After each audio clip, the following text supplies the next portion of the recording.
Hey Spice, you about to light that? Hey, don't be stingy, my G, pass that here. Yeah, he chain smoke. Yeah, he chain smoke. Yeah, he smoke a lot of weed, but I ain't broke.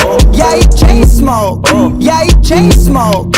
Weed is all different colors like the rainbow. Yeah, he chain smoke. Yeah, he chain smoke. It's that loud pack. They want me to change clothes. Yeah, he chain smoke. The kush that I smoke is from Cali, the shit is for real.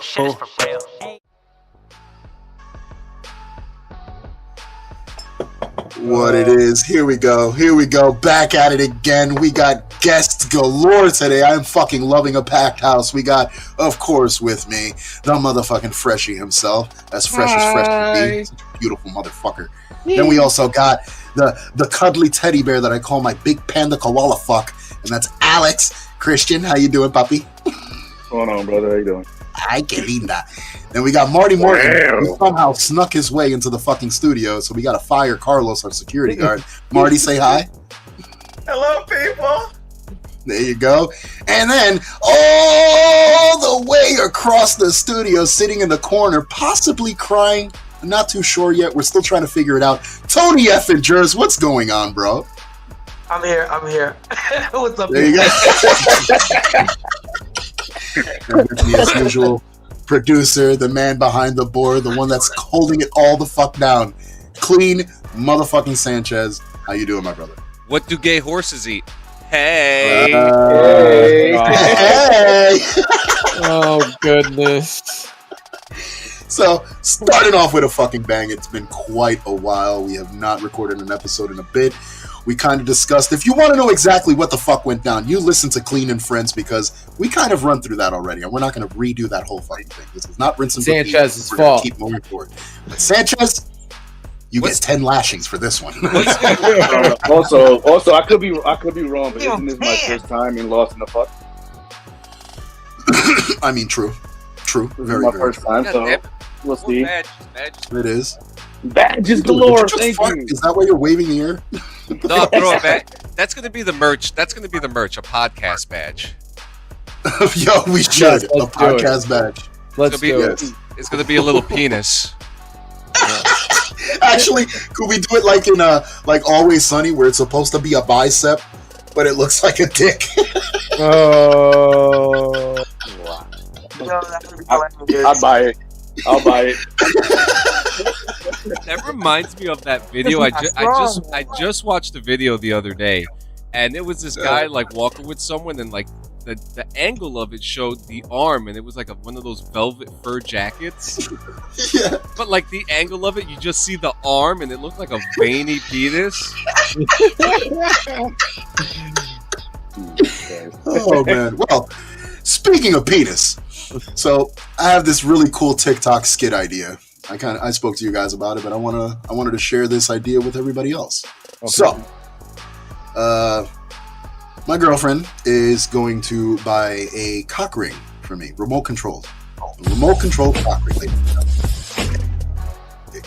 So, what we're gonna do is I'm gonna apply in as many jobs as possible and try to get myself an interview. Any interview. I don't care what the fucking job is. I honestly don't want the job.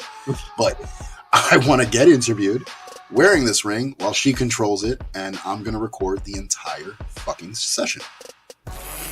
So we will see how this goes. If all goes well, we will be creating a gift menu for to pretty much, give us a time limit, a time frame, depending on the gift. But yeah, brace yourselves, because that may be coming much sooner than you think. Pun intended, by the way, when I say coming soon. Is it too late for me to leave now? Like, is it? Absolutely not. Lock the doors. Lock the doors. Wait, we can't. We fired Carlos. We're gonna have to start branding each other to make sure that like no one can go anywhere. Like Yellowstone. I'm putting a fucking chip in all of you. I do not agree. I do in not agree. No, I don't agree. It's gonna be Yellowstone. It's gonna be Yellowstone up in this bitch. You being in here is agreement as it is. I appreciate you, bud. Thanks. That's it. So let's see what else we got. What else we got going on, Sanchez? I know a lot of shit has gone down. I know your ass is well. Do we wanna, I'm not sure if you know what the fuck is going on. You've been stuck in space for the past couple of months. I mean, do you want to start off? I mean, do you want to start off kind of somber and kind of let it out? You know, we could warm up. We could warm up like a shit. Like if you're taking a nice smooth shit, you don't want to just push it out. Well, you want it to like crawl out slowly. I mean, well, I usually wait until I can't anymore, and then it explodes out. That's dangerous, and you might need to get checked.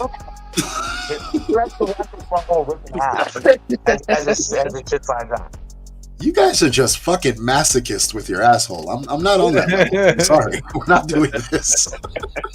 So, that's too far for you. That's too far for you. Right, don't start, Freshie. Don't start because I'm not fucking contributing.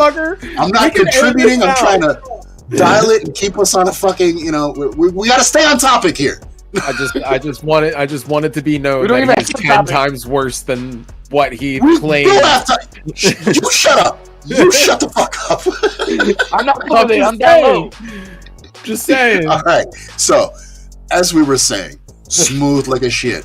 Yeah. How are we starting this off? So if you guys kind of want to start off, I mean, you can start off somber and talk about the losses that we had. Yeah. Can we actually?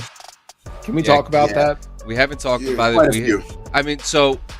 There was Paul Rubens, Terry Funk, Bray Wyatt. Yep. Anna Sorkin. Oh fuck! And we lost someone else in between that too. Who was that? Dude, we've lost. Yeah, we lost a lot within the last couple weeks. We lost quite a few. It's been rocky as fuck as far as like the entertainment industry. It's been rocky as fuck personally, on a personal level for a lot of us. You know. Yeah. There's been a lot of loss this year. A lot of fucking loss. It's something else. And you know, especially like, you know, some of the celebrity deaths were actually more impactful than a lot of others, just because of the influence that a lot of these, you know, performers and shit had on a lot of us, like as wrestling fans in general. Like, you know, the passing of Bray Wyatt, it hit us really fucking hard. I know it hit Tony hard. I definitely know it hit Freshie hard. Like, it really hit us all on a very personal level. So, you know, huge RIP to Bray Wyatt. Terry Funk, who died the day before. That was incredible. Like, that was ridiculous. The fact that we got 2 back-to-back like that. I think between that, we had Sinead O'Connor, who also passed. Like, It was just too much happening all at once. It was really like in a span of a week. I'm sorry. Hold on. Sinead O'Connor passed? I didn't even know that. Yeah, Sinead O'Connor, man. Yeah. And she passed during that same time frame, like during like Terry, Bray, in that area. Like, I was it was like right before, the weekend before. Yeah, man.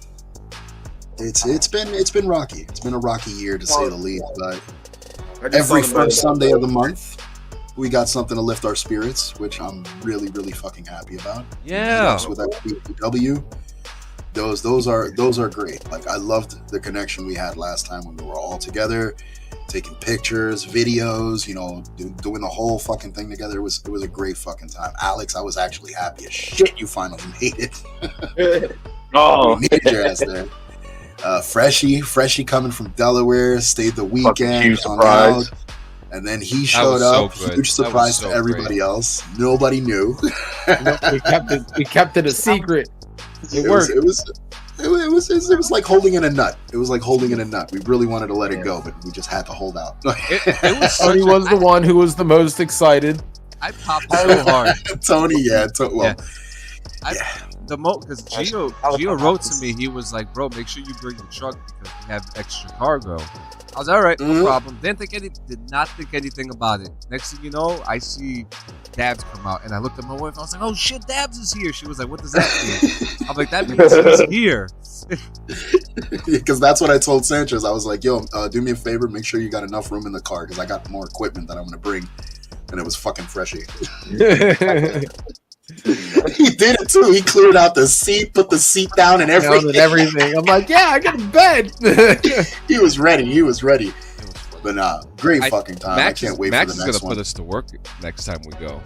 You saw what he said? He was like, "Oh, Cabales and Sanchez are on cameras and audio." I was like, "Oh shit." Yeah, it's like, damn it, now we got work. Fuck. We did it too good. Now a standard is Yeah, we should have. All right, so next time we gotta fuck up on purpose. I'm just gonna like blank record shit. We do need bloopers. So. You wouldn't even there is a believe blooper some reel. of the. You wouldn't even believe some of the footage I have. Yeah, there is I a could blooper imagine. reel. I could imagine. When we're done, I'll pop in the disc and I'll show you. Oh, you put it on Disc? a disc? What fucking disc? Wait, what you popping in, bro? The sand, the sand disc. Oh, I'm over here like, are you man. still on floppies, motherfucker? What kind of PC I you running? know, right? My man still running floppy. Yo, you never know. We I might have have to go not back to heard that that one term used for a computer in so fucking long. So long. I'm trying Like, to. yo, pop in that disc, bro. day. That Doom. Well, the cassettes are coming back. Doom 1 disc. that Doom 1 The cassettes are coming back. Did you know that? Yo, said what do I remember that? No, I'm saying, Bro. did you know that the cassettes are kind of back? Fucking Bryce came out with a cassette. Oh, yes, the cassette tapes, yes. Yep. I mean, they're cheap. They're cheap Yeah, as hell they to are. produce now.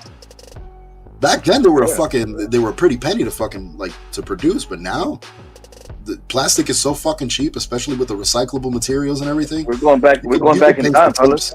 like nothing. We're going back in time. Yeah, that means Yo, the phone. but why not, though? It is kind of funny because, like, when we came to like the 2000s, phones were getting smaller, and now they're getting bigger again. And Yeah. flip phones are making a comeback Yeah, because flip there's a phones, couple yeah. flip phones that are out now. Mm-hmm. I want that new Z. I forgot what it's called. Never mind. Oh, I will never get a The one flip that- phone. It doesn't flip like long ways. It flips fucking fat ways. You know what I mean? Family Oh, only- the tablet? It folds. The like- only Oh, okay. all that bullshit. That's a little risky. Oh, yeah. Look, One of the guys that I work with look, has I one. said it a couple weeks ago that with all these updates and all these upgrades coming out, I am simply just waiting for Nokia to make a comeback with the Yo, I was just about to say that, you motherfucker. Nokia with the cinder block, bro. We have the bricks. We need a cinder. I was just about to say that. That'd be the only phone I ever get back, because that motherfucker lasted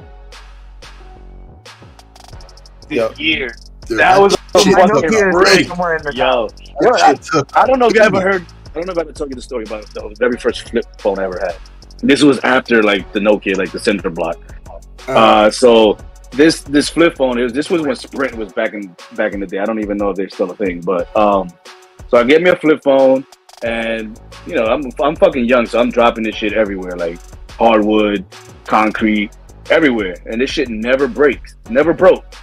And then the one time it breaks, it falls on carpet, and it broke literally in half. Oh god. And I don't know how. And I'm like, you gotta be fucking shitting me. And Yeah. I was so like, man. it's like That on would piss me carpet. It that fell would on piss me carpet. off. Like the softest thing that this phone has ever fell on, and it breaks literally in half. That So carpet I was was- its kryptonite. That and carpet I was was Nokia's kryptonite. I was no, it wasn't Nokia. It wasn't Nokia. That's what I'm saying. It was a flip That's phone. why it broke. You're right. You're absolutely right. Luckily, I still have my Nokia.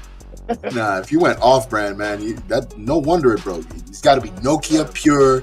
Then you could throw it on carpet, the ocean, the fucking outer space, the sun. You could throw that shit anywhere, and it will come back making phone calls. Yo, for real. This was the time when you couldn't make calls after 9 o'clock. No, you Oh make God, I after 9. remember that. Yo, call me after 9, bro. Call me after 9 while my minutes are my Yo, for real. God. Call me after 9, bro. Yeah, bro, stop running up my minutes, bro. Stop running up my minutes, man. After 9. Yeah. I got 3 minutes left, bro. I gotta buy another card. Yeah, literally. I remember that. Remember that shit? I Having to do. run to the store because you're running out of minutes. Yo, Wait, wasn't this the walkie-talkie phones? What the fuck were they called again? The, next time. the- Next time. next time. Nextel, Oh, yeah, the okay, fucking speaking of Can Nextel. you hear me now? No, it was Yeah, something yeah. else. The boost. Those were good. The boost, yeah, Those were boost good mobile. because of the walkie-talkie shit. Yeah, Yep. Speaking Boost of was- Nextel, Boost was you guys Nextel. remember? yeah, boost was Well, This was Nextel. the Metro Boost PCS mobile. version. Yes. You remember the thick brick flip phones that Nextel had? The ones that came in like black and yellow with the fucking rubber on them bitches that they said were like, oh yeah, but those were for like construction workers. Yeah, but they were indestructible, bro. I'm telling you, I broke mine in half. Hell yeah, those. He tried so hard. Those were made for like the construction workers. Tried. Dude, I mean, yeah, no, every construction worker had that fucking phone. All of them. What was the other one? That's all you heard everywhere. Cricket, cricket. Yeah, that's all you heard everywhere. Bro. Can you hear me now? Cricket. My shit was the fuck, what was it called? The one that they came out with for fucking like only social like AIM and shit like the that. Sidekick? The sidekick? Yeah, that was my shit. The sidekick. Yo, Remember that bitch? I had like 4 of those, man. The last one I had was the XL. That shit was so fucking dope. I had the XL. Oh my god! And that phone that's when that they made that phone specifically just for like messages, not for calls or anything. Yeah, it was specifically made for messaging. You fucking flip the screen up and shit. It looked like a Game Boy. It was awesome. Yeah, it was fucking awesome. That shit was awesome. It was a great time. Not for nothing. It was a great time to be alive, right? Yo, if Sidekick comes back, I'm buying one. They're supposed to come back. They were saying they were coming back. Yeah. Bro, I mean, not for nothing. That was a great time to be alive. Smartphones, Sidekick's gonna come back. Yeah, if Razer did come back, Sidekick has to. Most definitely. I have a feeling it's gonna be a double touch screen. Like when the screen slides up, like it's keyboard on the bottom, keyboard like touch screen, top, also touch. touch screen. It came back in 2000. It came back in 2018. Yeah, they have a phone. They have a phone like that already. Yeah. Yeah, we need a BlackBerry. We need the BlackBerry back. Look like the BlackBerry. Oh my god! I need a BlackBerry. I didn't realize how much I need a fucking BlackBerry so bad until now. What's your BBM? What's your BBM, bro? Yo, I remember BlackBerry. Oh my god! Oh wow! that was more for like a office type job phone. Yeah, my mom had a BlackBerry, man. I never had one. Yeah, because with a BlackBerry, you could have like multiple people on a call and it would actually fucking work. Damn, yo. It was a great time to be alive, phone-wise. Bro, what's crazy is like a lot of us, born in the fucking early 80s and shit, like we got to see like so much of the advancement of technology, like every phone from wired all the way up to completely wired. Like we lived these stages, bro. That's insane to think about. Do you know what's funny? How your generation was the phone and ours was the computer and the internet. Yep. Yeah. The internet didn't fucking exist before what, 1993 or some shit like that. It was dial-up. No, dude, I remember getting our first computer in the house, man. Fucking dial-up. Being like, I'm gonna look it up. I'm gonna get AOL and all that shit. Yep. And then you waited 5 hours to log in. You know what I mean? Yep, exactly. That's where AOL is where I backed all my hoes. Oh yeah, AOL Messenger. ASL. Yep. 1993. That's that. No, but this thing was started off in the 1960s. Yeah, but it was under private domain. 1960s was when they first started fucking around with internet. Yeah, and that was that's when they made the silicone chip. Because it says right here, it says computer science was an emerging discipline in the late 1950s that began to consider time sharing between computer users and later the possibility of achieving this over wide area networks. Yep. So it started a long fucking. It started a long time ago, but in April 30th, 1993, it became available for public use. Homes. Before that, like the government had that shit. Yeah. Yeah, for real. No. Sage. The Sage existed in 1958, which was the first computer with installed modem. And the Sabre after that in 1960. It's been around for a while. Yeah, but was it like in someone's house? No, he's yes. Yeah? In home, yes. In home, Sage was made in home in the late 1950s. It just wasn't. It was probably only like the high upper class that had access to it. You know what I mean? Yeah. Like, They were probably Rich. dumb expensive back then. Well, I mean, what's expensive to them back then was probably Back then? cheap for us now. Yeah. I remember the car phone, that big ass box that they had to carry. Oh yeah, that big ass fucking brick. Jack Morris had the small version of that with the little The original Nokia. The original one, that thing was like this fucking big. It was just. It was a Nokia, bro. That's the whole thing. Nokia was big. Was it? It was this fucking thing right here. Yeah. Like that. That shit was mad. With the antenna, remember? It wasn't even a pull-out antenna. It was a plastic, like a rubber black antenna. What? I'm in my car. I'm calling you. Somebody's bothering you and you're on the phone, you just pull the antenna up and you fuck off, bro. And then the one invention, well, I guess it kind of made sense, but I didn't really care much about it, was the fucking beeper. The beeper? Oh my god. Pagers? Yeah, I love the pagers beeper were- because then I don't got to listen to anybody's voice. Yeah, But that's honestly. That was around the time when I don't think cell phones were a thing. I think it was just you get a beeper message and then you go to a payphone. Yeah, it was always run to the payphone. I had a beeper and fucking payphones. I haven't seen a payphone in a long time. I have yet to see a payphone in the modern day.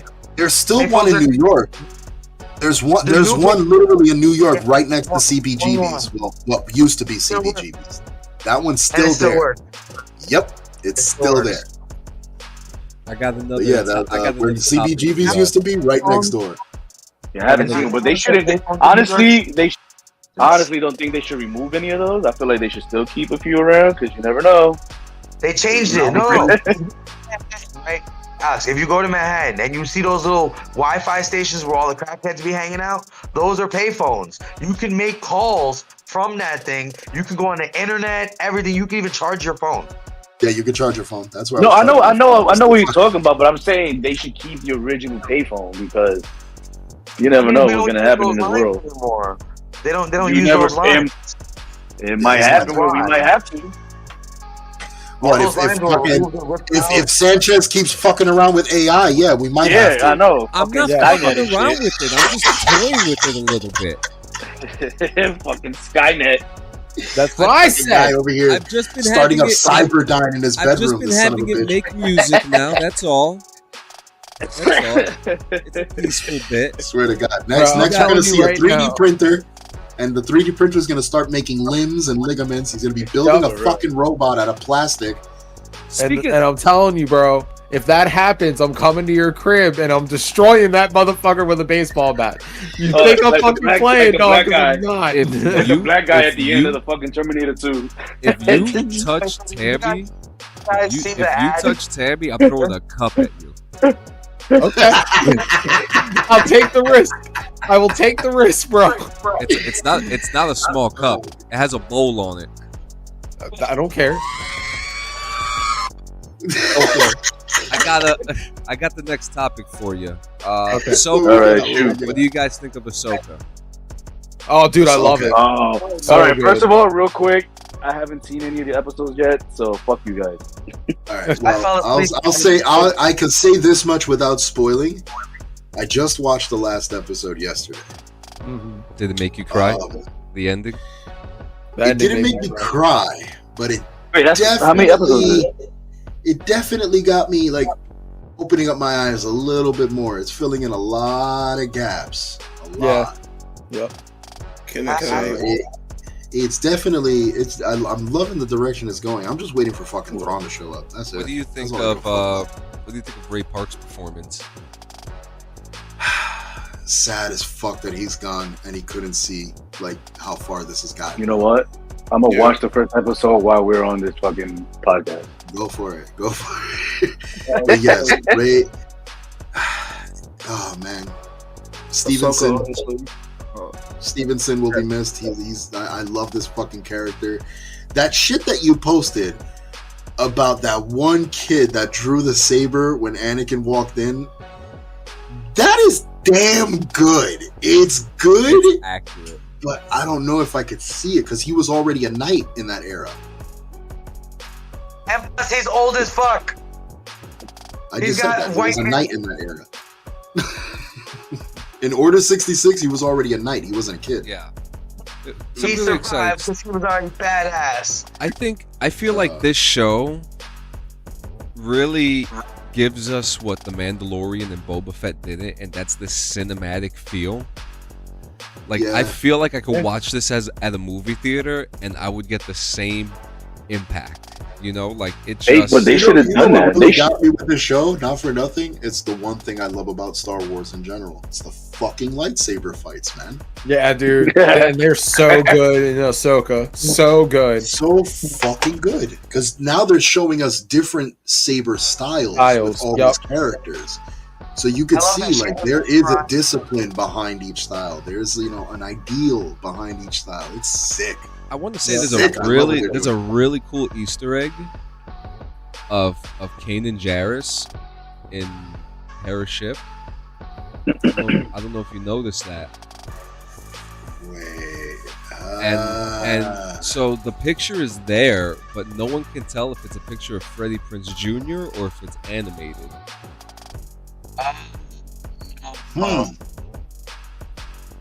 It could be Freddie Prinze, though. He is a fucking avid Star Wars fan. Like, huge Star Wars. Well, let's talk about Freddie Prinze Jr. real quick. Let's transition because I know we're going to get into WWE soon, right? And wrestling and stuff, because All In happened and All Out happened and all this stuff. But Freddie Prinze. Freddie Prinze Jr. Didn't he write for he wrote for the WWE for a long time. Yes, he did. Yes. Yep. You know, and he was also he was also he was a writer for the Clone Wars and Rebels and or producer rather, and he was the voice of Kanan Jarrus, and he was also a writer for WWE. Yep. Cool. Freddie Prinze, right? Yeah, Freddie Prinze Jr. Freddie Prinze Jr. Yeah. He was a right WWE. Dude's a goat. Yeah, man, the guys. I heard he did pretty good stuff though. Oh, he writes great. He's a huge fan of everything that he does. Yep. And he watches everything back. Yeah. I respect the guy, but WWE, what's been going on with wrestling?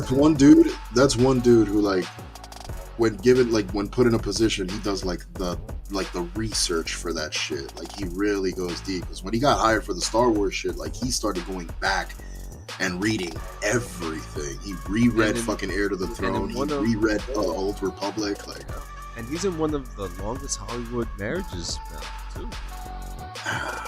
See, I wouldn't know. I don't He's married to Sarah Michelle Gellar. He's married to Buffy. That's pretty sick. Yeah, they've been married Hey, for a weren't long they time. fucking Fred and fucking and Daphne? Yeah. Before that. Wow, look at them. The Scooby-Doo crew is you know what I'm saying? It's actually cool because I like seeing things like that when married couples or like family do that. I just watched this movie called Let's Kill Ward's Wife. And the movie is exactly what you think it is. It's about a group of guys who don't like their friend's wife, so they kill her. And it's actually a comedic masterpiece, I have to say. I gave this movie a 10 out of 10 when I reviewed it on one of my other shows. It's a Tribeca film. It is amazing, but every actor, it's Patrick Wilson, Donald Faison, Scott Foley. But everyone that's in the movie, they're all married to each other, or they're related to each other in some way, shape, or form. So the chemistry is really good in the film. So you see what I'm saying? What's the name of the movie again? Let's Kill Ward's Wife. Let's Kill Ward's Wife. Hold on, I gotta. It's a comedic masterpiece. It's fucking hilarious. Throw mama off the train. Vibes. Damn, I didn't defeat Miss Sunday. It's one of the funniest films I've seen this year, next to Vacation Friends 1 and 2 with John Cena. Oh, dude, this shit came out in 2014, though. Oh yeah, it's an old movie. Yeah. Oh, I thought it was a new movie, motherfucker. No, I thought it was new too when I found it. But it's hilarious. It's hilarious. I've been watching a lot of comedies. I watched that. I watched Die Hard, which was stupid. Did you see that? But Vacation. Did you see that Friends, new fucking? Have you seen Vacation? New Adam Friends? Sandler movie? No, I don't like Adam Sandler. Oh, For nothing. I'm gonna be honest. I know Nothing. the movie. Sandler movie. The movie was really fucking good because Yeah, it it's was not good. even Sandler; it's his daughter. It's That's his the star daughter. of the fucking good movie. Yeah. Which movie is And that she one? fucking kills it. Killed She it. does a Yeah. damn good job. Really Which good movie job. is that one? It's called "You're Not Invited." So not. You are Yeah, so you not are so not invited invited to my bat mitzvah. Jesus Yeah. Christ. Where's that on? That's a long ass title. It's on I think Netflix. it's on Netflix. Yeah, it's a Netflix exclusive. Okay. I mean, I don't know. I'll give it a chance because I'm not a huge fucking Adam Sandler. Are you guys, speaking of Netflix, are you guys going to check out Rebel Moon when it comes out? Yes. Yes. Yes. Yes. Without a doubt. The Star Wars knockoff. Yeah. Yep. It's not necessarily a knockoff. It's just That's the way. That's what technically, everyone is saying. technically, yeah, it is because Zack Snyder wrote this as a Star Wars movie. it was Yeah. supposed to be a Star Wars. Yeah. movie. Yeah, and they But were just they shut him down, I guess. Yeah, They shut him down, so he was like, "Fuck it, I'll do it on my own." I don't know Shit. because now we have. This is gonna be so stupid. You guys are gonna fire me for this. We have. I mean, we already Trek, fired Carlos, so what's one more Star fire? Wars, and now we have Starfield. And I Now- saw you using the Fucking Force in Starfield. Starfield too. Back to fucking Yo, Starfield. that's a spoiler. That's a spoiler. That's a big spoiler. What, the Force? Yeah. Well, fuck them. I don't care. There's a Force in Starfield, bro. Anyways, what do you got next? You guys got a lot of wrestling stuff to talk about. So what do you guys got? Okay, Yeah, so I mean, listen, I'm off today. I'm sure none of these people got anything to do. We can go on forever. Fuck that shit. No, we can't. No. No, we can't. God damn it. Yeah. Well, we had I think it was the top 500 PWI Insider ratings that came out recently. Roman Reigns finally dethroned, no longer sitting at the fucking top. Thank God. Who dethroned him? He was the top 3. Who dethroned him? Hang on, Seth. we got to pull this up. We got to pull I this think up. it's Seth, Roman, and Dean. I think they're all top 3. And I know he got toppled by one of his old Shield guys. yeah, I think Seth it was probably Rollins. Rollins for It's nothing. It is Moxley. Seth Rollins. Yeah, Seth Rollins. Yep, got Seth the Rollins. Seth Rollins 1, Roman Reigns 2, John Moxley Moxley 3. Yep. Gunter Yeah, at Moxley number 4. Nice. Gunther's Where's at my boy? number- Where's wait, my Gunther's boy at LA number Knight? 4? LA Knight's Yep, like Gunter's 16. at number 4, bro. Orange Cassidy is in top 10, bro. Yeah. And then this Cassidy. cocksucker, this fucking prick fuck, Cody, number 10. Yo, Why Gunter. wait, hold on. Why do you hate Cody so much? I want to hear this. because No, he got over fucking please, it better hyped, be he a- got over packaged for no fucking reason. All He right, got the well, fucking all right. the golden carpet welcoming into WWE and But ate whose fault is shit that? with it. But whose fault is that? That's not his fault. Yeah, it is. Damn, That's goddamn, he whoever's hates him as writing much his as he hates shit. Good That's his Charlotte. contract. Fault. He's fine. Totally his fault. He It's signed that definitely his contract. fault. He worked for Geo. He He hates had them. creative control. Gio hates him as much as he hates Good Charlotte. Oh, Do I fuck hate Good, Charlotte? Suck. fuck Good I Charlotte. don't No, know. but I have a personal reason to hate Good Charlotte. Fuck Good Charlotte. My friend died because of I feel like we all just have to just be patient and wait. Yeah, sure. You know what? Fuck no. Fuck Cody Rhodes. And I hope he fucking finds another place to go. You know what? Him and CM Punk should start their own fucking company and fuck the fuck off. That's what they should do. Why? You can't even put them in the same Right, sentence. CM Both of Punk is a them. complete cancer. You can't put Yeah. them in the same sentence. You don't see No, fucking yes, you Cody in can. the No, What are you you yes, talking can't. about? 2 you- weeks you don't I have- could. Well, I mean, you could because you don't fucking like the guy, but you don't see Cody Rhodes in the back fucking arguing and fighting fucking people because he disagrees or something. He doesn't No, have it's to. He's just a prick. Oh. He's actually one of the nicest guys that I've ever met. He's He is. one of the nicest guys. He's a sweetheart. He's a sweetheart. But fuck a Cody Rhodes. Oh my god, you make my head hurt, bro. And it's people like you is the reason why I start drinking early in the morning.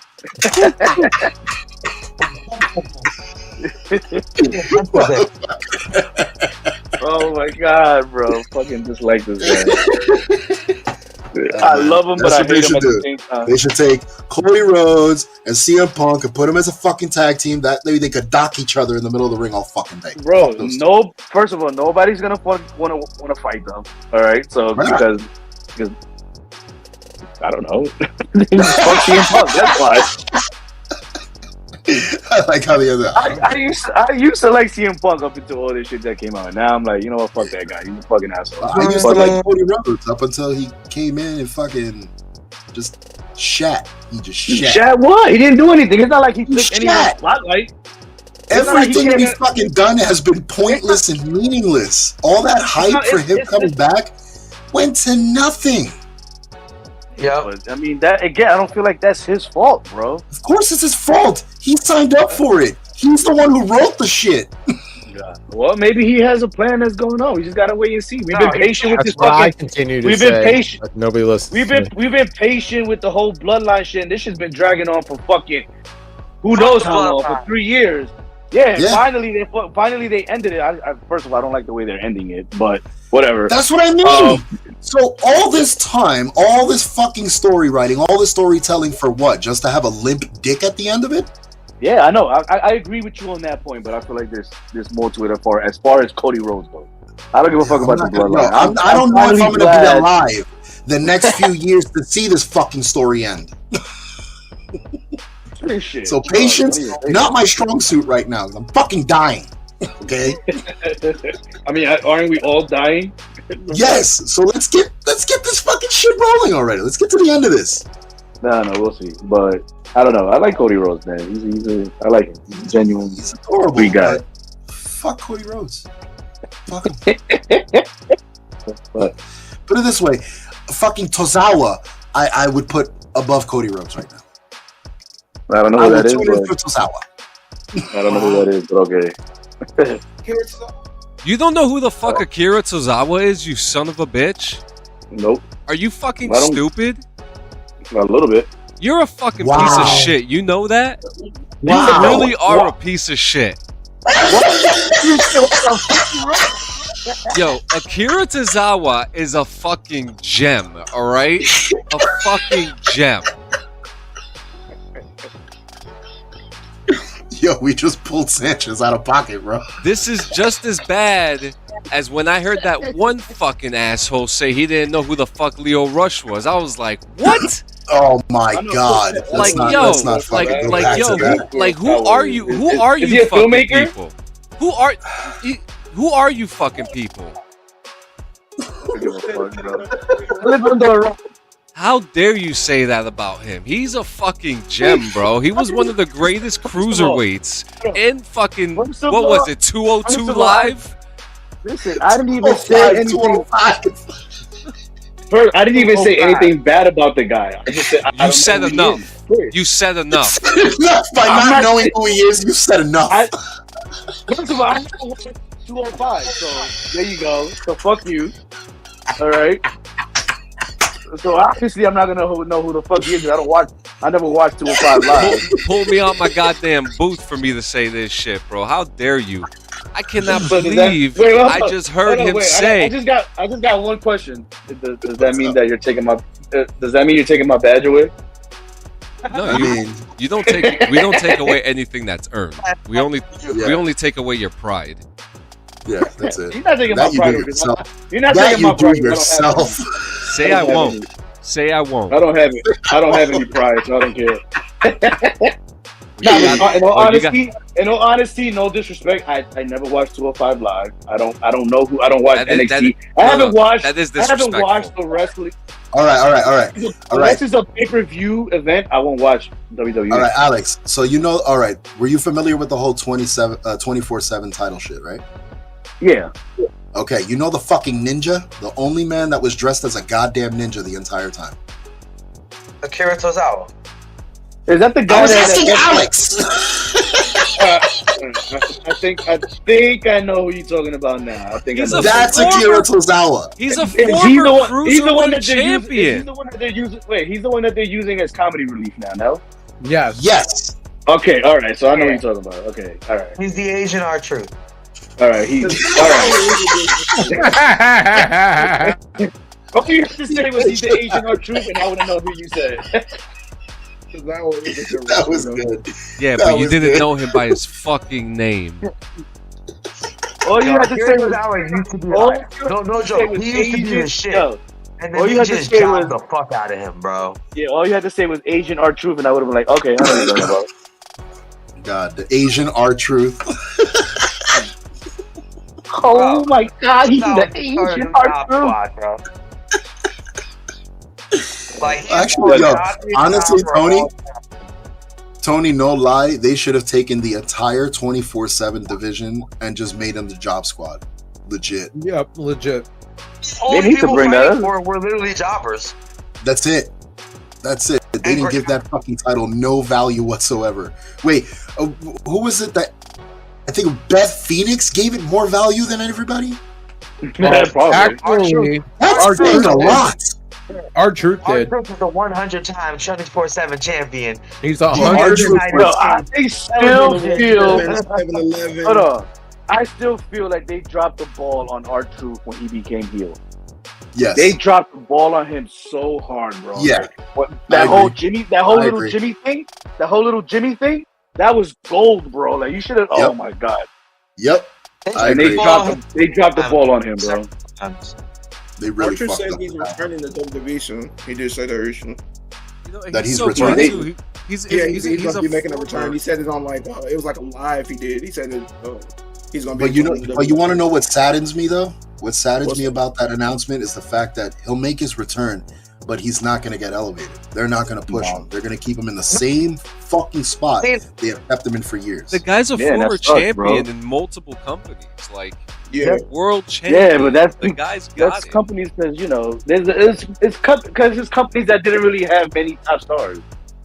He's been around. He's been in this area a lot recently. Just because I know my boy's a DJ for Def Jam, like he produces for them, and he's been working with R-Truth on R-Truth's album. So What's up? main reason why he hasn't really been What's around is up? because he's been trying to put this album out for like 3 years now.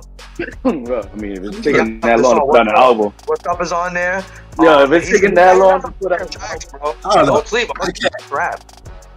Can't really like R-Tooth is a solo artist. I mean R-Truth is a solo artist. He doesn't really have to fucking do much. If anybody has an excuse to be a musician and still stick around, Chris fucking Jericho.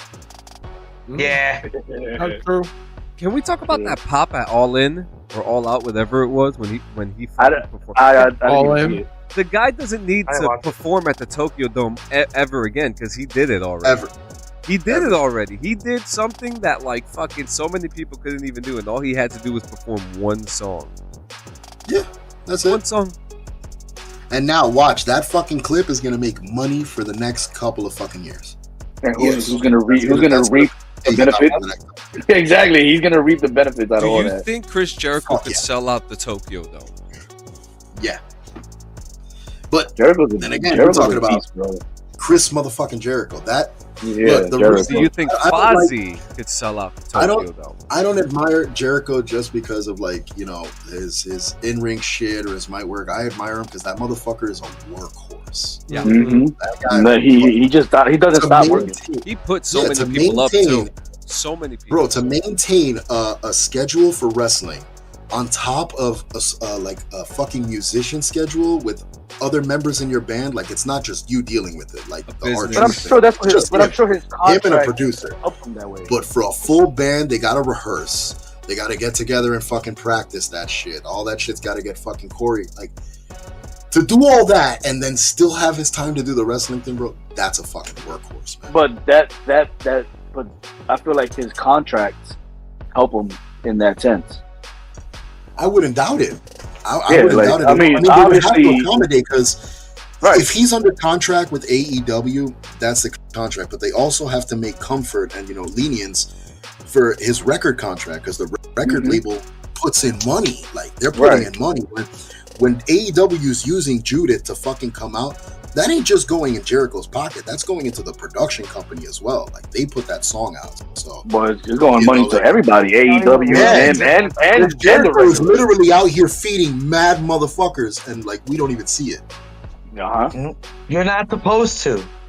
Exactly. You're not supposed. Yeah, you're not supposed He's to. not Yo, doing but it. He's doing it because he wants his people to make money and be fed. no, and that's what's up. Yo, if he ever comes That's out like with the you next wouldn't know little that gimmick Samuel for L. him, Jackson is one of the most biggest philanthropists in the world. Oh, because yeah. he doesn't broadcast what he does. He's not going on TV talking about I donated this and I donated that. Yeah, no, he just no. goes Sam and Jackson does it puts a in lot silence. of money into a lot of shit. Actually, he's pretty much one of the people like helping keep Marvel fucking Studios alive right now. yeah. Take my money, motherfucker. But dead ass, he's one of the only people keeping that fucking production alive. Like, Yep. Nah, I big want to up. go And it's back a to lot of watch them. Pulp Fiction though. a lot of them too. Like they're holding that shit down, and I love that. I love when fucking celebrities actually do, for the people. The ones that fucking televise it, like that shit It's pisses rare, me off. though. You go It's on rare. TikTok or you go on YouTube or some shit, and there's people there with their video cameras on, fucking getting a close up on a bum and shit to hand them a bag of Oh, yeah, I groceries. hate Like, bro, That shit. Can I, Oh, can I, bro. can I ask you're you, not getting- can I ask you a At question? that point, you're not doing it out of the kindness of your heart. You're just doing it for follows and Clout. Can I, clout, yeah. can I ask you a could question? you could easily do that without fucking having a camera in your face. Yeah, I just want to Absolutely. ask. So does that bode the same for what happened with Kai Cenat? don't get me fucking started. Yeah, please don't. We already touched base on that on another episode. Fuck that stupidity. That was just dumb. That was outright stupidity in its finest fucking form. Like I said the In last its time, finest form. he incited a whole ass riot. Yeah, A that shit was- riot. Like, crazy. yo, the amount of property damage, the amount of fucking personal damage, the amount, like, bruh, that dickhead is responsible for a lot of dumb shit that went down here in fucking Union Square. So And you know what's crazy? I fucking like when I have to go to the other store for my job, I go through that area like underground, and part of the entrances or exits, whatever, are still closed down. So you can't even go through there or anything because of that shit. It's not fucking cool, man. That's Yeah, it's fucked crazy up. as shit. That's fucked up. And this was like what, weeks ago? I don't even know, like probably a month ago. Yeah, we're going on a month. Yeah, Just Yeah, about a bro. month and change. And that shit is still closed down. wow. It's fucking done. Like, and that's the shit. Like, some celebrities know what the fuck they're doing with their status. Others are just fucking oblivious to the impact they have on everybody. Like, Yeah. you know that, like, you know damn well Kai was well aware of what the fuck was going to go down. Yep. You know damn well he knew how the fuck that was going to go down, because he didn't prepare. He didn't, call the town to let them know, yo, I'm going to be hosting this thing over here, blah, blah, blah, so they could set up some kind of safety fucking protocol. 'Cause, Right. dude, did you see the amount of injuries that walked out of there? Not Yep. just cops, but like Very kids. Kids walked out of there Oh, fucked up. Yeah, Whoa. it was fucking ridiculous. And you know what's crazy about the whole thing? No one's gonna give a fuck, and they're gonna still fucking follow him. And Who said it? And- Who said? Colin, wasn't it Colin? Colin's the one who said it. He was like, "Oh, right after this, watch his views are Yep. gonna fucking skyrocket. The next video he posts is gonna hit 1 million in fucking Yep. minutes." Did that And I happen? think that's exactly what happened. He posted some fucking apology video or some bullshit, and that shit hit views. Yep. So I have the perfect way to end the show for you guys. What you got? And so that's going to take a few got? minutes to talk about. It's a special day. You gonna today, whip it out? guys. It's a You gonna very whip it out? special day. It's Special day. it's Batman Day, and all of us. Oh love my God. Batman! So let's talk about Batman. Oh, Let's talk about all our right, boy all right, Batman. all right. So I literally let's so that do it. makes Let's do sense. it right That here. makes- Hold on, that makes sense why Fortnite has a whole bunch of Batman shit on their fucking shit right now.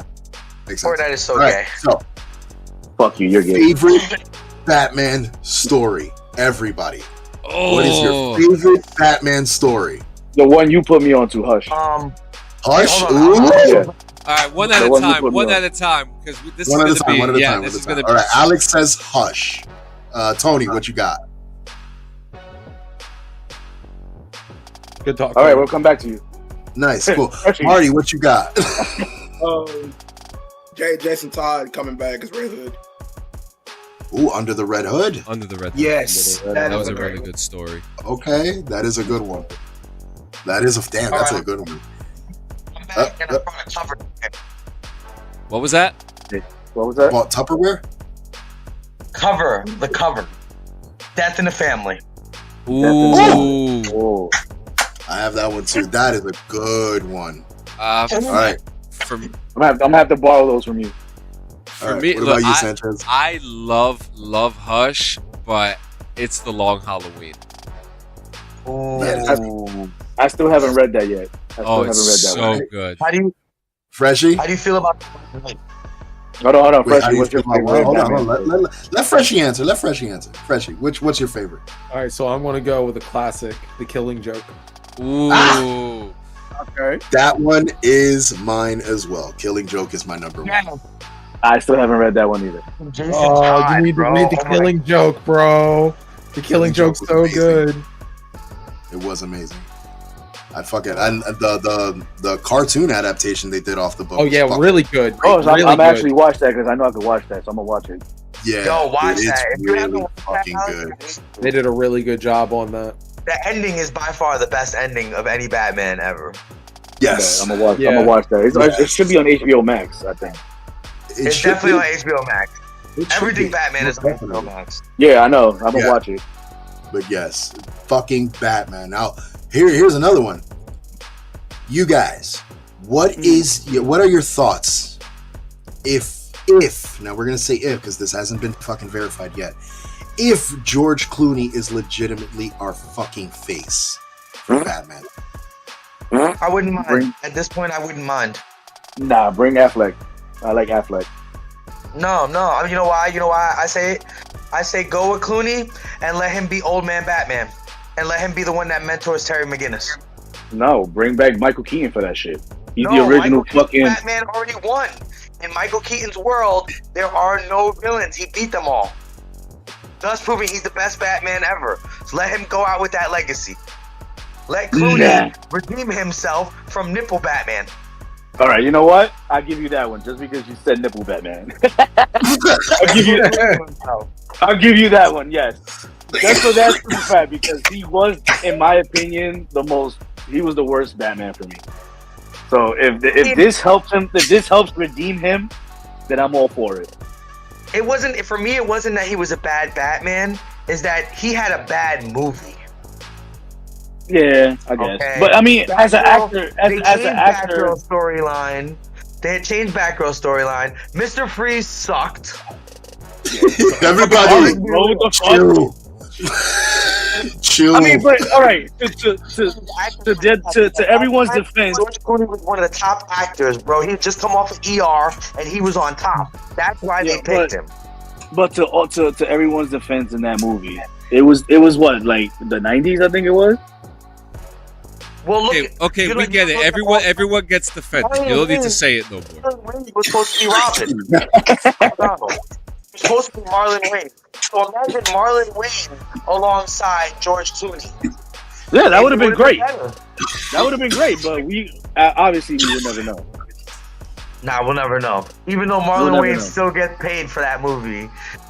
I want to 'Cause they see someone filmed new. all his shit. I want to see someone new. I don't know.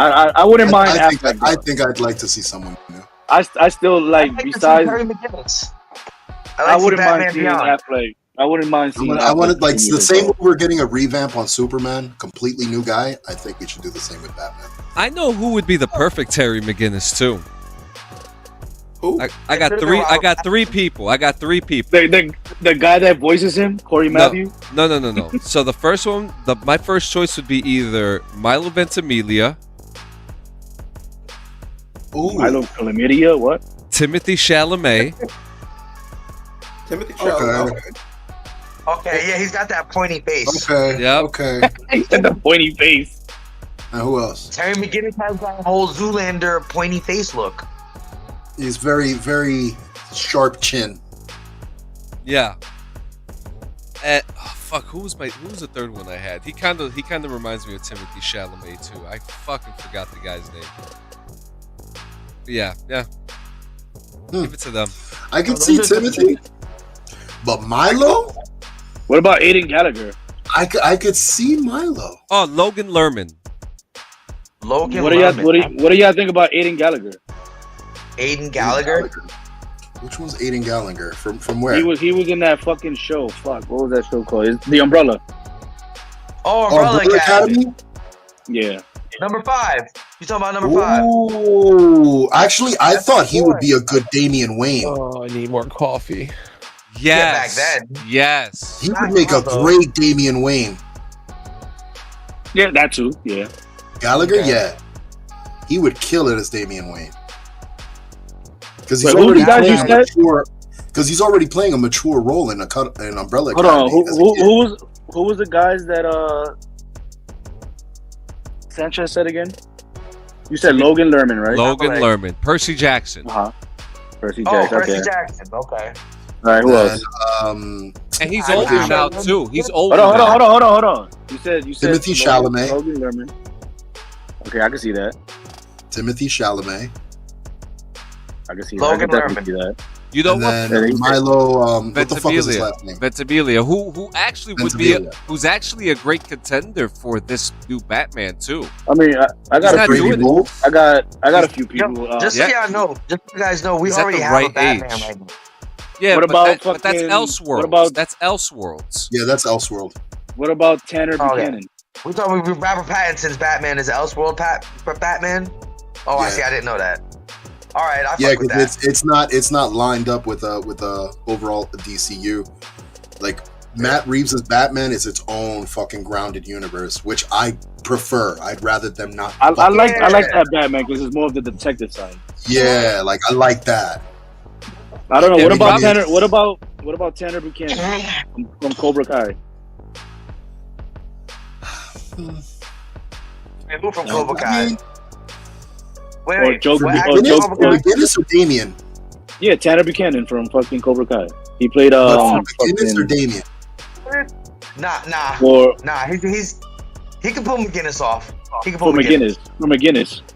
Or Joe Keery from Stranger Things. I wouldn't pick anybody from Stranger Things. So I have. 11 as Catwoman. I got one more. Ty Sheridan. Who's Ty Sheridan? Give me some of these been in. I could. Not as McGinnis though. He played Cyclops in X-Men Apocalypse. Oh no, he can't. I don't see him as a McGinnis. Hell no. You need that Robert Pattinson Batman feel for McGinnis. Robert Pattinson would have made a great Terry McGinnis. Honestly, yes, he fucking would have. Yes, he would have. I could definitely see that. He would have been a great McGinnis. I could see that. What about Dylan O'Brien? You guys see this shit? What? Dylan O'Brien. Oh. Do you see this shit? He was about Baggins.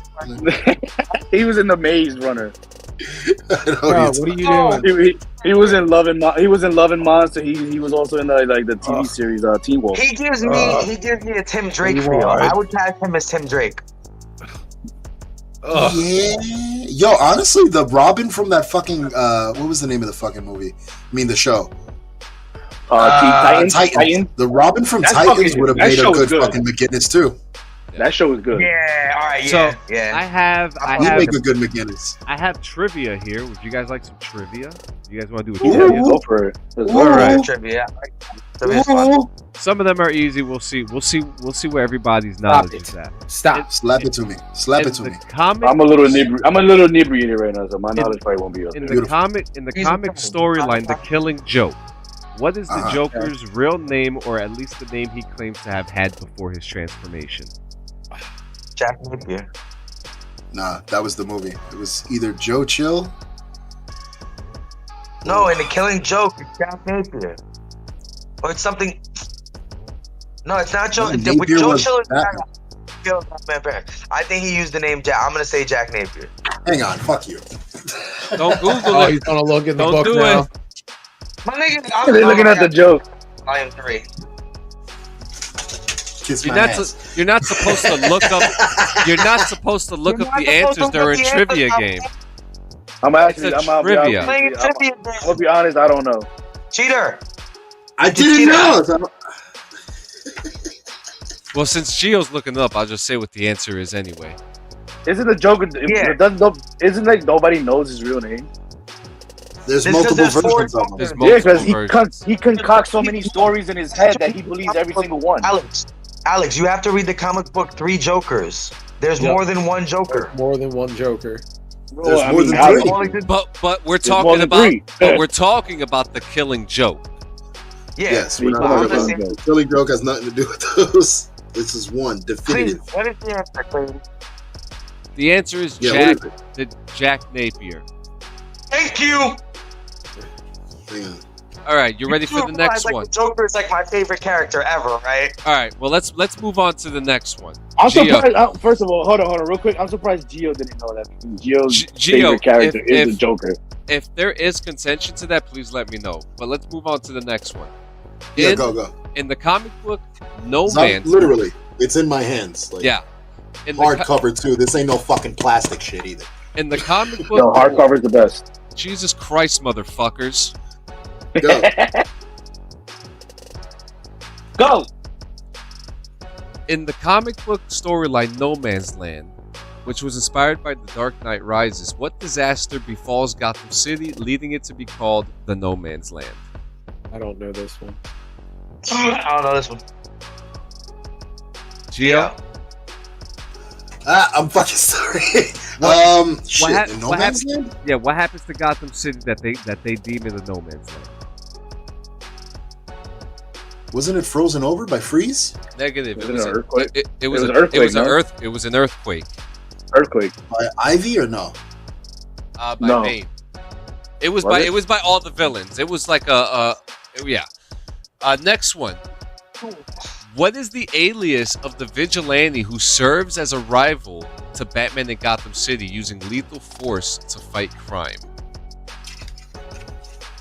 What the fuck is his real name? Oh my god. Azrael?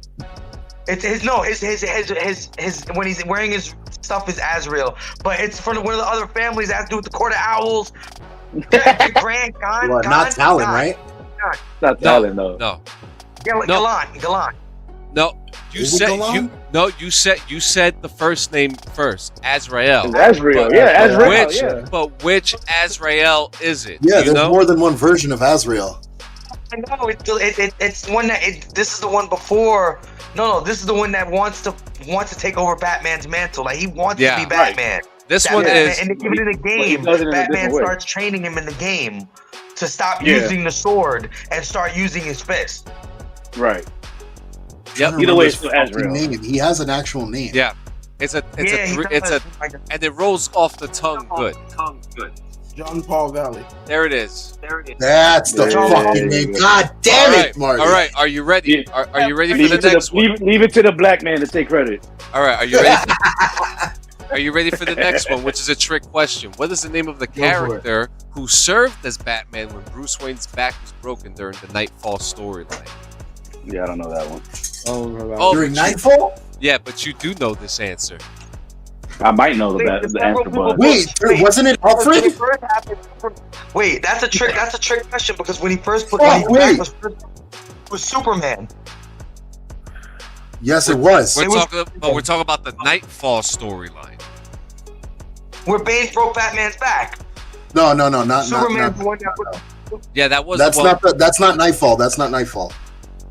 Oh, Night- fuck. he- and the other one was Wait. Jason, Nightwing. wasn't it John Paul Valet? Yes, it was. It was John Paul Valet. It was the same Azrael. guy. The same yeah, it was answer. the same guy. Yeah. It was Azrael, the guy that played Azrael. That's what Yeah, took it was over. the same Damn. guy. And I knew it. You son of a- I you threw son of a myself bitch. off finding the other He answer. did. He's so disappointed That was the whole in point. himself. That was the whole point. He's like, I should have known. All right, here's the next one. In the alternate reality storyline Flashpoint, Thomas Wayne takes up the mantle of Batman. What is his nickname as Batman in this alternate timeline? Yeah, I don't know. The Bat. I don't know that one. The Bat. Man bad. The Bat. The Bat. They Just called the Bat. they called him the Bat, the Batman. They yeah, it was the same thing. It was just the Bat.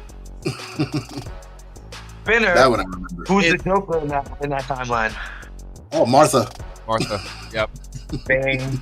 In the Black Mirror storyline, I actually don't know this one. In the Black Mirror Fuck you! storyline, I haven't read that. who temporarily takes up the mantle of Batman while Bruce Wayne is absent? Wait, was that what I said before? Wasn't it Alfred? No, Or Alfred's son? it's not Alfred. Fuck! Okay. Nightwing. Whoever plays Nightwing. Was it Lucius? No, that's when he becomes Batwing.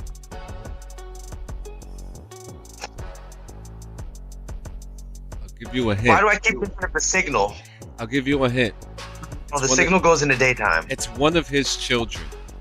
Oh, it's fucking Dick Grayson. Nightwing. Agree or disagree, anybody?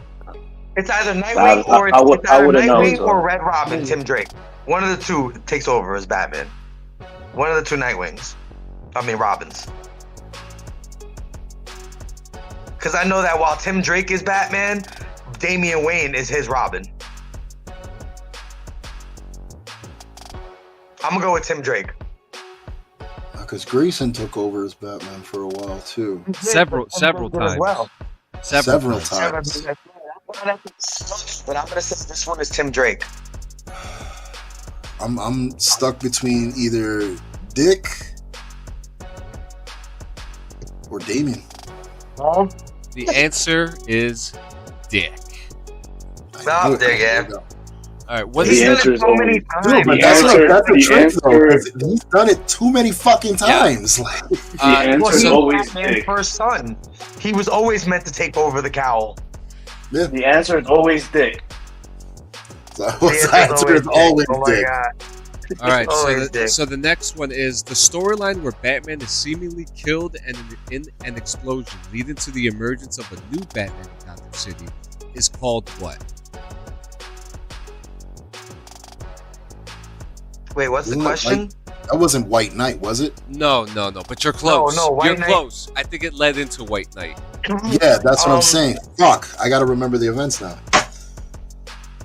Wasn't that we're talking about what World's Finest? No. Fuck. We're gonna talk Batman shit. I'm trying to remember like, how ride fucking White Knight starts. I'm saying, doesn't he ride a horse at the end of it?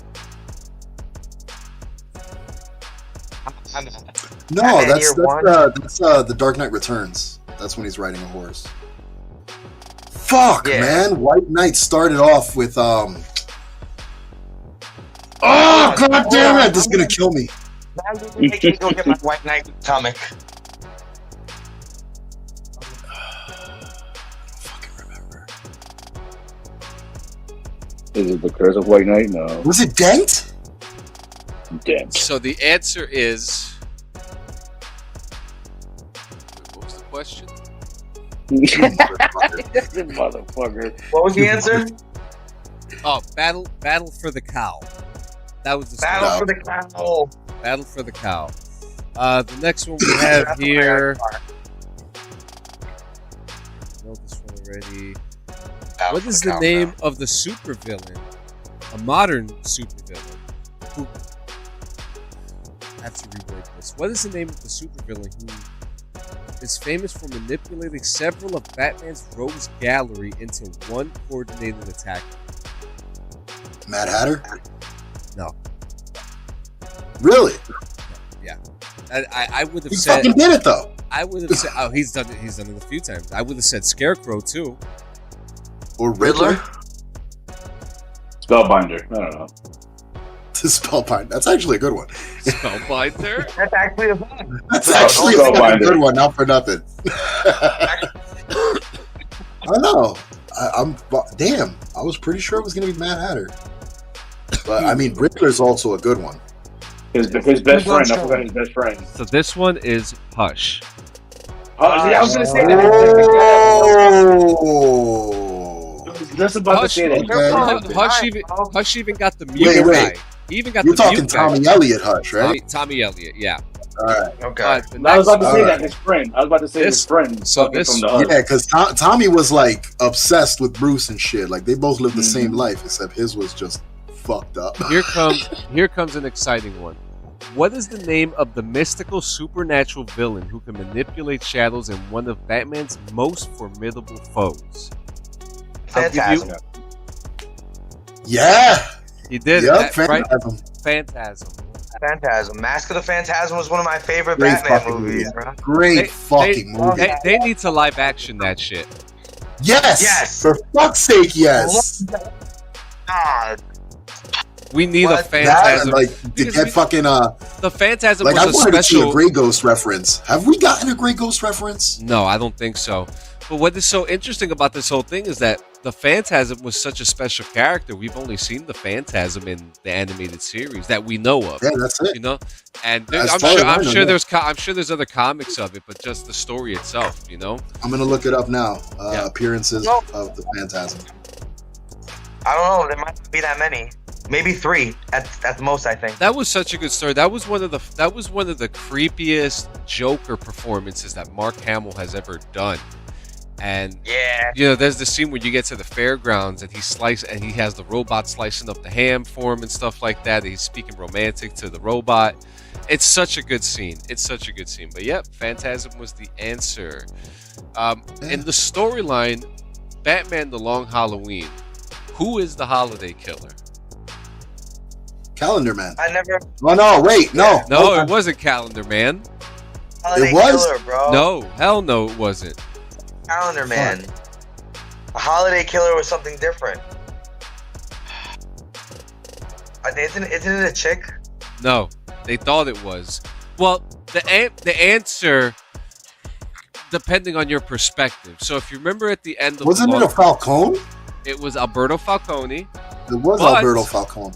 but there was also evidence that it was also Harvey Dent's Maroney? wife as well. Oh. If Who, you Harvey's wife? if you remember at the end of the comic book, she talks about how she, Yes. you know, so. Yep. So, I mean, depending what So he had perspective an you accomplice. believe, it could either I be, think he was Yeah. an accomplice. yeah. And she got away with it. Motherfucker. All They right, got Falcone for it too. That's the best.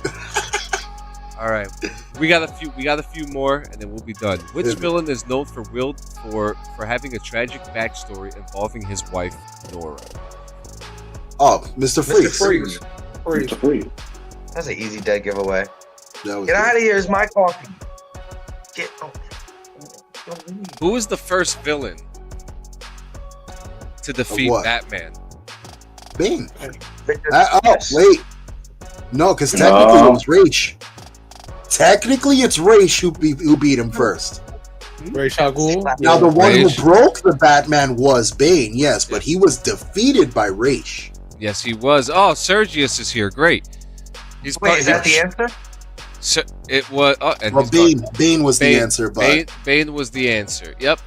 yeah, what do we have? technically it was Raish that defeated him first. What is the name of the I mean, villain? mentally, yeah. Really? Race defeated him mentally, but Bane No, broke Bane him. broke him. Bane broke him, but Raish defeated him. Yeah. Mentally, that's why I said like mentally and the war. But Bane's like the one to defeat him in hand-to-hand combat. Bane whooped that ass. Yeah. All right. So the next one, what is in the comic storyline, The Dark Knight Returns by Frank Miller? I'm sure we're all. I got it. Yep. I'm sure we all have it. What is the Hey. name of the street gang led by the Joker? The Jokers. Oh, what is that? No. Before they become. Oh my God. Wow, I feel so stupid now because I was just talking about this. How in the end, they're all following Batman in the end. Yeah. And well, do you remember the name of them at the end? Yeah, the children of Batman. The Sons of Batman. Yeah, The Sons of Sons of Batman. Batman. Yeah, but before that, Hold they on. were. Yep. Oh, he's thinking. Something clown. They were a convoluted group, man. Wasn't there like two? But weren't there two groups? And then they merged to one. Yeah. It was the mutants and then Joker's crew. The mutants. That's the answer. There you The go. mutants. The 'Cause mutants. the other ones were the Sons of Batman. Yep. Wow, I would have never even seen it. Go. And you know what's I want funny? to watch that now, man. You know what's funny? Check it out. He's got it right there. But you said was the first Not just ever it. fucking. Well, Not just it. I'm still on the first person to defeat. Not Batman. just it, bro. Ooh. I've got the You got whole the fucking hardcover. series. Oh, all three. See? Hang on. Because 3 stories. Not just the 2. I got all 3 in here. Hold on. Before you even get and into that, before you get into that, I'm still stuck on the first villain to defeat Batman. First what? The first villain to defeat Batman, and I had to Google this shit, and it says It was Bane. no. It says the Monarch of Menace was first appeared and is described as the only criminal to ever completely crush Batman. Who? The Monarch of Menace. Well, then fuck this trivia game then. Fuck the trivia game then. It just doesn't make sense anymore then. It just doesn't make sense. I have to Google it. I'm Googling it. Because you said the first villain, right, to ever defeat Batman, right? Yeah. So I'm reading it. It says the Monarch of Menace first appeared in 1966 and was described as the only criminal who ever completely crushed Batman. Known for his crown, purple face mask, and electric scepter, the Monarch hardly outsmarted That's already Batman. non-factual because it says he's the only. Bullshit! Lick my balls. The Monarch still exists to this day. He just goes by the Monarch now. He doesn't go by the Monarch of Venice anymore. It's already false. Look, you talk to Google then. Don't talk to me. You're not supposed to look up the answers during a fucking trivia, you asshole. That's true. I made that mistake. That's two people who did that. All right, the last few. We got Before this erupts into further chaos, because that's usually what happens with the other conversations, everybody, I'd like to thank you for fucking tuning in. I want to give a huge shout out to XBPW, huge shout out to the TikTok for holding me down currently, huge shout out to fucking Clean Sanchez Media, huge shout out to Alex fucking Haas and his makeshift I'm gonna retire, not gonna retire career and call. Huge shout out to fucking Marty Morton for just being Marty. Another huge shout out to Tony F. in Jersey for raging when we need him to rage at the right fucking moment. Another shout out to Surges of K1W for popping in right at the end and looking ever so fucking like immaculate. Beautiful. He needs a bandana sponsorship. He needs one. But thank you guys again for fucking tuning in. Catch us next time where we'll probably get into another weird ass debate for no fucking reason. No, but we still gotta touch up on this. The next time we start this show, we gotta start on our first villain to beat Batman. So there you go. There's the next topic. We're gonna get down to brass tacks about this fucking trivia game that is obviously false. Okay, this is fake news. I don't like it. With that being said, stay fucked, get fucked, and shop fucked. We're lost. Nice. You're still a piece of shit for not knowing who Akira Tozawa was, Alex. And you know what? I will accept that. I will accept that. Yeah. I accept it. I don't give a fuck. Fuck WWE.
since Nirvana. Right. You know, so it's really cool, man. It's another Saturday morning. Good morning, Jeremy. How you doing today, man? Morning, John. I'm doing wonderful. Oh, actually, it's actually 1 o'clock over here, so it's the afternoon. Oh. Yeah, it is here too. We got It's in the mind, state of mind. no pun intended. No pun intended. Hey guys, thank you for coming to another episode of TAM. Just come and get your TAM lines. This is the Artificial Mind episode 2, and today we're doing the theme today. We are going over the lost tapes of the 27 Club. The lost tapes of the 27 Club. When I found this myself, it was very interesting. It hit the news. It was featured on Rolling Stone, which we'll go over the article in a second. It used AI to create the music Lost to Music's mental health crisis.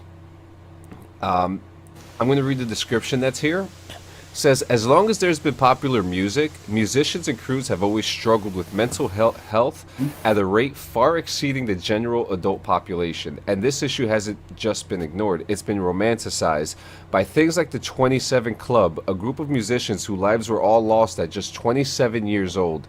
To draw attention to this issue, we used AI to imagine what these artists might have created were they still with us, and we were positively overwhelmed and humbled by the conversation it sparked.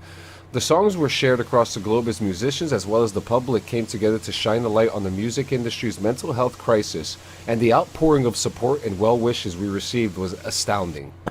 Better yet, musicians reached out for support, and that's what it's all about. Now our mission to change the conversation about mental health and recovery in the music community, while providing a compassionate environment for our members to thrive, marches on. If you or someone you know needs help, visit us at overthebridge.org. And you also know, you can also hit star 988. What were your first thoughts when I introduced this to you?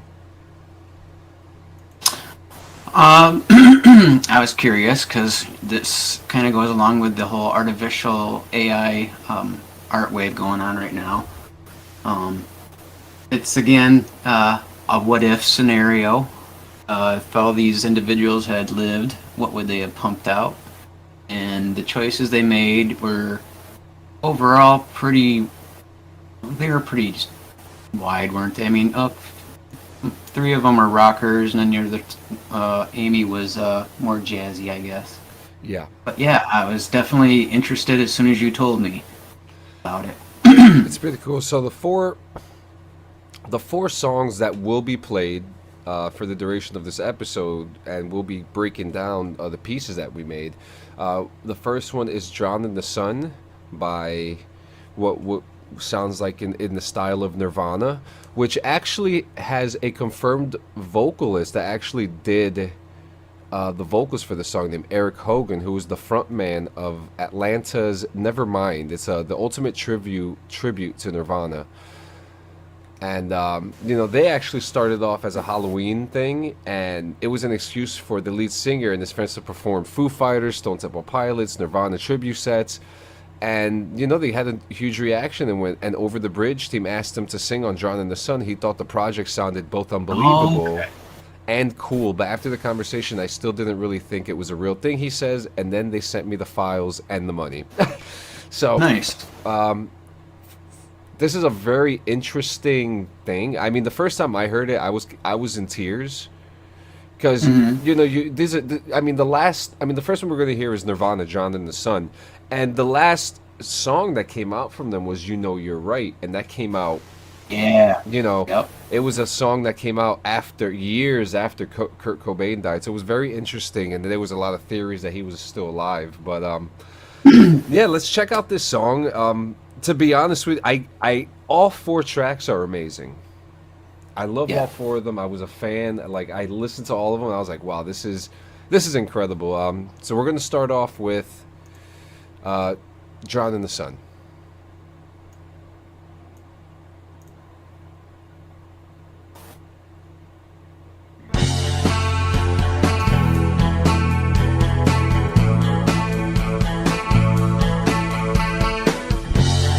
Got my hands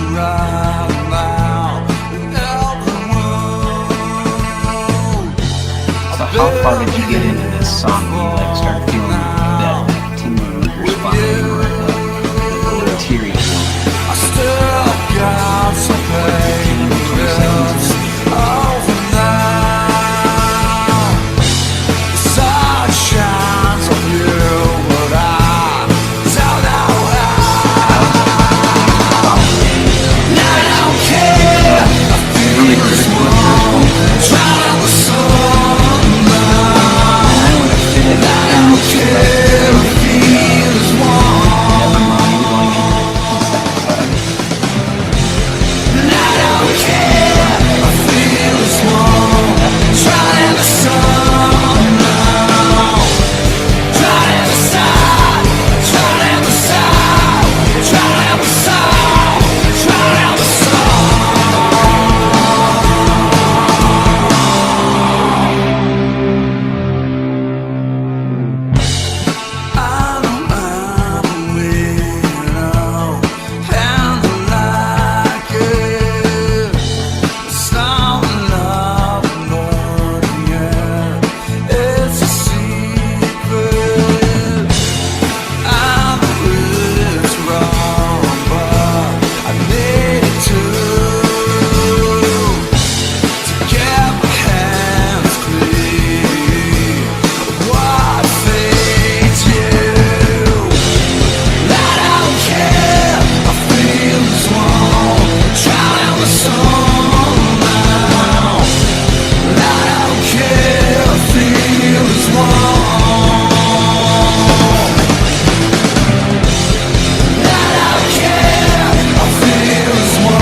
Gets a little surgery.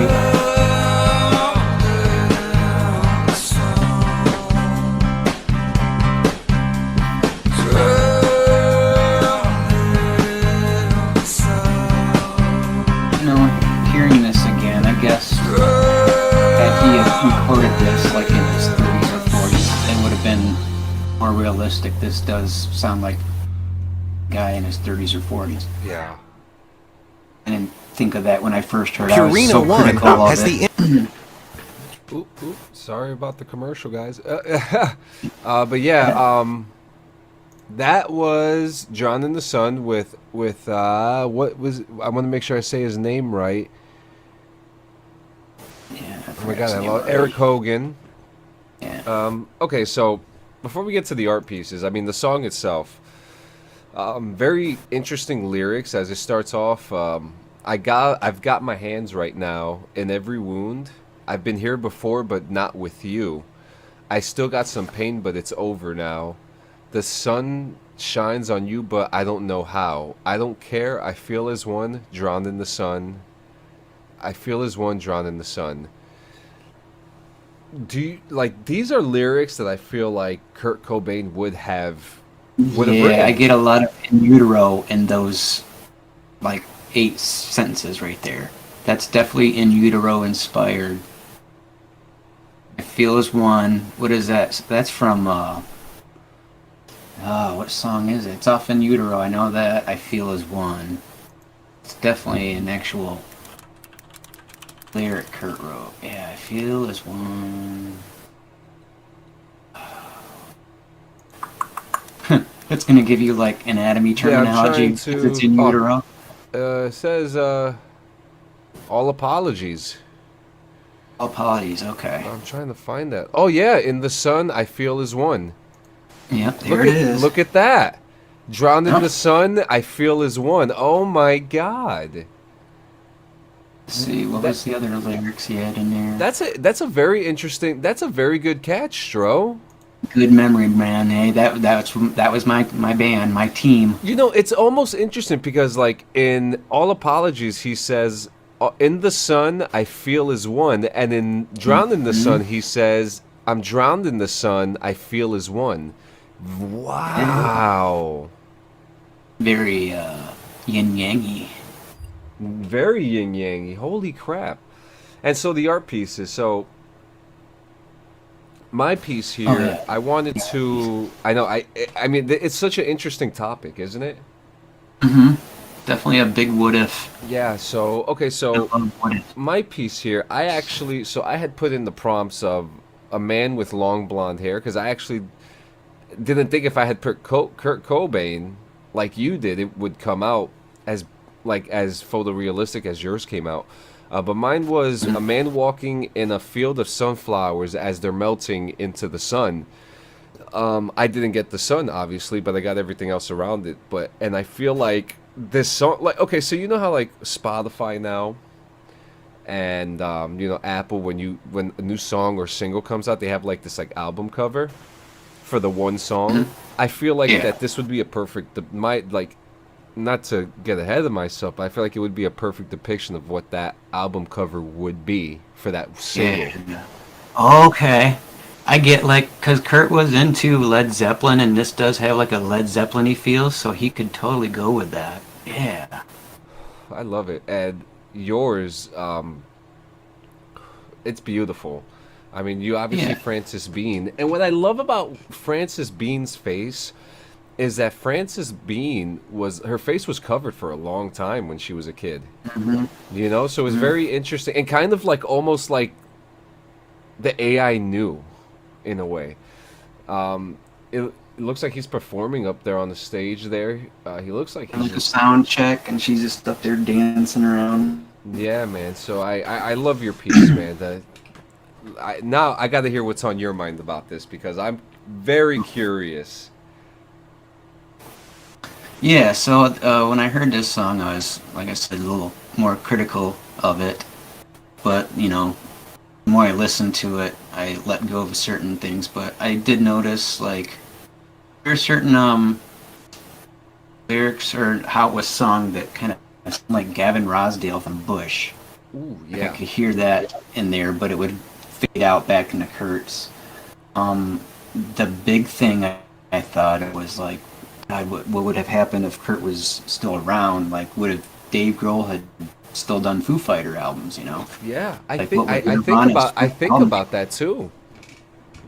And what I kind of remember of the guy and just how they would have been. I think Kurt would have supported, if not co-wrote, a few songs with them. I think so too. I agree with that.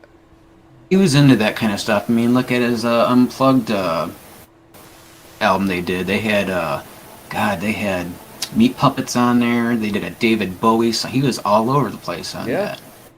Pretty eccentric, actually. Yeah, you're right. Actually, it would have been very. I mean, I'm not a fan of the Foo Fighters. It might be a hot take for a lot of people, but I can't not respect the work that Dave Grohl has done since Nirvana.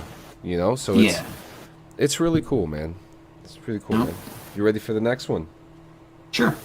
The next one is Man I Know in the style of Amy Winehouse.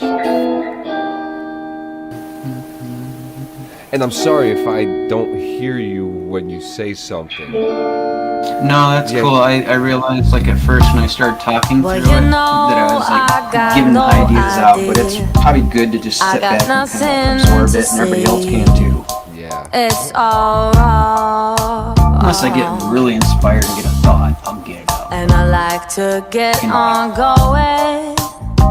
Trouble is showing with this song. I have seen it all, but it doesn't show one bit. My mind never rests, except for when he says I'm going back on to the living. My man, I know it. My man, I know. With a woman's heart and this man on my mind, couldn't open my eyes, but that's just fine. Me and my brain full with with no chance to get old. Now it's over. Need some closure. I have seen it all, but it doesn't show one bit. My mind never rests. And he says I'm going back on to the living. My man, I know it. My man, I know. What I tried and gone through, think I got it all. Think I got it all. My head had been lost. I was left to die. I was far too high. Thought I lost my mind.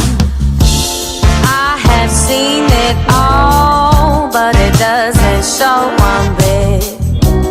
My mind never rests, except for when he says I'm going back on to the living. My man, I know it. My man, I know. I have seen it all, but it doesn't show one bit. My mind never rests, except for when he says I'm going back on to the living. My man, I know it. My man, I know. Yes, I don't know what happened there with the connection there, but you know, that was "Man I Know" in the style of Amy Winehouse. What did you think of the song? I just realized something listening to that too. She definitely kicked off a certain style of singing. It almost seems like the memory I have is like the Chappelle years, like when the Chappelle show was on, so early 2000s, and there's this kind of doo-wop feeling from her and Lauryn Hills. They both kind of had that thing going on, so I get that feeling when I listen to it. And yeah, I like that. I could definitely see that. There's definitely a fascination with New York again, like that whole era. I just think of like prior to 9/11, and everybody was just picking themselves back up, and the art was just rhythm and R&B was coming back, and a lot of stuff.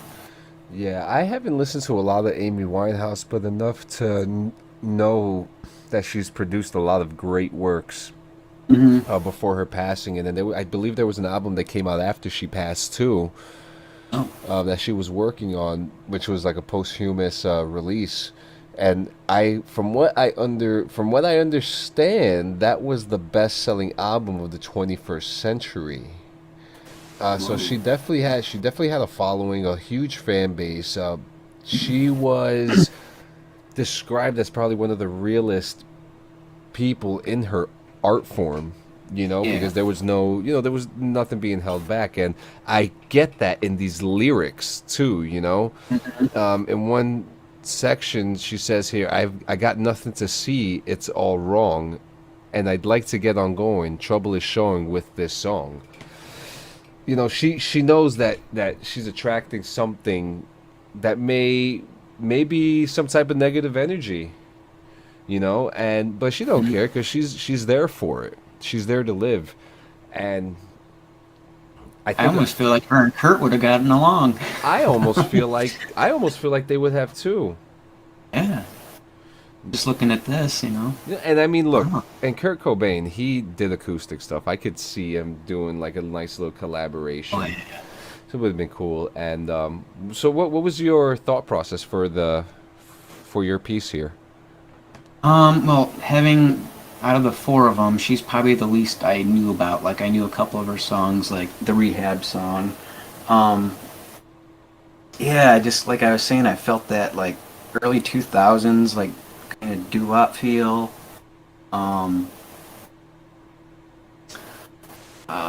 Like being at the coffee houses, out of time spent there.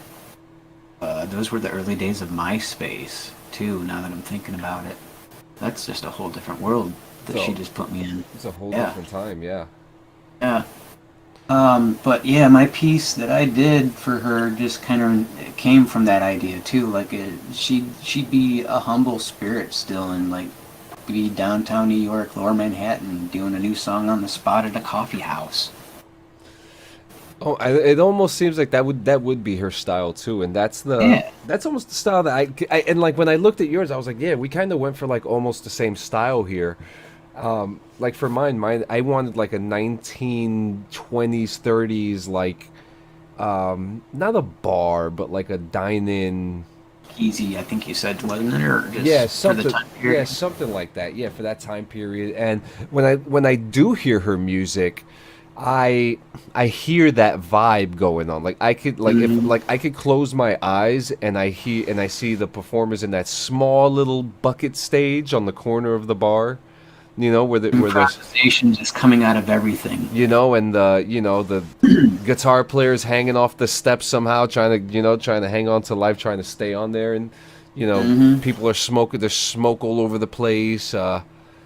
Everyone's just it's a vibe. True coffee house. Yeah, it's a vibe. It's a vibe. The next one I'm actually super excited for. I love Jimi Hendrix. I am a fan of Jimi Hendrix. My favorite song by them is "Hey Joe." Okay. I Hendrix is a killer in his music, and yeah, I mean, you ready for this one, man? Hit me.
Stage nowadays. Oh my god, I love this song. There is so much energy to this, and it's such an honest song, is it not?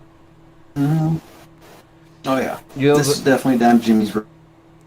Now, the one thing that was interesting to me is that because I am a Hendrix fan, so he sounds older in this. Yeah, and I'm glad. I'm very glad. Yeah, they made it work so good. I love the lyrics though.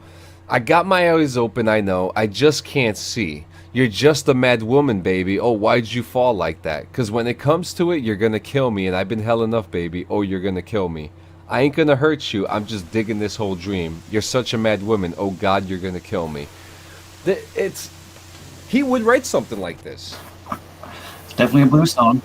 Definitely a blues song. Mm-hmm. Get away from me with that switchblade, baby. You know he's in there.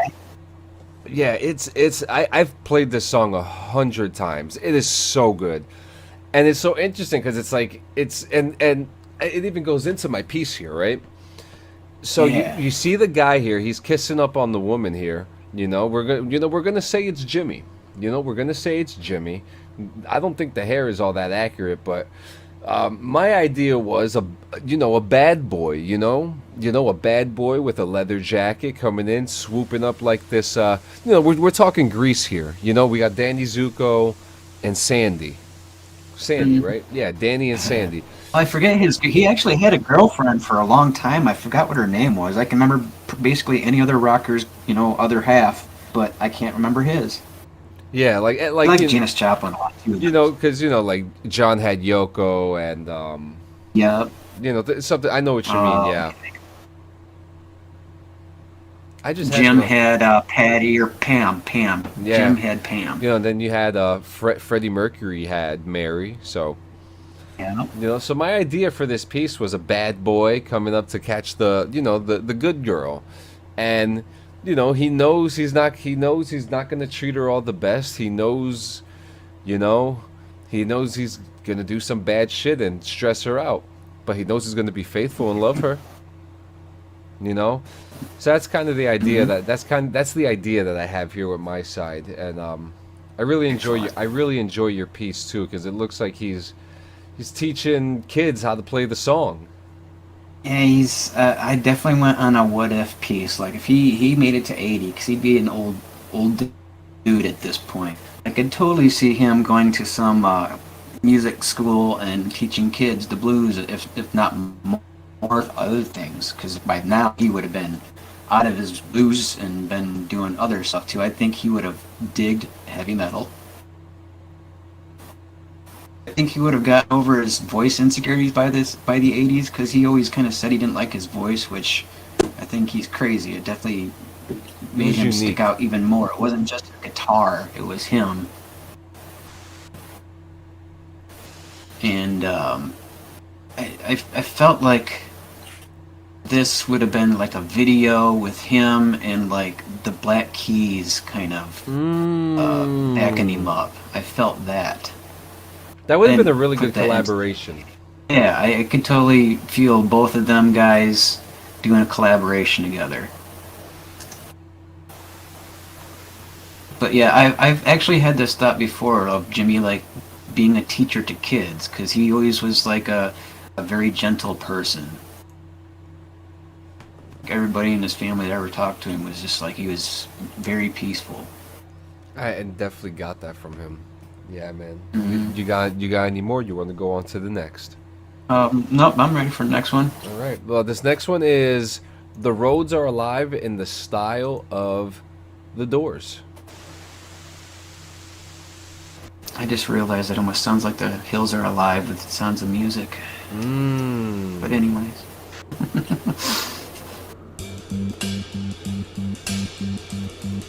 No, I won't get that out of my head. Sad faces like a bouquet of pain. With all that we had, we just couldn't stay. Down in my dreams, you know I'm all high. Never know what you are to find.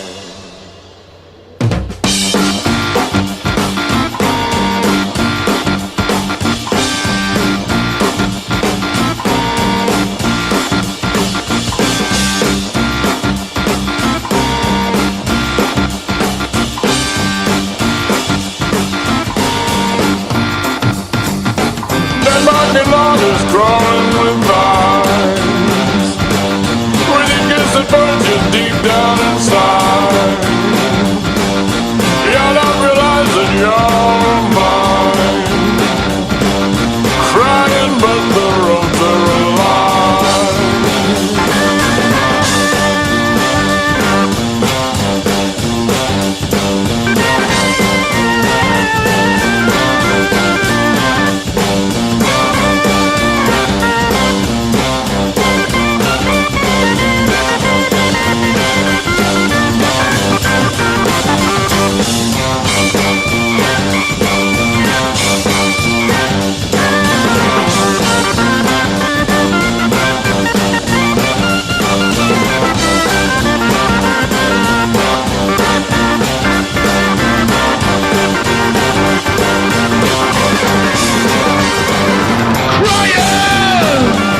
I love the fade out at the end.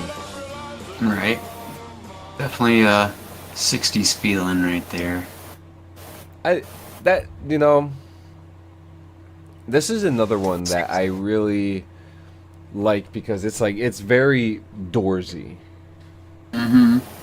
It's all all the elements are there, and again, there's another one where Morrison does sound older. Mm-hmm. That's what I love about. Yeah, that's definitely like the what if part again. Like if he had survived his alcoholism and drug stints, like what he would have gotten into. Like I could totally see him on MTV in the '80s. Resurgence of the Doors because of the Oliver Stone movie that came out. And, like Val Kilmer was portraying him. That would have totally been a fit right in. And then Austin Powers movies, damn well they would have took that song and used it on the soundtrack. They're the Right chase next between to, Dr. Evil. Right next to Smash Mouth. But there's something, John, I just found. The lyrics that I thought of while I was hearing this, and it's from Peace Frogs of the Doors. There's blood in the streets, it's up to my ankles. Sound familiar? Oh, wow. So he kind of went with the style. Yeah. Very interesting. Again, very good lyrics. Dead parking lot is crawling with eyes. With each kiss, it burns you deep down inside. Y'all don't realize that y'all are mine, crying, but the roads are alive. Yeah, that sounds like Jim. Tell me about your piece. Yes. So what did I actually title that as? That was titled... Where are you, Jim? Jim Morrison jamming on MTV in 1992. And that was basically it. In my head, it was the whole band, not just him, but the shot came out as just him jamming on MTV. And like I said, the vision in my head was like around 1991, Oliver Stone did the movie The Doors, so they're really popular at this point. The hippie thing's kind of coming back, and yeah, it's such a good name too. The Doors. Doors Perception. Aldous Huxley? I think that's who wrote that. Doors of Perception. That's who they got. What's his face? The piano player. That's where they got the name from. I want to say Manzarek. Tim. Ray Manzarek. He's the one that came up with the name, I think. At least in the movie, that's what they made it sound like. Overall, that was a pretty good movie of them too. Interesting. I've never watched it. If you could send me a link. You should. You know who originally was supposed to play Jim Morrison in that? Who? Billy Idol. Really? Yeah, and he is in the movie, but he actually was in I want to say it was a motorcycle accident, and he could no longer play the part of Jim Morrison. Ah, so they chose Val and they chose Val Kilmer. Yep. Very interesting. Choice. That's actually a very good choice. Yeah. Very good choice. My idea for my piece was that, well, he says in the song, "Dead parking lot is crawling with eyes and crying, but the roads are alive." And my idea was, the song is very trippy. I kind of wanna light something up and jam out to this while listening to this song. Mm-hmm. Like this is definitely a song that I could definitely pack a couple joints to. Word. Repeatedly. And Word. Hey, full disclosure, guys. I am human. And people want human experiences, and that's the whole point of why we're here talking about it, because this is the artificial mind. And the artificial mind today showed me that we have a bunch of guys sitting here in this parking lot, just relaxing, stoned off their mind, looking at these colors and the smokes and stuff, but they're just relaxing. The roads are alive, baby. I really love this piece. I think I may have to print this one out or something, but yeah, man. I'm very happy. I'm very happy with the pieces that we both came out with. They came out very beautiful. I'll go back here real quick. I mean, the Kurt Cobain pieces for John and the Sun came out really nice. And we both had like our own different themes where I didn't have their faces, but I definitely had them in the pic in mind. You know. Like how both of ours for Amy kind of went the same way. Yeah, too. yeah, they definitely the ones that we had for Amy Winehouse were definitely very, very like Coffee house feeling, speakeasy, just dirty, dingy, loungy, dark places. I love those. Yeah, absolutely. And we have a submission. Oh. Yep. So the submission that we have here today. And, you guys, we're going to do a submission at the end of every episode. So, guys, send us your submissions. And I got the next one for our next episode, which I think you're going to like. We'll announce that. We'll announce that in a few days. Today's submission is a squid overtaking a pirate ship in the middle of a storm. There is a lot of detail in this. A lot of detail. A lot going on. Yeah. I can't tell if that's like a lifeboat over there. Yeah, it's like a secondary boat that came off it. Yeah, and man, this creature, everyone's dead. Everyone is dead on this boat. I'm telling you right now. Sure. You know, yeah. I mean, I don't know what is in the mind of our friend Dylan Mason, but I do know that he's got one hell of an imagination to come up with something like this, because this is a piece. This is beautiful. This is like one of those pieces that you can actually have like on your bathroom. Oh, yeah. Yeah, you know. Print. Oh my God, you're reminding me of some of the wallpaper as a child at people's houses. Yes. Yeah, like anchors on the wall. yeah. This is I really do enjoy this. I love the detail of the water with the soap suds on the top of the water. You know, it looks like there's a tornado forming back there. It's pretty cool. Hurricane season. It's pretty cool. Thank you, Dylan. Thank you for the submission. Yeah, nice job, Dylan. You know, and he sent me the props, and he sent me the prompts that he wanted, and I put it in. And guys, you could do the same. You could check out our website, podpage.com/theartificialmind. You could also check us out on YouTube at The Artificial Mind, Spotify, and Apple. Do note that if you do want to watch the video that is along with our episodes, you would have to watch it on Spotify and YouTube. No, what did you? So, what are do you have any final thoughts? No, I really liked the idea that you gave us this weekend to look into with these 4 songs. Like, one of my main attractions to art is What If, so that just fed into it perfectly. So I'm looking forward to our next What If. Absolutely, and guys, keep an eye out. We'll be putting out feelers out there and stuff like that. So just contact us, Stro, and thank you once again, man. Thank you, sir. I'll see you later, brother. Have a good one, and everybody, thanks for coming. Yeah, thanks for listening, and we're gonna have a lot more coming. You.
cooling. I mean, we smoking. I mean, it's a beautiful Saturday afternoon. We alive. We woke up today, so you know what I mean. Gotta be. We gotta be thankful and blessed for that. Well, at least we're beating the heat. That's for sure. That's for sure. So Yes, for sure. what's going on, man? I'm glad to have you. It's been a long time coming. We've been. I mean, to start it all off, I mean, I mean, shit, man. We met in the sixth grade.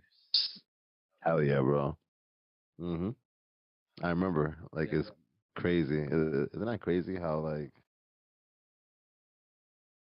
Isn't it crazy how that's like so long ago, but like like we still feel young though. It's weird, right? Like I don't know. yeah. Like, what's funny about that too is that, like, I remember I came from another school. I don't even remember what school I came from. I think it might have been Jefferson. It might. It might have been Jefferson. I'm not sure, but I remember going in there just, oh, you're gonna go to Miss Tripp's class. I'm like, oh, okay, great. That's straight, bro. All those memories are like so like vivid, yo. Like still, it's Yo, wicked. It's like, now, but yeah, I remember, bro. Yep, sixth grade, yo. Shouts to Miss Trey, yo. not one person spoke to me except you. I I came in wearing the fucking the a white Kid Rock shirt. I was wearing a white Kid Rock shirt, and I had these. Yo, I think he just dropped. Um, what's the name of that shit? Devil Without a Cause. Oh, yep, Devil Without a Cause, and Right, that's it. that song has been Words. coming up a lot of my conversations lately. Like, Word. but that was actually a But dangerous yeah, song. you had the white Kid Rock joint. Yeah, I had the white Kid Rock shirt, and it's funny because I had just seen Kid Rock with Willie Nelson in Virginia, and that's when, yeah, I had just gotten the shirt. It was fresh, and I had these Crazy. tight black jeans, and like, yeah, and then I saw you wearing these giant caffeine pants. Danko, Caffeine, Cakeware. Oh man, those were the brands, yo. Bro, Shouts to Hot Topic.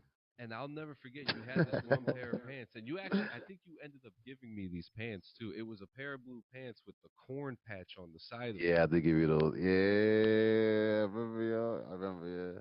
Yo, it was the white. I had those pants for a long time too. Bro, these kids won't appreciate like, yo, bro. Back then, bro, those patches, like whenever you used to like go to like a Hot Topic. At that time, Hot Topic had just came out. It was a brand new store. Like Yeah, first of all, like it was just like a brand new store. So that's um, we're talking like 99, like 2000, or like around that time, 2001, around there. But yo, if the new metal like days. if you go into a Spencer's Hot Topic, you could buy these patches, and then you were able to like, you know what I mean, like fucking get like your grandma or your auntie to like sew the patch on for you, do it yourself. You could like sew the patch on the side of your pants, on your backpack, remember, like on your book bag. And it was all the bands. It was fucking Tool, System of a Down, Corn. So I had the corn patch, and yeah, I remember giving Jonathan those fans. Yeah, I also remember kind of like your transition from like you didn't stop listening to rock music, but right. you started hanging out with um a cousin of mine, Yeah, Johnny, right? Johnny, Hey, that's and the, with I forgot about that. yeah, and I remember you started hanging out with him, and like He was freestyling I and remember this is shit. the time we're kids. I'm like, oh man, Bro, my we're friend is kids. changing. My We're friend, like 13. Yo, cause he was like freestyling, but actually he was a freestyling. bad kid, yo. Yeah, I know. Yeah, I feel you. But yo, he was he did an artwork. That was dope. But nah, he was. I remember it was like the timing, cause it was like that was the same year that we had just watched um fucking 8 Mile. Me and Rav, shouts to Sergio, who by the way was we just found out was on the same fucking baseball team as Jonathan, as Clean Sanchez, and my bro Kibo Hiti, who's right here with me and shit. Shouts to Key, Seven Tribes. But all three of these motherfuckers were on the same baseball team and shit, so that's crazy. It's just like a small world type shit. But Rav, me and Rav watched 8 Mile and we was like, yo, nigga, like we need to like learn how to do this shit. Like whatever that was in that movie, we need to like do that.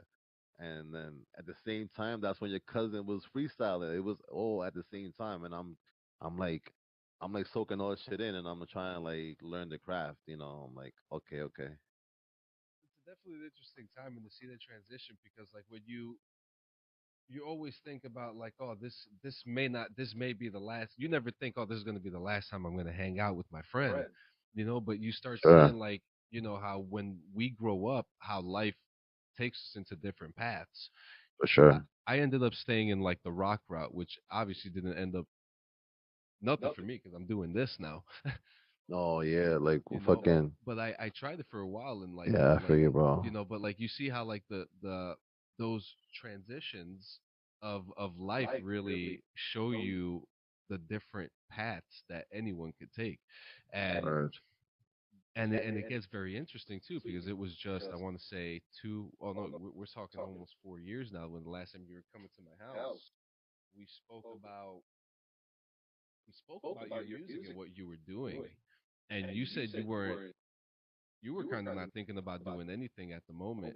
Oh yeah, no, yeah. Like as a matter of fact, yeah, like in 2019, like yeah, like I do remember, like it was the last time that we, like we were able to like, like hang out and shit in person and shoot the shit and um, no, yeah, and I remember you had asked me about music, and at that time I was like, I'm not really doing shit right now. I'm like, I was like iffy about it, I was having doubts about it. I was like, like I wasn't, I don't know, like I was jaded. I was like uninspired. Oh, with Shouts to, music. what I mean?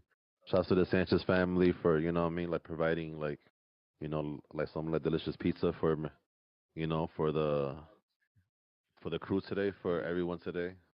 Shouts to you guys. I appreciate it. Let me tell you, those plates, my wife never uses them. These are my mother-in-law's plates. Oh, really? These are beautiful plates, by the way. Oh yeah, they really are. These are So wonderful plates. I'm I'm sitting down and I'm just minding my own business one day, smoking a blunt, Yes. and I see the post. I hear Razor. You Okay, post a okay. clip of Razor, and Yeah. I'm like, no shit, it's really happening. And I think it was Razor, right? That was the first clip you revealed. Razor, yeah, that was Razor was like the Razor was like one of the earliest songs that I first recorded, like kind of when I came back from my like hiatus. Yeah, it was just like which is crazy because it was just like I was just like having fun with the record, but like it ended up coming out like like a little better than I expected. Like it was like it came out pretty cool. So I was like, hey, you know what? Let me put this out. Yeah, like why not? So then.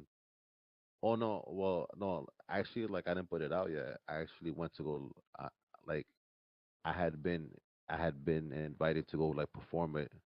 Well, like to go perform at a show, at a live show, and I was like, you know what, fuck it, like let me go perform at this show. I got this record that I just did called Razor, so let me go perform that, because I didn't have a lot of music, because I wasn't really making music, so. But I had like two records that I had Razor, and then I had like another song that I also kind of recorded around that, but um, so yeah, I did Razor at the show, and I was lucky enough to have like this dude like he was like filming the whole like performance like from the front, like he had a pretty like flight camera. He was like filming the whole performance, and you know he ended up like making it into like it was kind of like a live like music video performance, and like he like chopped it up for me, like he pretty much put it all together, and like he sent it to me, and I'm like, yo, that's just is dope and shit, but and it's crazy because I had no idea that he was even like recording. Like I didn't even see him recording. I was just because it was I'm on the stage. I'm just I'm like all over the place. I'm looking at the lights. I'm looking at the people in the back. But so it came out pretty dope and shit. So I ended up putting it out. But yeah, Razor. I ended up calling it I ended up calling it Razor because like when I wrote that song, it was right around that time where like Razor Ramon passed away. Scott Hall. Um, it was maybe like a few days later, like, and so it was like it was one of those things that it just came to me. Like it was a bar that just came to me. I was like, damn, you know what? Like, let me say rest in peace to Scott Hall. Like Razor Ramon. But so I ended up calling it Razor. Just to like, like it's like kind of like pay homage to him and pay tribute to him. You know what I mean? He was definitely like one of the goats. He's definitely a legend. Definitely is. And we're gonna talk more about your album when we come back after this. Word up.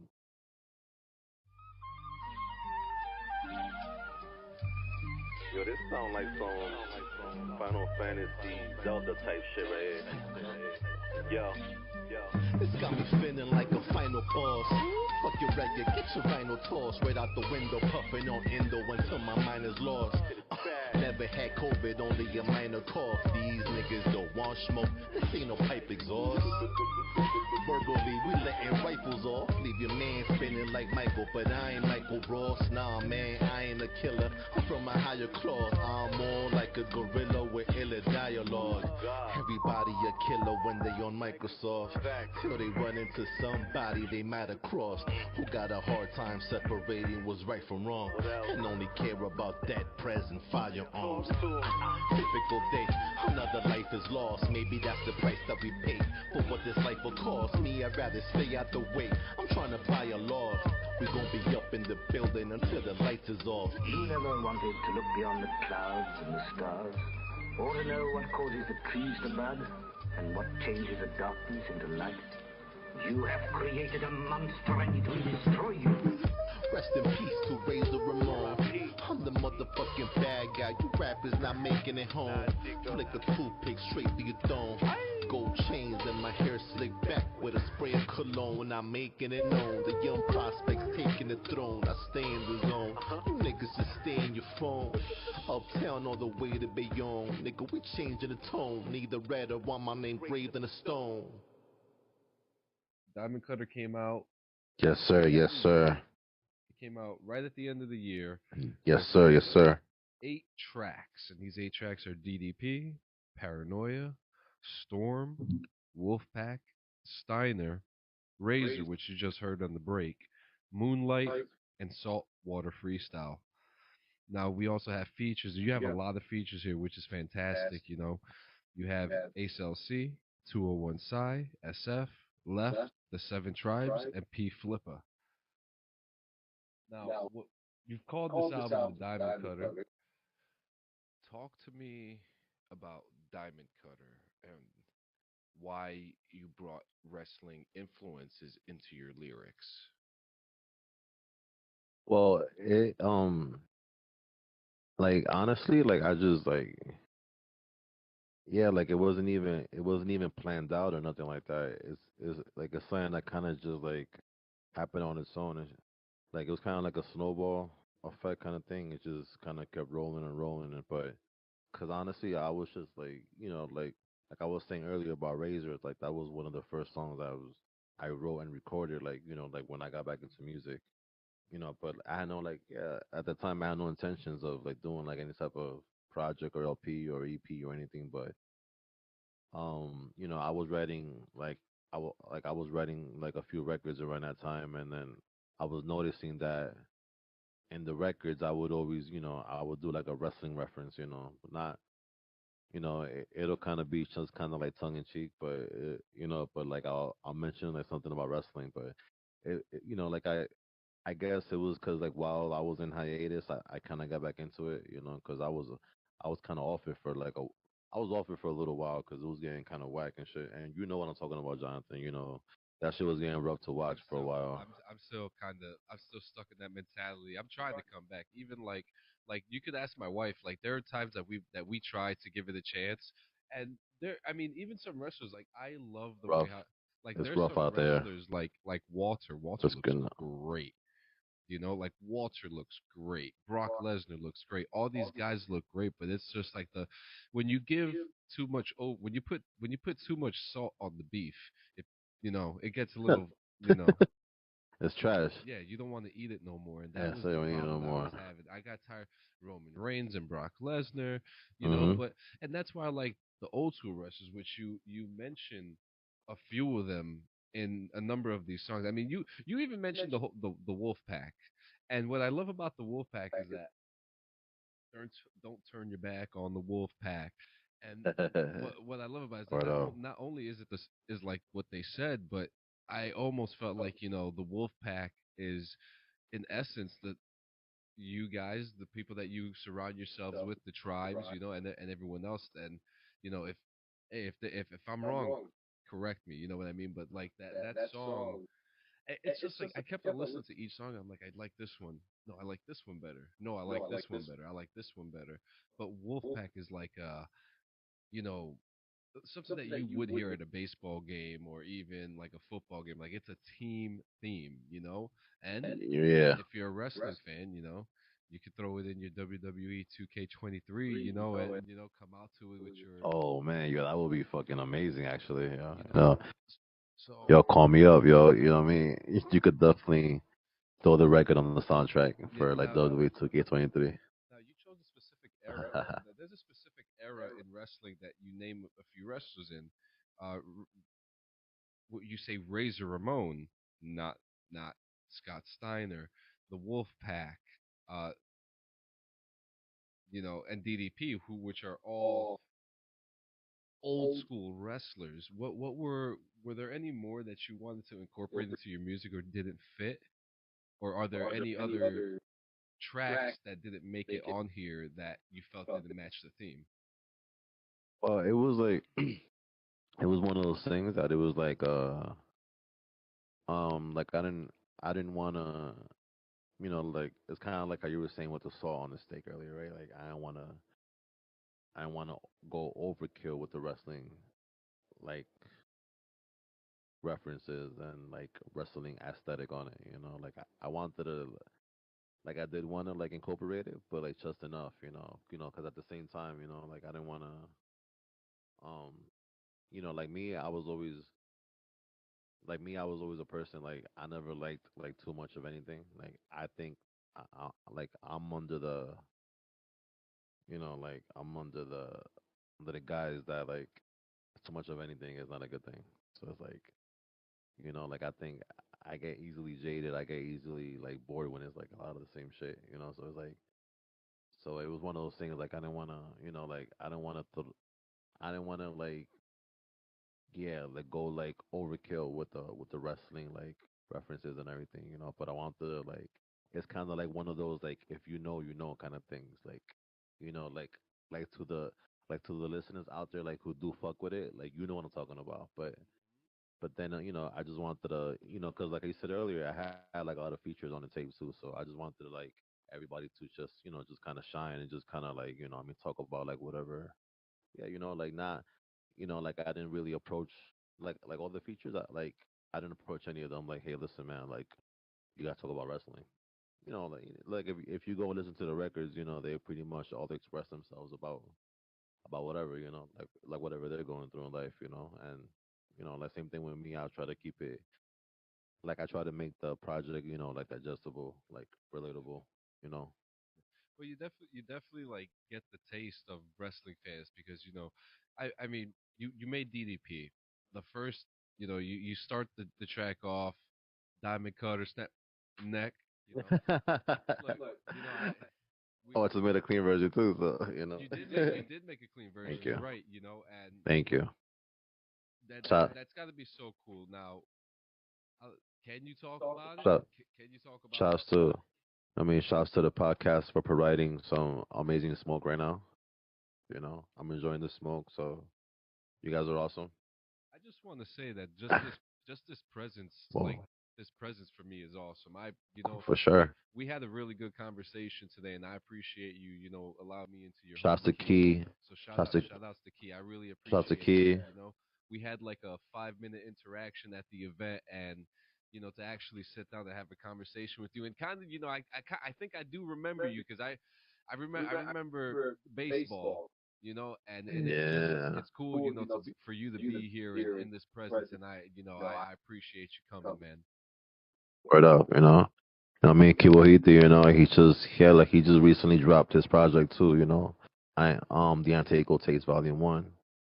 But yeah, Definitely put it on Yeah, yeah, you know what I mean? Yep, you know what I mean? But like like we're doing things we're doing things a little differently, you know what I mean? You can't just like pull that up on streaming. You gotta contact the brother up if you want to listen to that, because we're doing everything exclusive from now on, you know what I mean? We're doing everything self sufficient, in home, ingrown, you know what I mean? So, we're just trying to keep everything like keep like math, keep like fucking ownership and fucking equity of everything that we do from now on. That's kind of how we moving. But we'll get into that later. I wanna, yeah, what I mean, like just to say like on the wrestling topic and shit. No, yeah, DDP. You mentioned DDP earlier, but I was oh no, so yeah, like I was saying earlier, like as I was making like more wrestling references and it kind of like culminated like in my head, I was thinking like you know what, like it'll be kind of cool to do like, like to kind of do like a wrestling kind of like project. It's like why not? Because like it's something that, like it's something that obviously like it was, like I wasn't like the first one to do this, and I'm not gonna be the last one either. Like it's a thing that's been in hip hop, for like a while now, but but but like me personally, it was special because I'm actually like, like I'm not gonna lie, it was it's a couple of artists though that who kind of do it just because it was kind of like a fad. It was kind of like a wave and shit. It was kind of like a trend to do at a certain point. So like you got like what I mean, like certain artists like doing like wrestling themed shits, but they just what I mean. I could just tell that it's kind of like on the surface. You know what I mean? But so that's why like it's kind of special to me because I'm like I know it's coming from like a real place of like fandom. Like I'm actually like a huge like like wrestling fan since I was a kid. You know what I mean? Like my grandfather put me on wrestling and shit. So it's something that's always like in my roots and shit. Like it's deep rooted and shit. But I have an ashtray. I got like five ashtrays, and I don't know where any of them are. I have Oh, I got that. that Oh, I got that shit right here, brother. funny story about that. That's actually not an ashtray. This is a barbecue plate from Kansas City. Thank you, Jack Stacks, for the ashtray. Shouts to Kansas City if you're listening out there. Hey, I mean, I'd love to see you guys out there. I mean, and shit, take me with you. I'll bring my camera. Straight up, Hell yeah, like, hell yeah. Yo, um. Kansas City, yo, book us, yo. Know what I mean, we'll come to your city, man. So now, but you also have. So you got some other really great tracks. Paranoia is a great is a fantastic one with Ace LC, Storm, Thank you. Saltwater Freestyle feature, which is fun. It's actually funny because like when I'm streaming video games, I'll sometimes I have my Spotify on and Sure. you guys will come on sometimes. But out of all the music that I've played of you guys, that whenever I'm playing it on my streams or if I'm listening to it or whatever, Saltwater is the only song that's given me a copyright strike. Oh no, yeah, because no, well, is that I'm not surprised there because like Soul Water is actually like it's a freestyle that we did over like it's a record by like another artist. Oh, Yeah. that Yeah. makes Mhm. no. But yeah, no, no, yeah, it's kind of funny actually. No, cause like Soul Water, like like it's funny because like Soul Water, like that in itself is also like is also like what Diamond Cutter ended up being in general. It was just something that was just fun, like something that we just did in the moment. It was a fun freestyle, but like I kind of yeah, like I kind of thought it came out pretty dope and shit. And P Flipper, shouts to P Flipper too. Like he was like fuck it, like I'm gonna just throw it on the tape and shit. You know what I mean? So yeah, you know what I mean. I definitely give credit to the artist. You know what I mean? Shots for that. Steiner and Moonlight are two of my favorite songs. Thank you, bro. It's got like a nice like in Moonlight you have the Seven Tribes featured. Who is everyone that is featured on that track? On Moonlight is basically just like just like it's my whole tribe. It's the whole seven tribes basically. It's myself. It's Key. It's Live Higher, um Ralph Bakes, Cass, Siva, P Flipper. Yeah, and it's basically like it's basically like the core of the tribe. Like the ones that we basically just like started this shit with, the whole movement with. Like 10 years ago.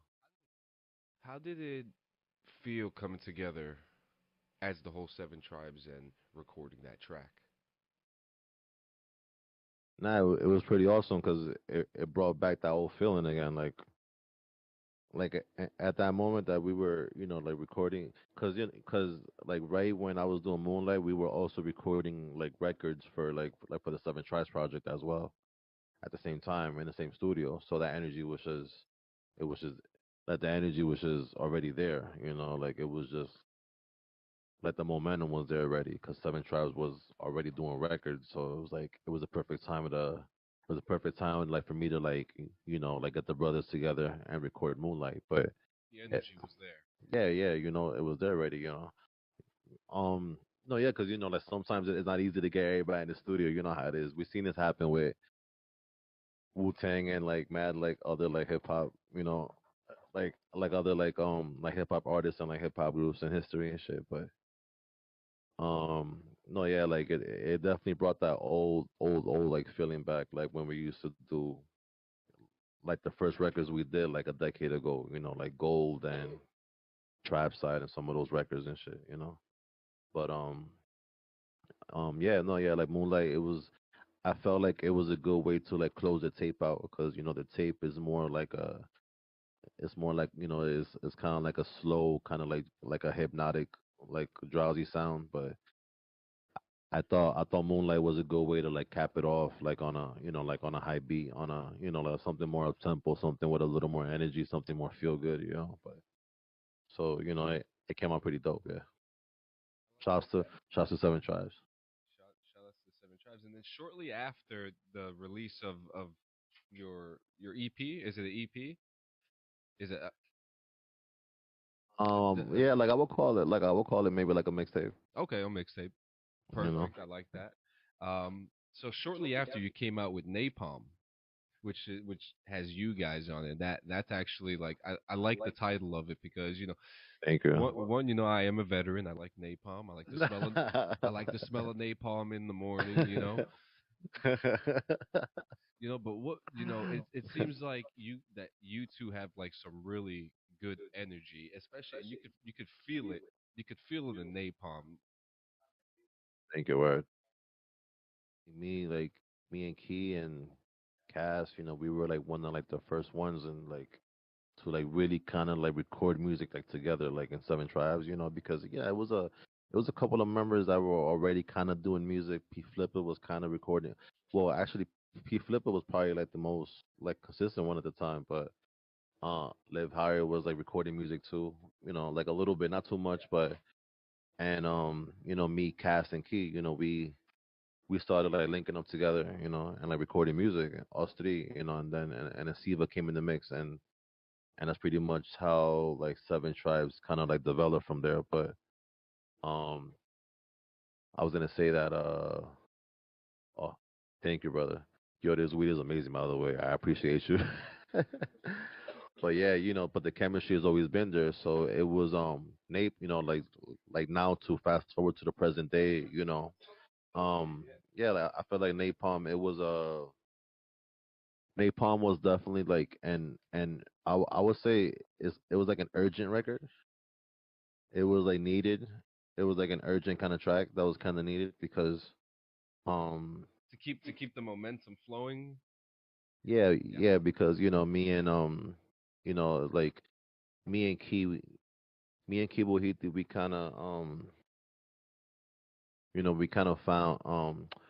of found this little, I can't even explain it to be honest, but we just we're carrying this certain like momentum, and we've been moving with certain hip hop groups that's been like really getting the culture, like really pushing the culture forward.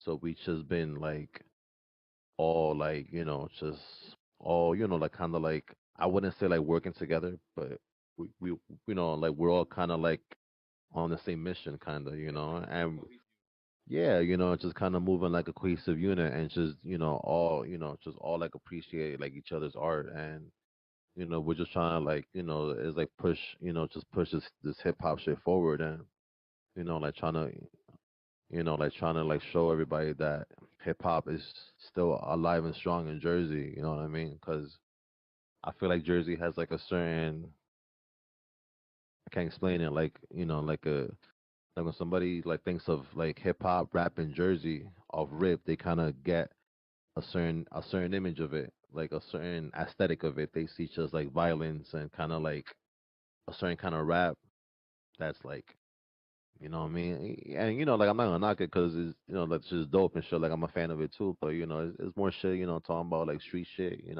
shit like that. But like I kind of want to show like everybody, yo, like that's not the only thing in Jersey. You know what I mean? Yo, we do this hip hop shit. Like we do this. There's like there's a like crazy underground fucking like movement right now that's been like bubbling and shit like that.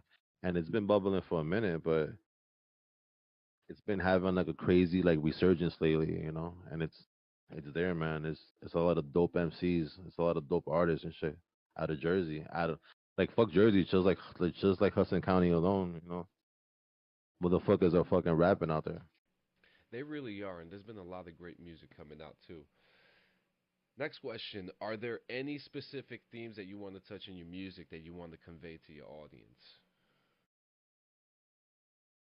I'm not gonna lie, that's actually a great fucking question. Cause like yeah, that's really like a pretty good fucking question actually. Cause like now that I'm thinking about it, like I'm not even like I'm not like sure yet like where like I'm not sure like what direction yet. I'm like Yeah. I'm kind of going like kind of with the next project. You know what I mean? But cause like honestly like I was thinking like initially like I was gonna just I was gonna like kind of just like like leave Diamond Cutter behind, and I was gonna just like focus on I was gonna like focus on like other, I guess, like other themes in music. You know what I mean? Like other things that like what I mean need to be talked about Yeah. in music, and other things that that like that I also like would like to like talk about in my music. But like now that I think about it, like I've been thinking like as of more recently I've been thinking like wait, like I don't have to I don't have to like completely abandon Diamond Cutter. You know what I mean? I could definitely work on other projects, but I can always come back and do a Diamond Cutter too. Like for Yeah. those fans, like for the fans who do, like for that, like That specific audience, if that's what they like. yeah, like that demographic, like the audience who are fans of wrestling and hip hop and shit. You know what I mean? So I could always come back and do Diamond Cutter too, but like at the same time, like I could still work on other projects, but I've been I've been I've been like thinking about and like trying to figure out like what direction I'm gonna take it artistically. Absolutely. I'm still like Yeah, yeah. I'm trying to keep it open, because I don't want to stay like too much in a bubble. Yeah. How did you feel when you first like set up your profile like on Spotify and Apple and you first like you saw your face, and you're just like, "Oh shit, that's me." I'm now my foot's in here. I'm actually doing it. Like what was that first like reaction when you got that acceptance and everything went through? It was it was pretty cool because it like like that was like it was my first time, because we did thank you, brother. Um, yeah, like it's like most of my music that I had recorded, it was like prior to like me just taking time off. It was with Seven Tribes, but like at that time, like like we never really had our music on streaming. We just had like our music, like we were like selling our music ourselves, like independently. We were just hitting the Yeah. streets, and we would just like we were taking it back to like the mid 2000s and shit. That's what we was doing, but it was on that. But so like you said, yeah, like kind of seeing my music on there for the first time, like it was a pretty cool feeling, because I was gonna say that, like it's like coming back to music. Um, like it's like one thing that I noticed off rip, like right away was that yo, like I have to like learn everything fast. You know, I have to like adapt because shit's different now. You know, everything's different now. Like the way the way artists are like marketing, the way artists are writing, recording, the way they're selling merch, the way they're doing music, the way they're like celebrating release party. You know, it's just everything and like the whole culture. Because like you know, a- in hip hop, like time moves so rapidly in hip hop. Like you know what I mean? It's like 1 year in real life You're right. is like 3 years in hip hop. Like Yeah. things like trends just come and go, and it's a culture that moves at a sorry, it's a culture that moves at a rapid pace. But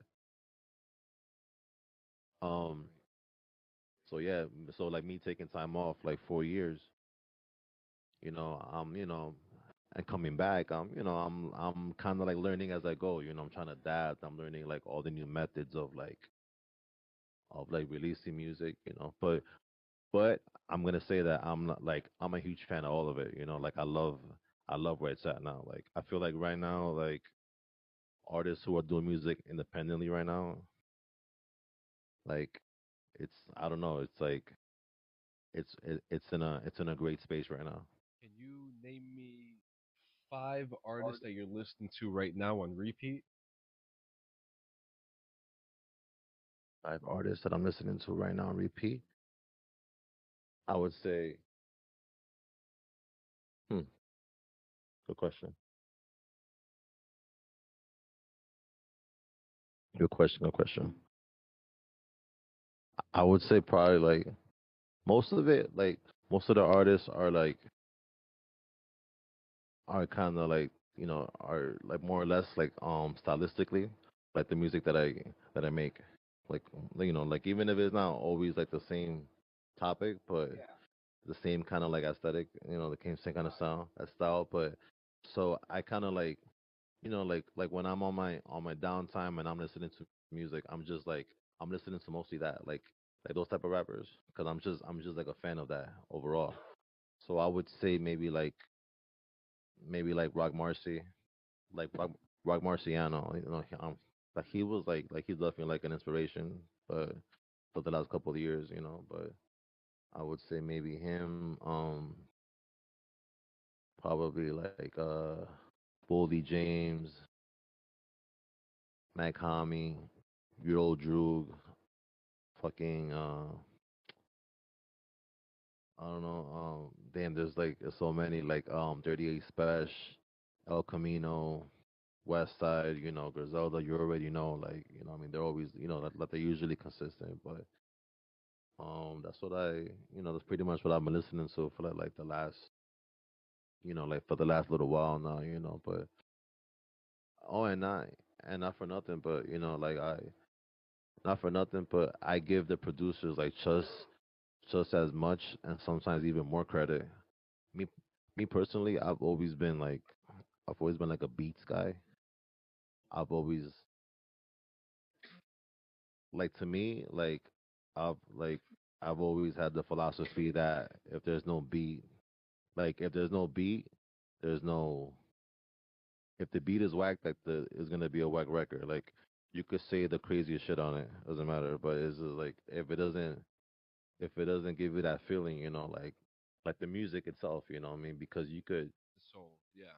yeah, because there's been like plenty of times that we heard some like trash ass lyrics or whatever, but it was on a crazy fucking beat, and we're like, yo, this shit is mad, it's catchy, it's dope.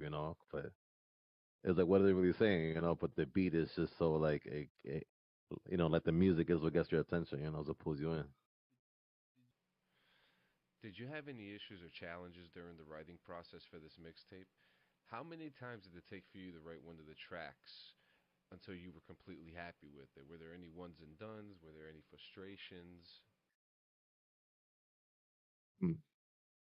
It's a good question. There's a couple of like there were definitely like a couple of records off Diamond Cutter that were kind of like like they were kind of like seamless. Like the recording process was just so it was so simple and it was just so seamless. Like I would say like I would probably say like Paranoia was probably like the maybe like the more easier kind of like you know what I mean like seamless like sessions that I had off Diamond Cutter. You know, like I was like a one and like that was a one and done. Like we recorded it and then yeah, you know, like like I never had to go back to it. You know, but um, eh, you know, like it was a couple other records that you know like I would definitely have to like come back to them a couple times and kind of get them like right. You know, like Wolfpack.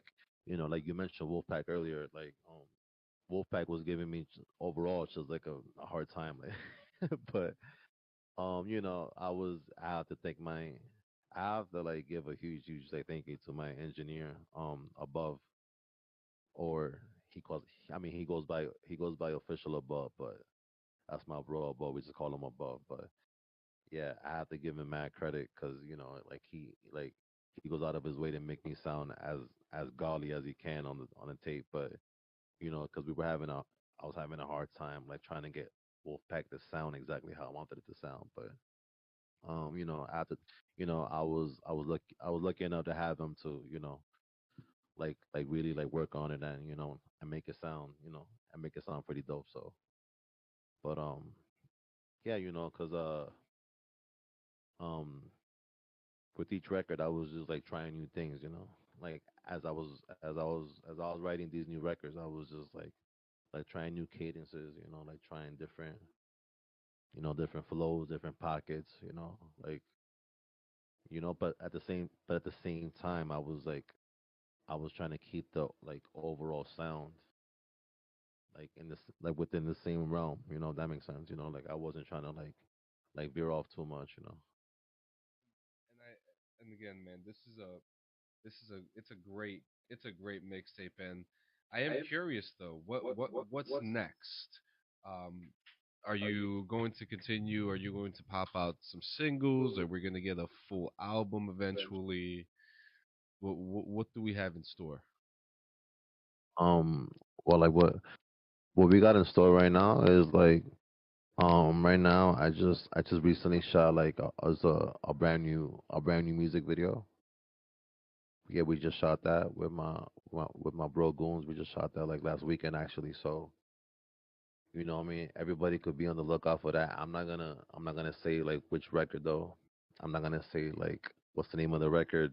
It's just a brand new video. You guys are gonna see it when it drops. But yeah, like you know, like I want but after, you know, after we drop that video though, after we drop that video, I'm gonna you know, I'm just gonna like kind of like focus more on like on the next solo project, but I want like I also want to focus on the Seven Tries project as well, you know, because we have a project also on the way that we're working on. So you know, I'm gonna pretty much like you know like make those to my main focus, you know. But like I said, you know, like somewhere yeah, like somewhere down the line, like I'm gonna eventually come back with a diamond cutter too, you know what I mean, for the you know for the fans, you know, for like all the wrestling fans and supporters and all the ones who you know like who showed mad love and supported the first one. But Are we gonna have different eras of wrestling and different diamond cutters? probably, yeah, you Yeah, know, it could work. we'll It see. could work. You gotta throw some X We'll Pac in there for me, man. see. Of course, yeah, you know what I mean. Yeah. We'll definitely throw some X Pac in there. I definitely Shouts want to DX. to. Yeah, and he was also a Wolfpack member too. The only one. Oh, he was He both. was the only one. He was the That's only one. right. He was DX and NWO, yo. So how? Set So tripping. you can lie if you want. Wait, how For old are you sure. now? I am 34 now. Okay, 34. So what's interesting is that DDP started wrestling at 35 years old, Yeah, and man. you know For sure. you're finding you're finding some solace now, coming back into the music, and now at this age, is the perspective different than it was 10 years ago when you first started? Has it been 10 years? For sure. It's been about 10 years. No, yeah, it's probably been. I mean, yeah, like I've probably been recording music since like 2005. You know, like 2004, 2005. That's when me and Rav, you know, like Rav, he's on Wolfpack with me. You know, which is kind of the reason why like I named that record Wolfpack because it kind of made sense because those were kind of like those were kind of the guys that I kind of like started making music with, you know, like Rav and my bro Avid, you know, but we started making music like yeah, like in the mid 2000s, you know, we started like writing lyrics like in like 2002, 2003, 2004, but in 2005 that's when you know we were like ready to like okay we kind of figured out what to do. Let's get a mic. Let's get an M box. Let's fucking do this recording shit. And obviously, it sounded like fucking trash, but we, you know, we did what we can at the time. But I was, I I was, oh damn, yo, like back to your question. I forgot your question earlier. Yo, this fucking weed is amazing, yo. I appreciate you guys for, you know, blessing me with this right now, yo. We Listen, got some weed. We got some vegan pizza, yo. We lit right now.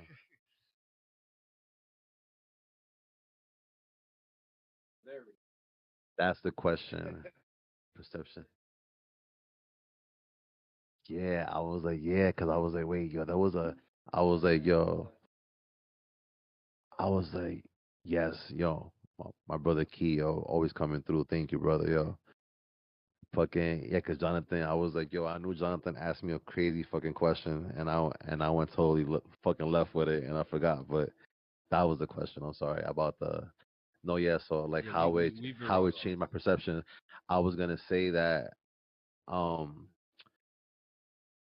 you know, like I definitely take it a lot more serious now, you know, because you know, I guess like back then when I was younger is one of those things that I was kind of taking for granted, you know, like I was making music, but I wasn't taking it as serious because I was just, I don't know, I guess I was just young and I was just like whatever, you know, but you know, like I guess I don't know, like I've always been kind of like good under pressure, like I've always been more active to do something when my back's against the wall type of thing. But so I don't know. I guess maybe like how you mentioned, like I'm like in my mid 30s now, so maybe that has something to do with it too. I'm taking it a lot more serious now. Like so that's how for sure. Yeah, for sure. Like I definitely see like a purpose with this. Like and it's not even like oh like yeah it's like I gotta make money with this or I mean I put it like this, like we all pretty much just like want to do what we love, right? At the end of the day, right? Like who the fuck doesn't want to do that, right? Like we all want to do what we love. So it's like so ideally it would be like pretty fucking amazing if we could just like do what we love and be able to still be able to like take care of families and take care of everything. We got to take care of like all types of like residuals and fucking mortgages and all that. But like, it's like it's the way like I look at it is like, yo, like I'd rather just like I've been pretty much like working for like a long time and like the way I see it, I'm like, yo, I feel like we have something like very special, and we haven't like even though we've been doing this music for like a while, we haven't like fully like tapped into it yet, like to its full potential. And I feel like as of kind of like recently, it's been like a resurgence, and I don't know, like I just feel, it's like like the energy this time around. It feels way different now. It feels like a pot that's like slowly like fucking like boiling and shit, and it's like bubbling. It's kind of like that feeling, like it feels almost like a tidal wave is about to come and shit. But so so yeah, it's been like it's been like inspiring, and it's been like motivating me to just like want to keep like writing more, and keep making more music, because it's just like um, it's like it's all around us, I don't know, it's so many dope artists out there doing their thing, and it's like you know, and it's really cool to see, you know. So it's like, and yeah, that's one thing. That's one thing that I also learned, you know, like to go back to your question about like perspective of music, you know, like that's one thing that I also learned, um, like when I came back into music that, you know, like it's something out there for everybody, you know, like there's like space, like there's a space for like you know, for every artist, you know, like when I was younger, I always had this perception that, oh, you know, if you're not, you know, if you're not like the top artist, then it's like, you know, then you're, you know, like if you're not a Drake, if you're not a Jay-Z, if you're not a Lil Wayne, then it's like, what are you doing? Then, you know, then that's it. But um, like I was saying earlier, like is like the whole music scene is like the whole music scene is at a dope space right now because right now, like, you know, there's like a like there's room for everybody. You know what I mean? Like everybody could eat off this, cause like there's so many people out there that just can't get enough music. You know, like they're always looking for more artists. They're always looking for more rap. They're always looking for like for more, like they want to keep going to more shows, more festivals. You know, so it's, you know, it's definitely like inspiring. You know, it's like why not? You know, it's like why not? It's like why not do it? You know, and it's something that I love. You know, so. Yeah, yeah, yeah, yeah. As we continue on, continue on, continue on, continue on. It's a tribe, y'all. Tribe, y'all. Tribe, y'all. Tribe, y'all. Tribe, y'all. It's on time, y'all. Time, y'all. Time, y'all. Get live, y'all. This the one that make you move, right? This the one that make you groove, right? This your favorite type of tune, right? Put you in that mood, right? Bouncing to the groove, got them sliding out their shoes while they dancing in the moonlight. 1, 2, 1, 2, that's how we do it, right? Dancing in the moonlight. Yeah, yo, I ain't even reached my pinnacle. Not a miracle, the minimal you do will be a fallout to your visual. This shit is feeling spiritual, the other half is physical. Saying it's original, but most of it's predictable. Had to get a lot off my chest, like a bench press. The next step, you already feeling. Hey yo, say less, they way less devoted. These words ain't easy to digest. I might just dip on you, I ain't lyrically Open impressed. up those ears, hit you with the message like a couple spears. Fuck you artists claiming that I'm waiting true to self. You ain't sincere, we over here celebrating every year. All these locals thinking they surpass the tribe, they live a lie. And even wise, kill yourself, deserve to die. And let the bullshit fly, don't even try. You're crazy out your mind, afflicted children. Fuck, you thought you must be blind. All these suckers stepping up to us, they fool. This time to dime, save the records. I don't ride a skateboard, but Cash is my brother. Fire crack when we adapt and dap up each other. He mad that I eat butter, that's a whole different topic. So as long as I bake it, we great with splitting the profit. How you understand, but ain't never do the novice. 7 clan, you got 7 different options. You down with the gossip, that's way out of line. You do the same shit, time after time. Tearing the scene up with my tribe for like 10 strong. Dropping gold, rocking shows, nigga, we made a Teflon. It's been the same, we don't need a challenge. Did it with heart, don't even need no talent. You falling apart cause you still seeking balance. Couple of y'all still trying to find your way. Better learn to swim and don't get caught up in the tidal wave. Been more than a minute, now I'm back with the set. Word of MF Doom tatted on the back of my neck. It's the tribe, It's nigga. the shit that helped me get in my bag more. 17, a pen and pad, sipping the Mad Dog, serving teens, hella packs up in the Jan Sport. Need a scholarship, trapping like it's a dance sport. Fuck all the politics when I spit it's like bath salts. Probably gripping the mag, hollow tips at your damn door. Why you boys always singing this sad song? My presence is a gift, so I'm rapping my ass off Don Dada. Keep it going, y'all. Yeah, I do this like I never had a choice. Thought it, then I wrote it down. Expressing help me mend the void. When I tune into the sounds like freedom, so I use my voice. Sing until the pain is gone, clear the mind, cut the noise. What? Can't replicate it when it's done with passion. Truth is what you can't avoid. Concerned with your social status. What? Don't go insane trying to be the baddest. Yeah, don't cause a scene trying to be dramatic. Ooh, where you get that? Huh? This little knapsack hold a gas tank. Smoke, it's made me lots of money, so I give thanks. And I don't need nobody but a big bank. And all my brothers sure to make that thing sink. How damn try to tell us how to live, man. Right. How damn try to tell us what it is, twin. Right. When we done set the tone for the whole thing. Right. Come on, man. Blah. This the one that make you move, right? This the one that make you groove, right? This your favorite type of tune, right? Put you in that mood, right? Bouncing to the groove, got them sliding out their shoes while they dancing in the moonlight. 1, 2, 1, 2, that's how we do it, right? Dancing in the moonlight. All right. Before we end the show, we're gonna play a game of agree or disagree. If you disagree, you gotta explain why. It's just a little something for the people to get to know you a little. Okay, okay. I'm with the shits. Let's go. I'm ready. All right. We're gonna pull 5 out. We're gonna pick your brain. Number 1 is is is deep dish pizza actually a casserole? Yes, it is, and it's crazy because I feel like we just discussed this earlier as we were getting pizza.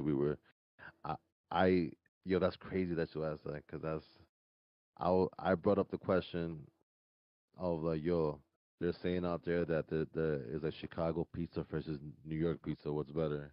And then everyone started saying that, yo, come on, man, that's not pizza, that's casserole, that's lasagna on a bread. But so yeah, to answer your question, yeah. Try to find a good one here. Hard work is more important than talent. Hard work is 1000% more important than talent, and that's something that I've also learned. Like, like coming back into music, because like the people that are like cutting through, like they're really getting busy, like and I see the work ethic, like they're not like oh like they're not like half-assing the music, like they're actually out there, like like doing videos, doing it's like doing like radio shows, doing freestyles, like like recording albums, like putting out projects like on a consistent basis. So I think, yeah, like hard work definitely beats talent, 1000%. 90% hard work and 10% talent. Next one. Bare feet are gross. Yes or no? Yes, I don't think no grown man should have their bare feet in public. Like unless you're like at the beach, then that's cool. Or you're wearing like slides on the boardwalk, that's cool. But yeah, no, no bare feet. No, no, no, no bare feet. If you're a grown man, come on now. You know what I mean? Are you so if you're watching the movie, would you rather watch it at the theater or watch it at home? I'd rather watch it at the theater, honestly, yo. And that's one of those, and it's kind of upsetting because I feel like it's one of those things that is gonna be like another lost art. Like I feel like people are gonna stop going to the movies, and it's kind of sad, yo, because like I'm old school, man. I feel like the whole movie experience is dope, man, and that shit will never be like.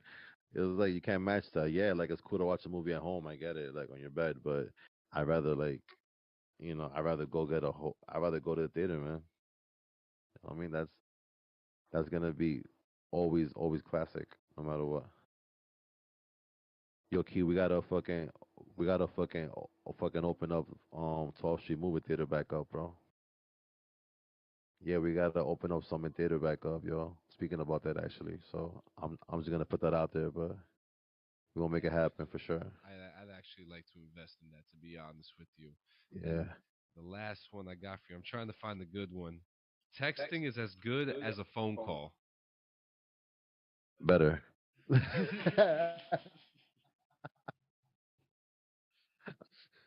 I'm not, I see, like I'm old school, but there's certain things that I'm not old school. Like you feel me? Like yo, if you could just text, it's cool. Cause a phone call, I mean, it depends, But I mean, like if it's like if it's like ground, like I'm not gonna text like my I ain't gonna text abuela, but you know what I mean. But everybody else, nah, man, don't call me. Strictly with text, yo. WhatsApp, like whatever. It's just You still use WhatsApp? Really? yeah, yeah, for sure, for sure. WhatsApp is popping right now. So, as far as socials, where can we find you, man? Oh, word. You can find me on Instagram at Eric the Red 13, and you can find my whole team on there too, Seven Tribes. And you could also find us on seventribes.com. 7TRIIIBES, three eyes, and yeah, and you can find a you can find Diamond Cutter on all platforms right now. But yeah. Do you have any appearances, any shows scheduled coming up? Um, as of right now, we currently don't have any shows lined up, but we will definitely let all the people know. Like as soon as we got something lined up, we'll let the people know. So they could definitely pull up to the shows. Because like our shows are always lit, always crazy fucking energy. So definitely pull up. You have a good time for sure. It's always cloudy. It's like cloudy. I mean, the For one of sure. the That's the only way. beautiful setting it was, and I actually cannot wait to listen to the tapes. But I appreciate you coming. I mean, we've known each other for a long time. Apparently, Word me up, and you word know each up, other for a long time too. word up. Hell yeah, man. Worlds No, collide. man. So I appreciate you coming by and Nah, doing this. I appreciate you, Dude, my brother. You know what I mean? You, from caffeine pants to jeans to joggers and sneakers, bro. Like we did it, guy.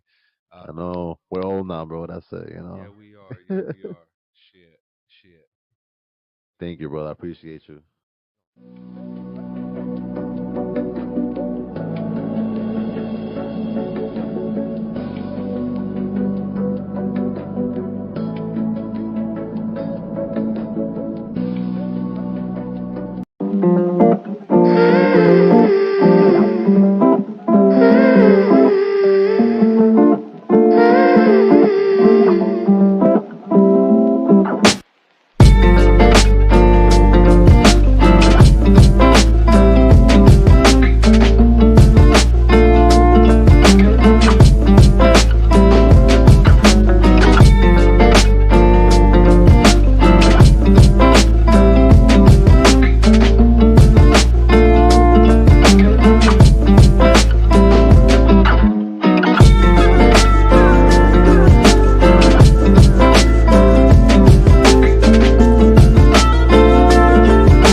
It's recording.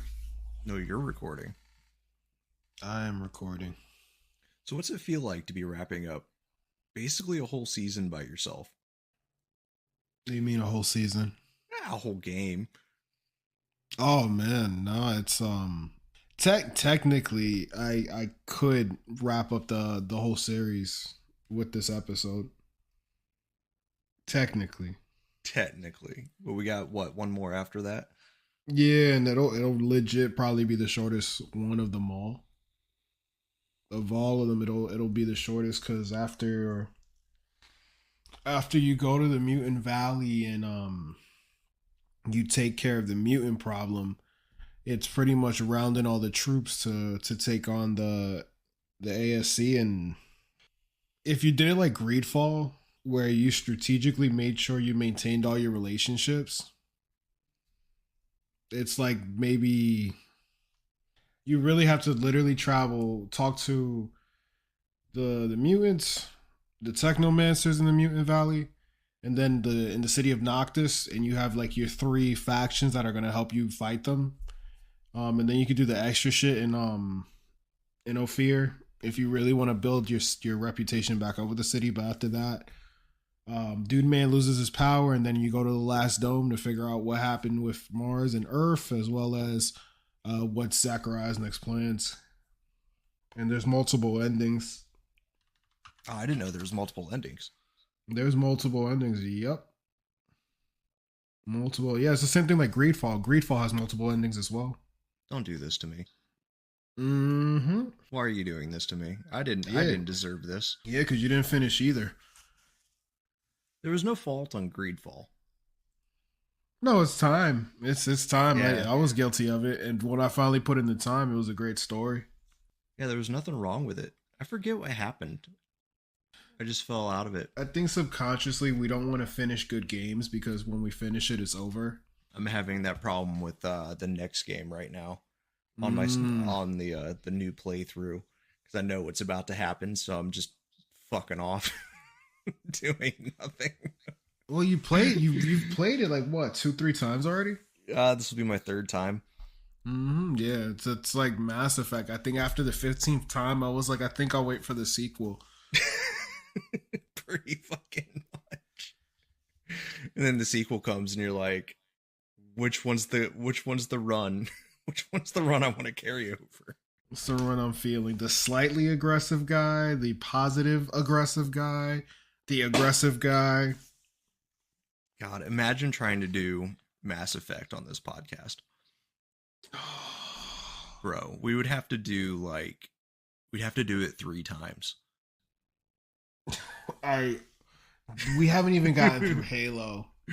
I don't know how to tell you this, but I think by the time we get reasonably close to finishing Halo, the next studio who takes Halo is gonna already have their shit out. At this rate is what it feels like, yo.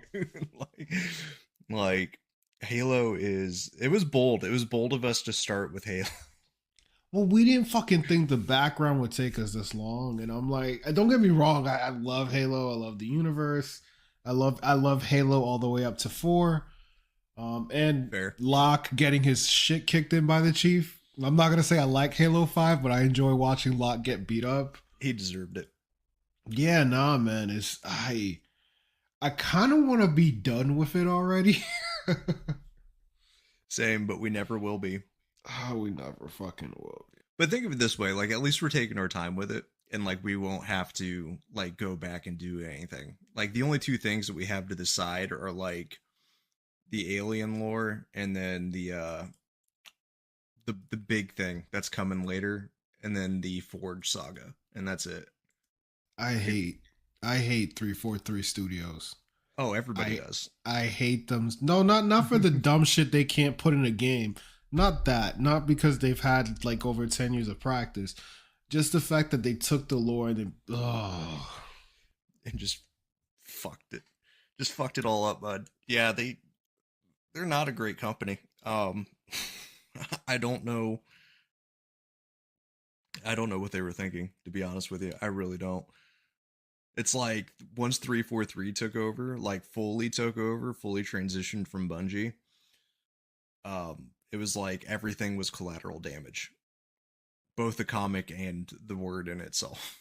Like The problem with Microsoft is they try to do what the U.S. government did with Nazis, where they were like, "Oh, Nazi scientists, what are the breakthroughs? Here, we'll put you at NASA, we'll put you at the CDC, we'll put you like they did all that shit, right?" So Bungie was like, "We're gonna do that with all the haters," and they literally proved as to why you should not hire a bunch of people who dislike a game to make the game. Yeah, the dumbest fucking thing I've ever heard. That's like hiring a bunch of people who hate fast food, and I'm gonna hire them all to work fast food. Or hiring people who don't read source material to make a show or movie about it. That's a whole other monkey. Because there's a 20% that they don't read the material and it actually comes out well. And then there's the whole other 80% where it's like, you should have read something. Which one came out well? Oh, for instance, Joaquin Phoenix didn't read a lick of Joker comics or anything. That's fair. That's what I'm saying. There's a small 20% that can do it right, and then boom. Hell, I think Samuel Jackson is Nick Fury. I don't think he's ever read a Nick Fury comic. I don't even think he read any of the fucking Star Wars books, but it worked. I don't think he did anything for Star Wars. Yeah, I don't think he did anything for I thought he Avengers did. and all that shit. No, I don't think so. Samuel Jackson just shows. Literally, Samuel Jackson literally just plays Samuel Jackson in whatever universe that movie's in. So, that's fucking fair. Yeah, and it works. It's like The Rock. It's one of those cases where we know they're acting, but they're not really acting, and we're okay with it. Or like the guy who always plays Hector. Yeah, exactly.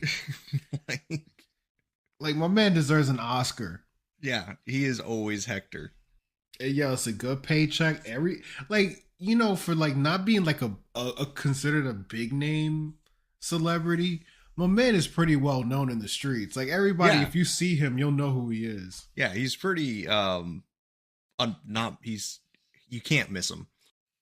I'm not even gonna try to explain. Y'all know who Hector is. Just type in Google guy who always plays Hector. He comes right up. Like his IMDb is literally just Hector. That's it. What's been going on in your week, man? Oh, well, we got bad news today. Oh, Lord.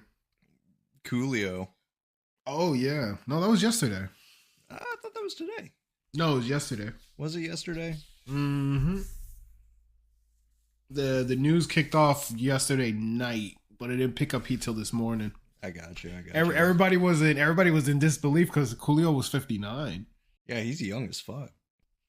I think somebody posted. Yeah, compared to everybody else. Yeah, somebody was saying when he pulls up to the pearly gates, they were like, "God." Some guys asking about which paradise he's going to.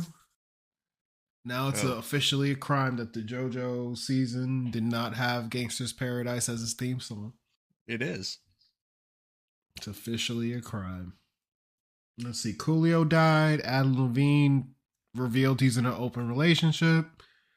The dude from the Try Guys cheated on his wife. Try Guys? Yeah, unless you're like super big into YouTube, you have no idea who they are. Not a clue. They started on BuzzFeed. It was like 4 guys. Oh, yeah, I don't care then. They started on BuzzFeed, and then they realized they're like, oh shit, we can make more money by not working at BuzzFeed. Because that BuzzFeed literally grabbed 4 random dudes that worked there and was like, hey, we're going to make you guys try stuff on camera. And then they were like, we can do this and not work for BuzzFeed. And they made a whole, like, it's actually very profitable company they made. Yeah, they fired the guy because he was fucking one of his employees. Oh, that happens to all I say not all, but a lot of BuzzFeed's fucking people just fucked off and did their own thing. Yeah, it's kind of like Twitch. It's where it needs to be like a springboard, and then you got to fuck off. Mm-hmm. So, trying to think what else. Giants finally took an L. So did my boys. So did the Chiefs. Both games were close. Both games were actually really good.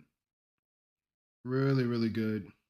Yeah, the Chiefs game was fucking hilarious, man. They fired the kicker the next day. Really? Yeah, so homeboy, let me pull him up. I forget his name because he's like the third string or second string fucking kicker.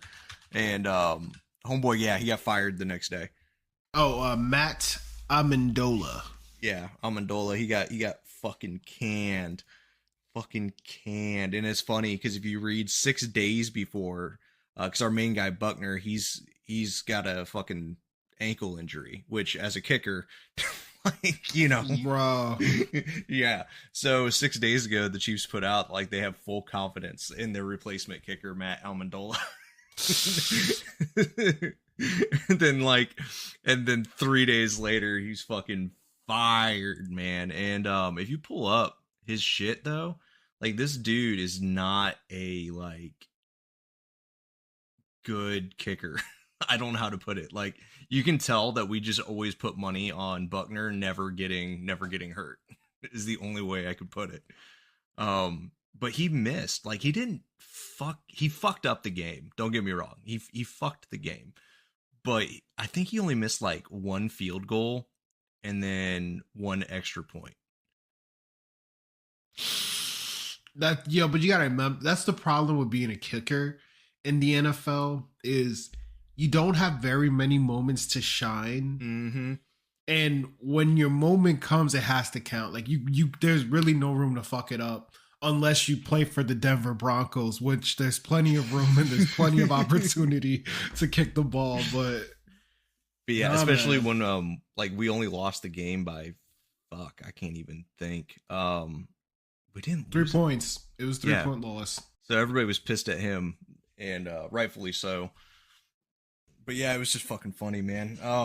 Yeah, got booted the next fucking day.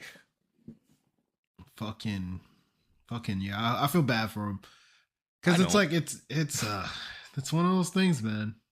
Because like once you don't kick, he like his probably his NFL career is done unless like the fucking Titans take a chance on him or something. I think we're the third team he's played for in like 4 years. Hold on, let me. Ooh, how to look at the trade? Oh well, no, I don't want the wide receiver. I want the kicker. Thank you.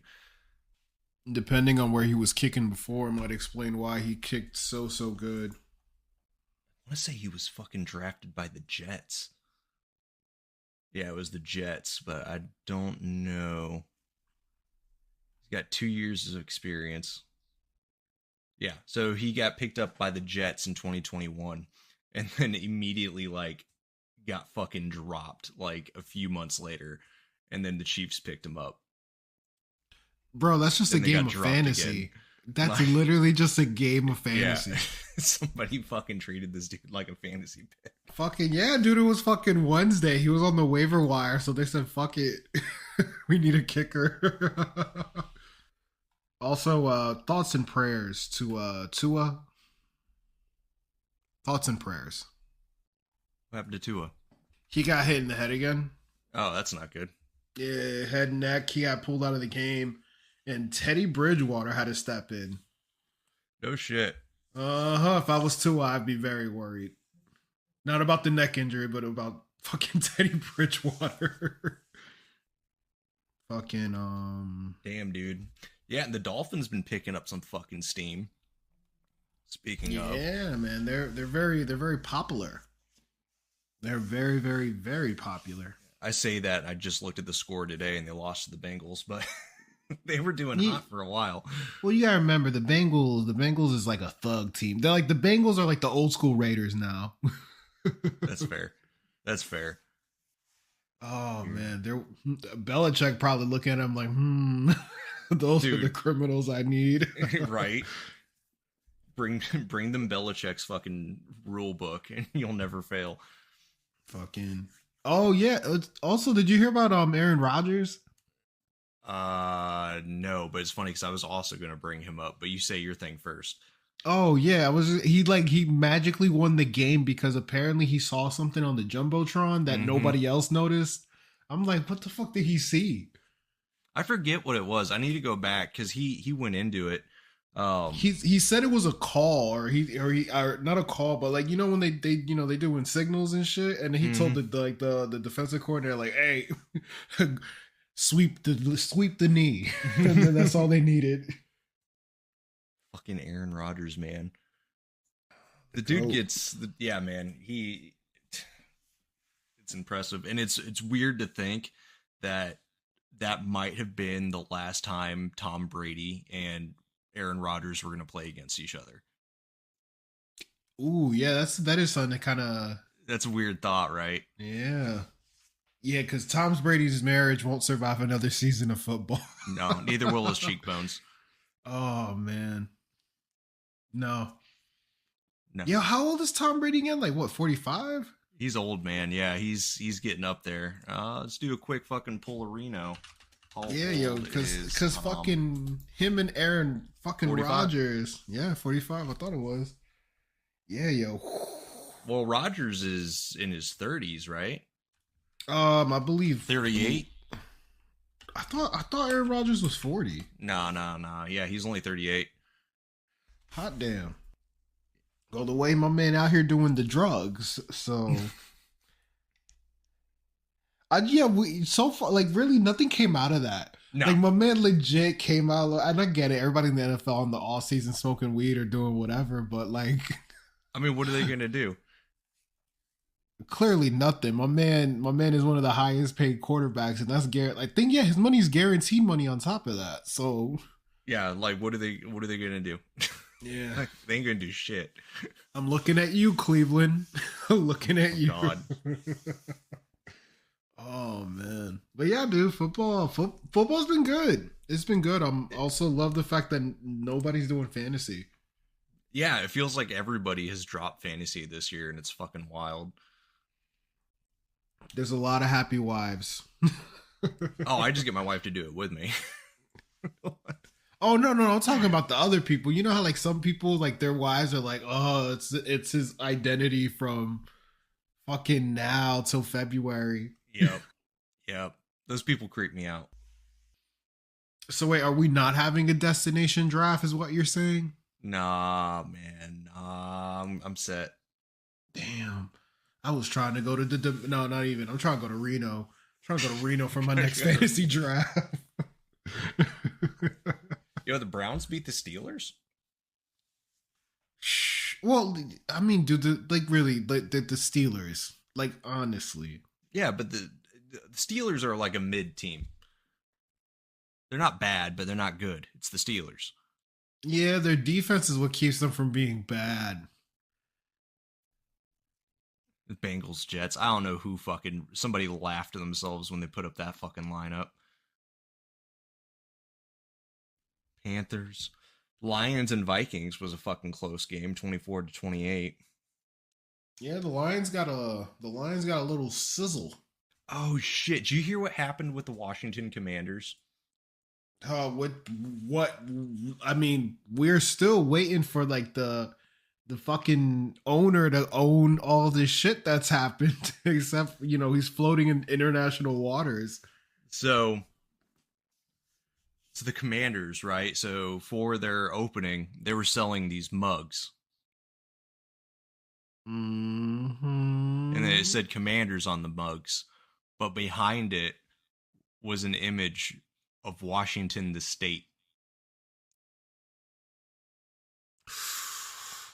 Wow. Yep. And then immediately people were like, "Oh, but it was a truck outside. It wasn't like the stadium."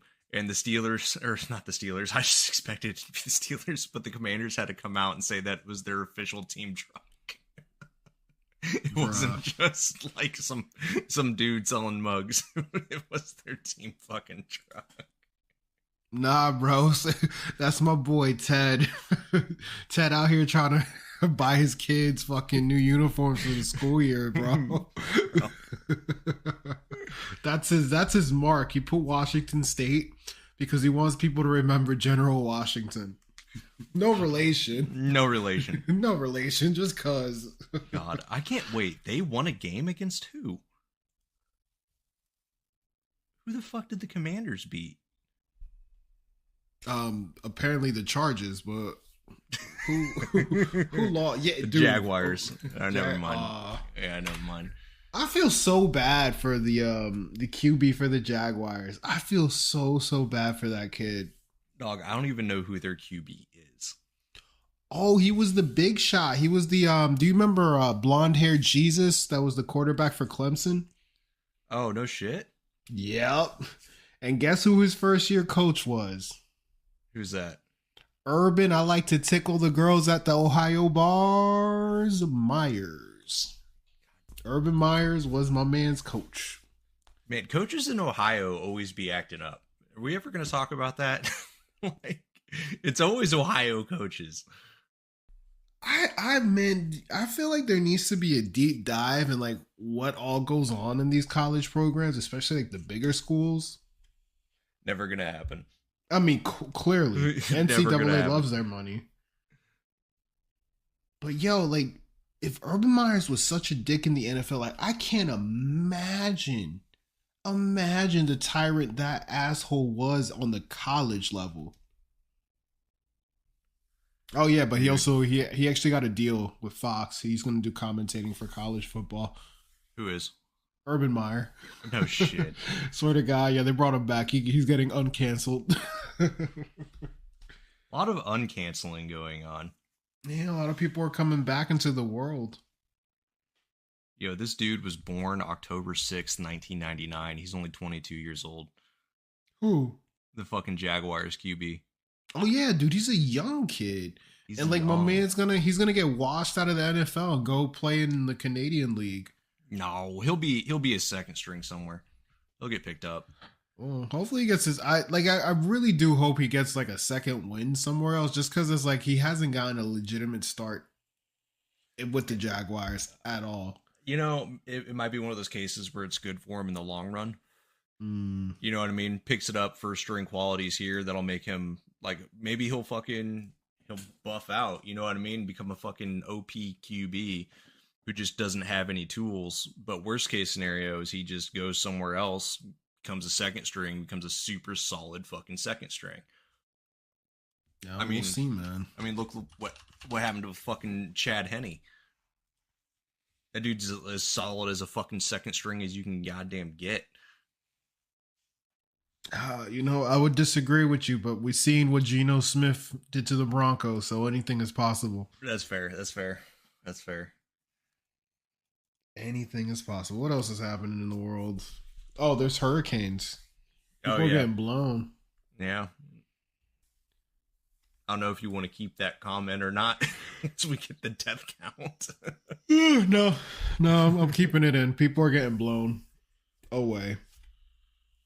Giggity. I said what I said. Matter of fact, there was a headline. I was watching a documentary about Jimmy Savile, some British dude. Mm-hmm.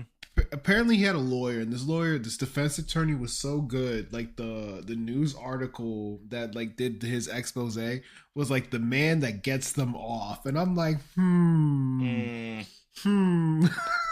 like, you know, maybe like the best defense instead of being the guy who gets people off. Yeah. Like, I ain't trying to be a fluffer. That I don't like that phrase anyway with like legal Fluffer? shit. No, that one, whatever. That one's that one is what it fucking is. Like, there's nothing I can do about that one. But like to say somebody got off, right, in a legal sense, like the implication to me is always that they fucking did it, but like there just wasn't enough evidence to convict them, so they got off the hook. Not like. Well, I mean, if you think about it, right? Like, didn't matter how many times the AG would take Al Capone to court, they couldn't pin it on him, but they could sure pin tax evasion on him. Right. So, like, in that case, like, Al Capone 100% got off the hook.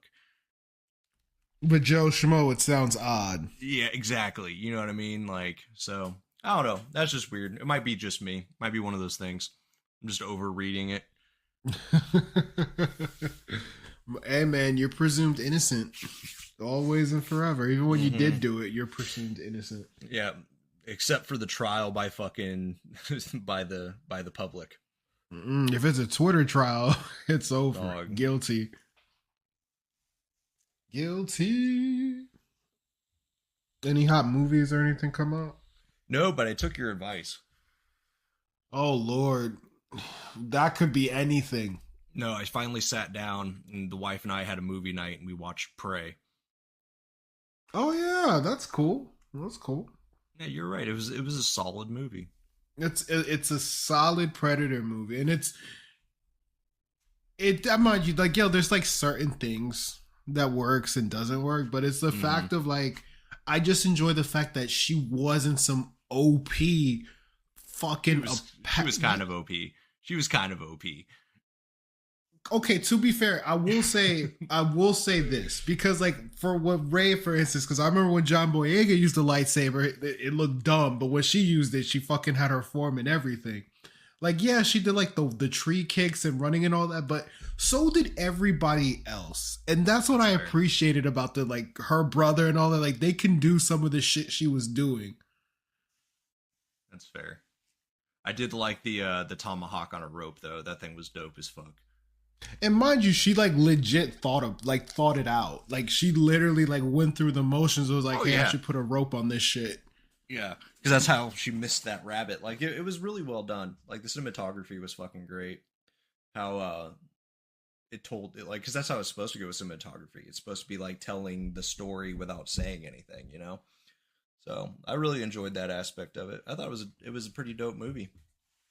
Now, did you see the reel of the guy allegedly on Sugar Booger who was like, I got the perfect Predator movie? No. Oh damn, I gotta find the video. So he does a pretend line of cocaine, and he was like, all right, he's like, give me a name, give me an actor, a location, and like a verb or some shit. And like the dude literally came up with this whole premise for a samurai movie. It's a Predator samurai movie. Oh shit. Fucking it has my mans from Cyberpunk. So I can't think of my man's from Cyberpunk, the Asian guy, the one that like meets up with you after like everything's gone to hell. Oh, okay, yeah. So he's gonna be the lead in the movie. He is a samurai, Sengoku Jidai era.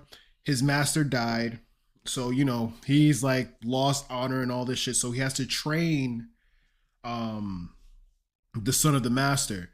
And then they encounter like a predator and like all this shit. Like, I'm like ad-libbing hard. I'm gonna send you the reel because the guy's real good with it, and I don't want to take anything from it, but it's really really good. Now I want that.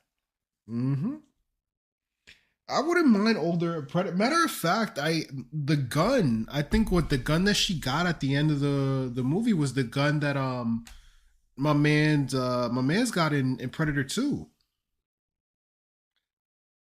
I do not know the Predator lore like I know the Alien lore, which I know like that just infuriated a bunch of comments that they're connected, but I know that. But it's like such a very small like connection. Yeah, but but yeah, no, I'd have to rewatch Predator 2. You remember with Danny Glover? Is the one with Danny Glover, Gary Busey? Oh no, I remember the actors and I remember like the premise, but I don't remember the movie, if that makes sense. Gotcha. Yeah, a lot of people didn't like it because it was more urban, but the movie holds up. Plus, Danny Glover's literally, compared to like Arnold's situation, Danny Glover legit went hand to hand with a Predator. Like, legit. That's why he keeps saying Lethal Weapon. He's getting too old for this shit.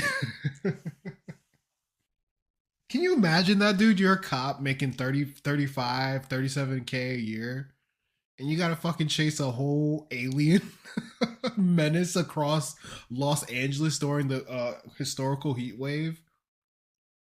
Well, see, that's where our lines cross a little bit, because first of all, I didn't see nothing. Because that sounds like a whole bag of somebody else's fucking problem. Like, Man, no so I way. ain't going. I'm not going to Los Angeles. You ain't. Yeah, first of all, catch me in Los Angeles. It ain't me. I'm gonna tell you that right now.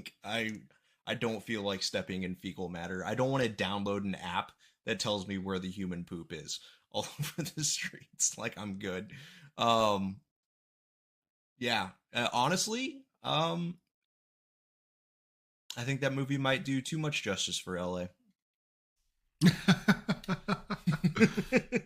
I will say it definitely shows a different. It shows an LA that that doesn't. Well, it exists. It just doesn't exist like it used to. No, it does not exist. That whole thing's a fucking dreamland.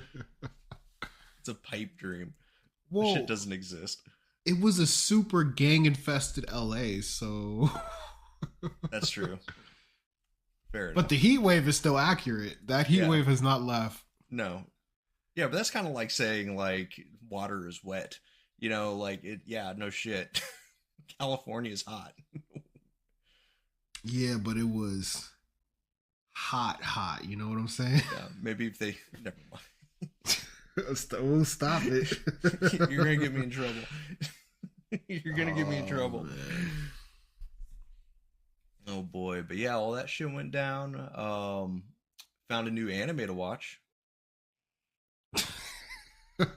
Is it a hentai? No. It's called Classroom of the Elite. There's a lot of classrooms in anime. There's a lot of classroom anime. There is. I feel like that's like 80% of them. I'm just gonna stick with Assassination Classroom and call it a day. It's not bad. Assassination Classroom's not bad, but I'll take Classroom of the Elite any day. But it's also not a comedy. Oh, it's the premise. So that's the weird thing. So because the premise, you don't really find out the premise until you're halfway through the first season, and you're like, "What the fuck?" Ooh, that's a huge cost invest. Like, you know. Oh no, it's good. It. It's good to watch Okay. until then. It's good to watch until then. It's just you don't understand the underlying cards that are being played. So essentially, this dude, it's a high school, and it's kind of like Assassination Classroom, the same setup where the classes are organized by like smart kids in A, B, C, D, whatever. So this kid gets in D class, and D class is where all like the socially inept people are. Like all the weirdos, all the social rejects who are smart went into that one, right? So they're smart compared to like people who go to normal high schools, but they're not smart to like the elite, you know? And this dude basically just wants to mind his own business and hang out. And then halfway through, he's like, you know what? Fuck it. I'm going to run this shit. And he does it all from like behind the scenes and like weird pawn manipulation, blackmail. Like it's fucking dope. It's the only one I've seen so far where I couldn't guess what the fuck was going on. Shit had you on your toes. Oh yeah. It's definitely one that you can't have in the background. You have to watch it. Oh man. All right. Good recommendation. Good. What have about you seen you? the site? Nah, man. I just been working. I haven't. I think I watched like one episode or two episodes of Stone Ocean. Stone Ocean. The next JoJo. Oh. Mm-hmm. So I'm on Stone Ocean, and then I think there's like one more, and then I should be all caught up. But yeah, yo, it's actually been good. Like I wasn't expecting to like the character's daughter because she's the new main character, but that bitch go hard in the paint, yo. She about it. She about this life. One of these days, I'll finally sit down and watch JoJo. I'm telling you right now, like you're gonna watch the first season and be like, okay, this is cool, but it's gonna be the beginning of the second one with his kid, because it's like there's the Joestar family, so there's Joseph Joestar. The second one with his son, that's the one that's gonna get you. See, and that's where I left off because I finished the first one.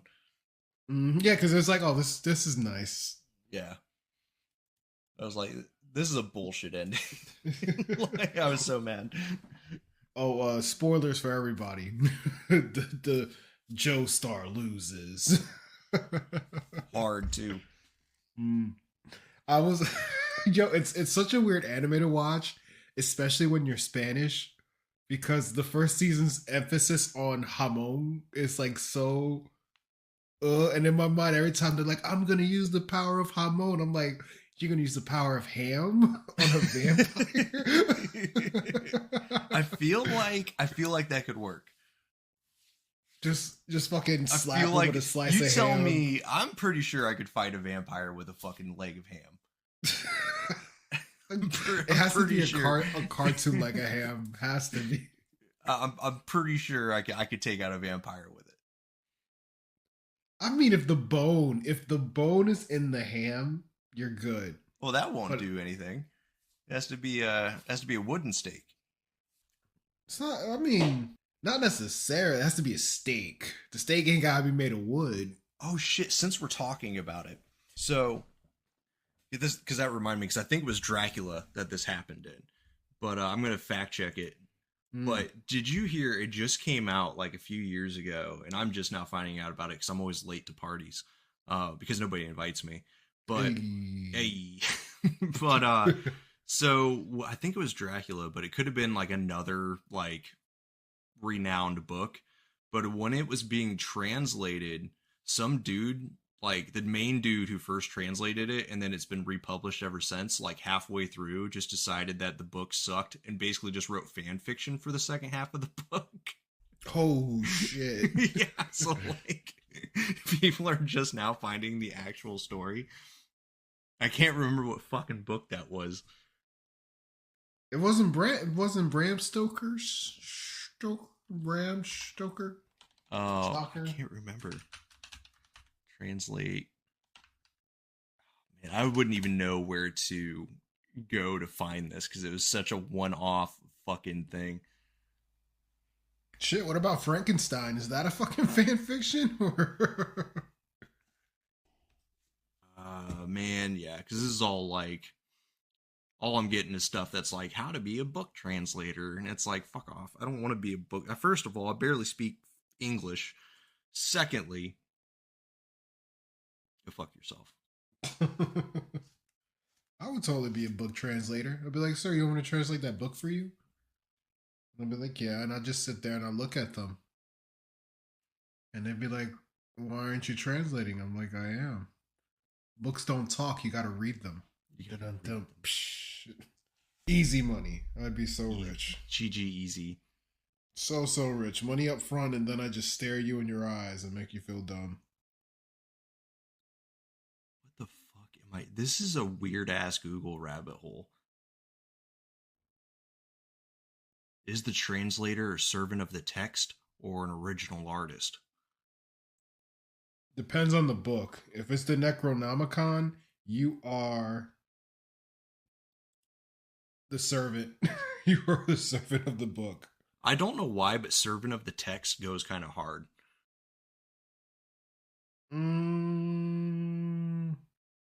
It sounds dope. Like, if you had a villain in a movie or in a book, and their fucking, like, antagonist name was the servant of the text. Hell, even a D&D villain. Sounds tight. That just reminds me of the villain from Destiny 2, the Witness. That's fair. I get a whole Destiny vibe from the character or the name. That one makes sense though. Servant of the text. Anyway, I'll find that factoid and send it because it was fucking wild. You send the factoid, I'll send the real. That's how we that's the exchange of our friendship. That's our friendship currency. Dude, I feel so bad because like there's always times I get messages from you, and then it's like I have to be in the right place when I'm in bum f nowhere, and I'm like an hour, 3, 4, 5 hours like completely from the conversation. You poor man. It's because you're always going places and doing things. I'm always in like 2 spots. Oh, I guess 3. Well, yeah. Wait, there's upstairs. No, I'd say about 5 tops. Because if you're doing like some smoking or something, You're No, that's outside. fair. Yeah, smoking various meats. Yeah, meats. Yeah, I apologize. Not cigarettes, meats. No, I don't smoke cigarettes anymore. I am also. How long has it been now? 2 weeks without a beer. Oh yeah, this is your clean month. How's that? Yeah, been? it's surprisingly easy. Thank God. This was my check to see if I was an alcoholic or not. Like, just take a month off and see how I feel. The Your first. Go ahead. I'm sorry. Oh no, yeah, I did tell my therapist though, and he was stoked. He was like, "Good for you, man." He's like, "So you're gonna start? Are you gonna drink again when your 30 days is done?" I was like, "Oh yeah, Yeah, of yeah, course. of course." Like, duh. But the thing, like, I don't purposely drink to get drunk, but like, I just like the taste of beer. Like, it just tastes good. Like, it's like a soda to me, you know. So yeah, it's been awkward, like, because I'll go to the fridge and I'll go to get a beer, and it's not because I want a beer, it's because I want something to drink. But I changed that, now I'm just drinking fuck ton more water. It's the habit. Yeah. But since you've been drinking more water, your skin must be glowing and stuff. Is your lady like, who are you? No. Who's this stranger in my house? No. No, she knows very much who I am. Oh God. Poor woman. I'm the guy when she comes home from work, I'm like, take your child. I'm gonna take your son. I'm gonna go take a shower. How is the crime fighter in training? What's he been up to? Man, well, he learned the word cold today. Cold. That's Yeah. interesting. Were you Yeah. playing Breaking Benjamin? No, good though. That was nice. No, fucking Dorcas Enormous decided just to rip his pants off at some point, and then he was just running around in his diaper. And of course, it's like we're going into it's fall season, and the dude was wearing a tank top. So he had a tank top and sweatpants, and then he was running around for a while. And he started shaking. I was like, "Are you cold?" And he was like, "Cold." And I was like, "You poor thing. Let's get you some pants." What man is a Florida man in training? The Facebook mom groups I'm in for him are fucking wild. It's absolutely insane. The drama that comes out of them is great. My wife got yelled at on one of them. Wait, hold on. Now, just changing names and whatnots and who's it's and what's it's. Why? Well, I didn't see it. This is what she told me. But so our kid, he is 2, and we have him. I shouldn't even say we have him. So homeboy decided one day that he wanted to start feeding the dog. So he goes over to the dog thing. He scoops up dog food and he brings it over to the dog's bowl and he pours it in the bowl. And obviously we're like, oh shit, good job. We cheer him up. Or, fucking hype the man out. That's what you gotta do with a kid. You know what I mean? Right. Give him, Positive when he does something good, reinforcement. yeah, praise the fuck out of it. So then the next day he got smart, brought the dog bowl over to the dog food container, filled it up there, and then carried the bowl over. And now it's like a nightly habit. Like, dude feeds the dog. That's what he does every night. Be a man and teach him how to clean the bathroom. Yeah, right. We're getting there. But then I decided to start. I took off his tray for his like high chair thing, and now he sits at like the table with us. So it's more of like a booster seat than it is a like toddler tray. But because of that, he's not so good with plates, so he usually eats on the counter. Like, or on the table where we have them. So obviously we always have to like keep that super fucking clean because gross. You know what I mean? So we clean the hell out of it. But when he's done, he sees us cleaning it, so he wants to clean it. So we have like our little bottle, and before anybody freaks out, it's like some green bullshit that my wife buys. So it's like no harmful chemicals. Yeah, it's water and lemon juice. Pretty fucking much. Plus, everybody grew up like what, breathing in asbestos. So we're get off your horse. Yeah, we grew up with asbestos, and then our parents grew up with lead in the air. So trust me, he's gonna be fine. Like, it'll be okay. But yeah, no, he doesn't spray it, But I hold it, he holds it, and then he pretends to spray it while I'm actually spraying it on the counter, and he makes a little pss, pss, pss noise as I do it. And then I give him paper towels, and he wipes it off. He cleans the counter. And then, like, somebody was asking, like, some bullshit, so my wife was like, oh, we have, like, he feeds the dog, and he cleans, and everybody was, like, berating her because that's, like, above his skill level. And I was like, how the fuck do you know what skill level my kid's at? 1. Like, 2, we're not making him do it. He likes doing it. He likes being part of the family and part of the team. He gets super stoked when it's time to clean up. Like, don't be mad that your kid sucks. Don't blame us. Bruh, but it was just like, it's so funny seeing that shit, because people are like, well, my kid's not doing that, so... Man, it's like, well, I don't care about your kid. Like, I really don't give a shit about your kid. There's only one kid I care about. Were they saying like it was like what she was saying was fake, or like, oh, you shouldn't do more along the lines of like abusive? Which, oh man, God forbid any of these people go to a Spanish country, because the horror, dog. And it just took all of me to be like, no wonder your kid is growing up without a dad, Jill.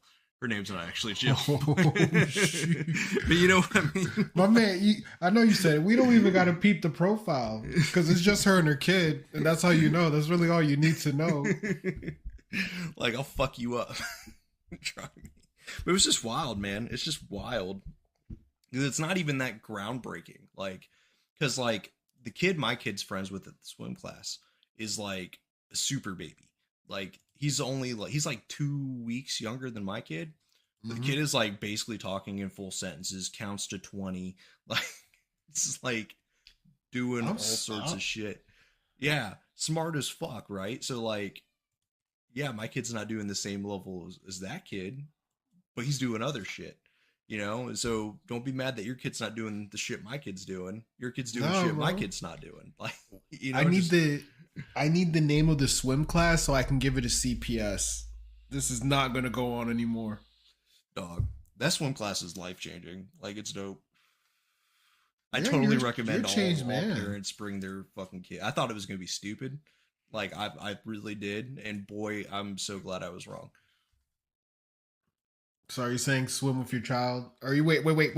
Are you a dad that's alluding to spending time with their kid? I know. How dare I? What kind of American are you? How dare I give a positive male role model for my son? First, your kid is cleaning, feeding the dog. Bro, go upstairs and beat your kid like a proper dad. Okay? No. He's in the hitting stage, so I don't want to reinforce hitting. Yo, my man pulls up to the room and the baby's like, yo, throwing hands. You walk into the... But yeah, I know he throws hands with my wife. Like tonight, so my wife and I were cuddling on the couch as we were watching Bluey. So the way it works is usually like towards the end of the night, whenever he's got like an hour before bedtime, he kind of runs off, does his own thing, but he has a show on in the background because he likes the music. And whenever the music comes on, he has a little dance party. So we leave his shows on, but he's not like sitting there watching them, right? So my wife and I are cuddling on the couch watching this kid's show. And first of all, Bluey is awesome. I unironically watch it. It's a dope kid show. And he sees that my wife and I are cuddling, so he gets jealous of my wife, comes over and like wedges himself between my wife and I. So that way he can give me cuddles instead of her. Yeah. Wait, did you teach your son? And this is just a saying. I'm not putting this on the person. Bros before hoes. Yeah. It's funny as hell, man. Oh, it's man. like then I forget what he did. I think he kicked me in the head or something. It was on accident, but I was like, hey, don't do that. And he got all sad, so he started giving me little kisses on the cheek to say he was sorry. I was like, it's okay. And then my wife was like, how come you get all the baby kisses? And I was like, Bruce, give me more kisses. He started giving me more kisses. And then like he ran off, and then I had to tell him to give my wife kisses. She felt left out.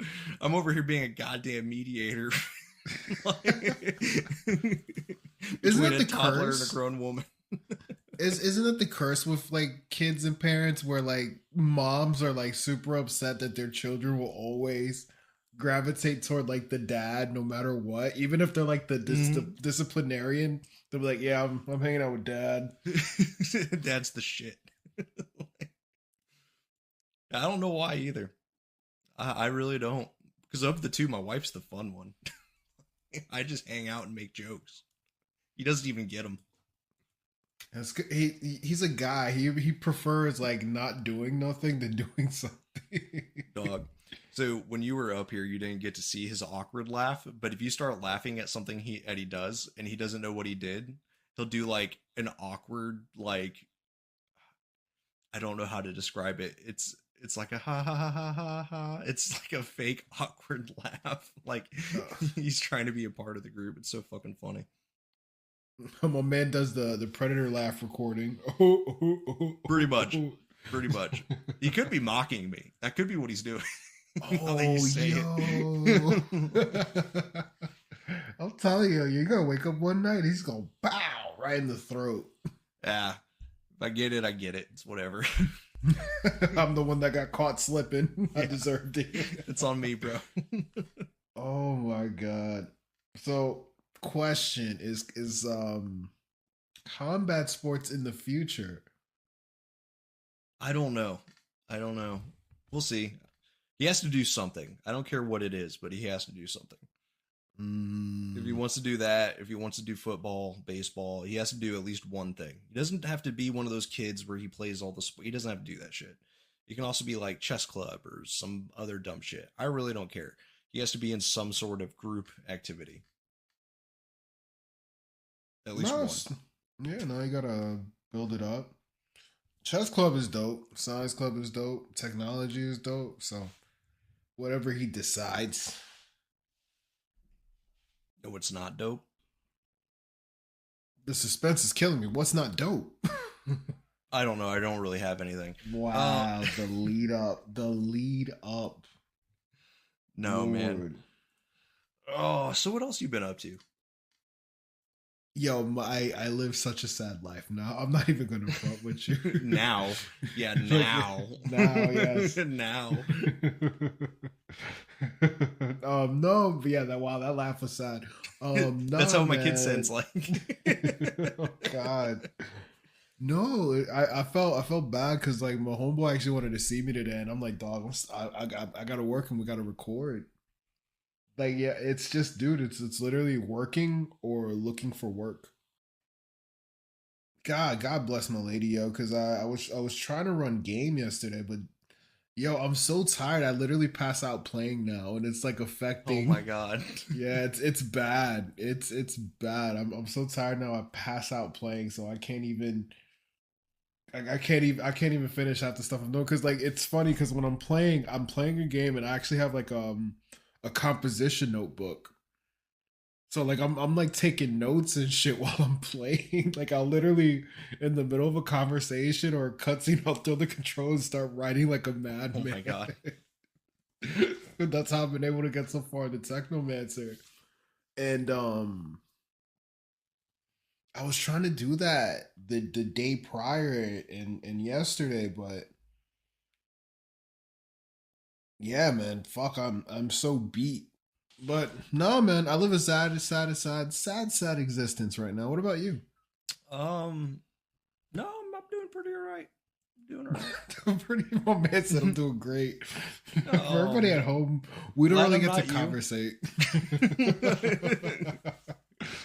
I thought I was doing bad, and then I talked to you today, so you know, I'm pretty good now. Pretty good now, or what? If anybody ever needs to pick me up or where they are in their life, just hit me up. I'll let you know. I'll give you the sob story. Yeah, upon reflection, I've realized some of the things I've said may have been in error. Oh man. Oh no, dude. What I said is what I said. That's out there. It is what it is. Oh no. I was just talking in general. I was just talking shit. Oh shit. I was like, this ain't even the worst that I've said. No, this is mild. Oh man. Oh no, man. It's very somber. I don't know. Yeah, well, I guess the whole thing. I don't know if this is like I'm like in this journey or whatever this part of my life is, or is it me or like I feel like there should be like a. I guess that rock bottom moment hasn't hit me yet. I think it's because you always get close and then you kind of just scrape your belly against it, but you never actually have hit it. Ah man, but it's I can't find that inner motivation. Oh, they make pills for that. I'm on them. Yeah, guess what that involves? Guess what I don't have that needs? $30? With what, Brandon? Say it. Say it. Fine. Insurance. Yeah. Yeah, the thing helps. The thing helps a lot. Yeah. It's actually pretty dope. Yeah, $30 turns into $300 real quick. I wonder how much that does cost. I am officially off. Before everybody freaks out, I'm officially off my antidepressants. Hey, mazel tov. Yeah, so I am solid. My psych has been weaning me down, and now I am off of them. Bro, are you saying you defeated depression? No, because it's persistent. So, according to the military, it's some bullshit. But at this stage of my life, I am fine. The other things I'm on should take care of that side of the house. It doesn't have to be like a main focus. You know what I mean? No, man, recovery is beautiful. Yeah, it's great, man. Especially all the shit Uncle Sam done put you through. About time my boy got reparations. Right? How long? How much? It's saying that it's yeah, now about $30. Even without insurance? Around here it is $22.36. 22.30. Well, you're in the north. Unfortunately, don't the fucking Northerners. Northerners don't with their you call me hands that. out. Don't you fucking call me that. I swear to God. Hold on, let me lick my lips before I say the next words. Oh, Yankee. My wife, yes. You don't drink sweet tea anymore. You drink iced tea. Don't you say that. And it's not even brewed, it's instant Lipton. I have no problem with that. That's fine. Whatever. All right, cool. Yeah, Right, like just- whatever. just- Like who's got just time, checking. honestly, you know? Being real. Literally anybody in the Bible Belt will tell you why Lipton tea is ass compared to Southern tea. Well, yeah, I'm not saying they compare. I'm just saying like I'm not gonna turn my nose up at it if you offer me a glass. You know what I mean? Offered you a drink. Now the Midwestern Sun tea, that shit can fuck all the way off. Oh, I'm sorry. What? Sun tea. So everybody knows about sweet tea in the South, but not too many people talk about sun tea in the Midwest. Feels like drinking your urine. No. So what the fuck is even sun tea? But I remember like you literally have to put it outside in the goddamn sun.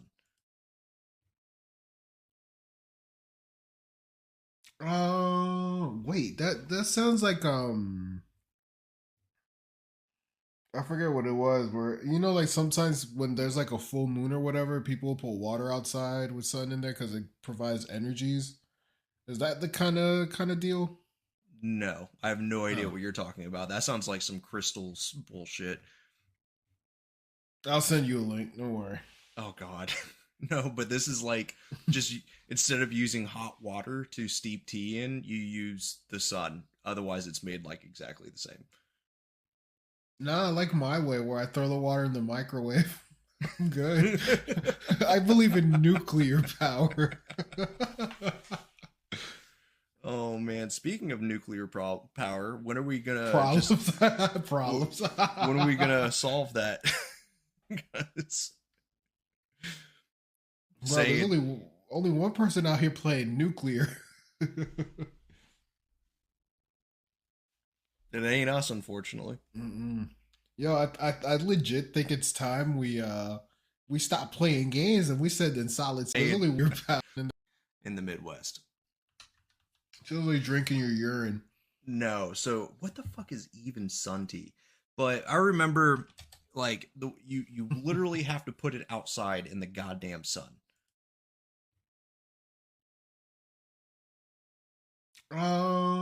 Wait, that sounds like I forget what it was. Where like sometimes when there's like a full moon or whatever, people put water outside with sun in there because it provides energies. Is that the kind of deal? No, I have no idea what you're talking about. That sounds like some crystals bullshit. I'll send you a link. Don't worry. Oh God, no. But this is like just instead of using hot water to steep tea in, you use the sun. Otherwise, it's made like exactly the same. Nah, I like my way where I throw the water in the microwave. I'm good. I believe in nuclear power. Oh man, speaking of nuclear power, when are we gonna problems? When are we gonna solve that? Bro, there's only one person out here playing nuclear. It ain't us, unfortunately. Mm-mm. Yo, I legit think it's time we stop playing games and we send in Solid Snake, baby. It's time. It's time for some tactical espionage. I'm sure there's some oil rigs out there that can be repurposed. I'm just trying to see. I want to watch real life and hear like the Snake Eater song. So, and here's because I know I told you and Hen got about it, but I don't think I told the audience base about it. When you think of an oil rig, you think of that weird pyramid shape looking thing, right? I'm sorry. Can you repeat that one more time? When you think of an oil rig, what do you think of? I'm not gonna lie to you. Anytime I think of an oil rig, I immediately think of Metal Gear Solid 2. Okay, that'll work. Do you know those things are fucking boats?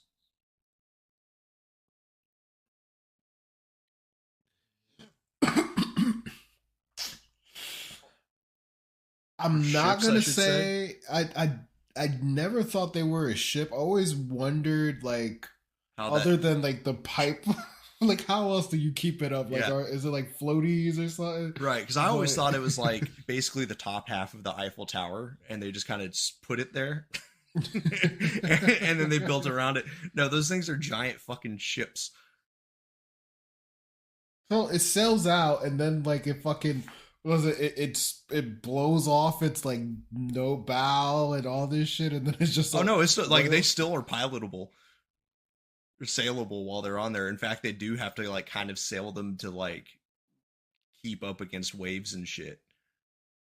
All right, so here's my follow-up question. So you're telling me if we can turn oil rigs into boats, why we didn't turn them into them. They just did that. Like that's how they started. How did we not have a mech? Like somebody out there is like looking at this oil rig like schematic and technology, and like I can totally make a Megazord.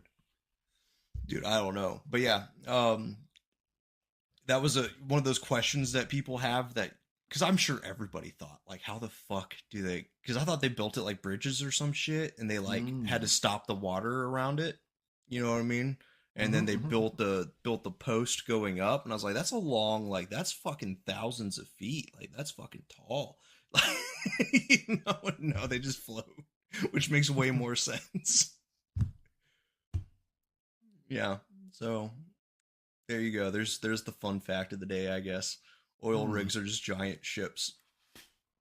They're not structures. What?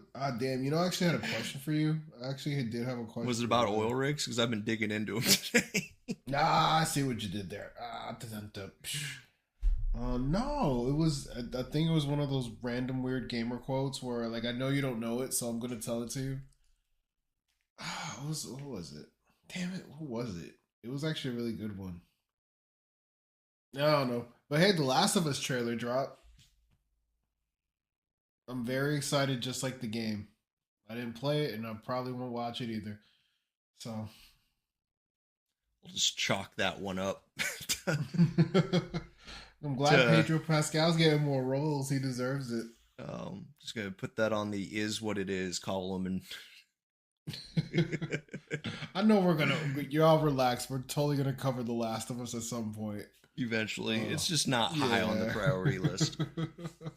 The remaster is just like the original, so I'll wait for it to go down on sale.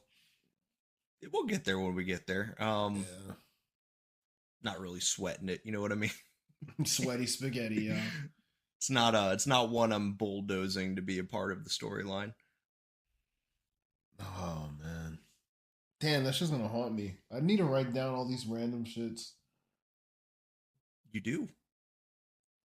I do. You have that composition notebook you were so braggy about. Yeah, but it's normally trying to like capture like in-game like technomancer moments, so I can refer to it in the episode. So whenever I'm in a situation like that, you know what I do? Sticky I note? go from the back of the book for that kind of stuff, and I work the other way. So front half is for one thing, and then the back half is for the other thing. I'd like to do the thing where if I open the last page, whatever the first sentence is, if it doesn't catch my attention, goodbye. See, I don't do that. I don't like spoils. You don't like spoils? No, I don't like spoils. Somebody's ever spoiled you. That's what it was. No, never. I wish I would have done that with, what was that book? I think it was called Dark Horse. Dumbest book I've ever fucking read.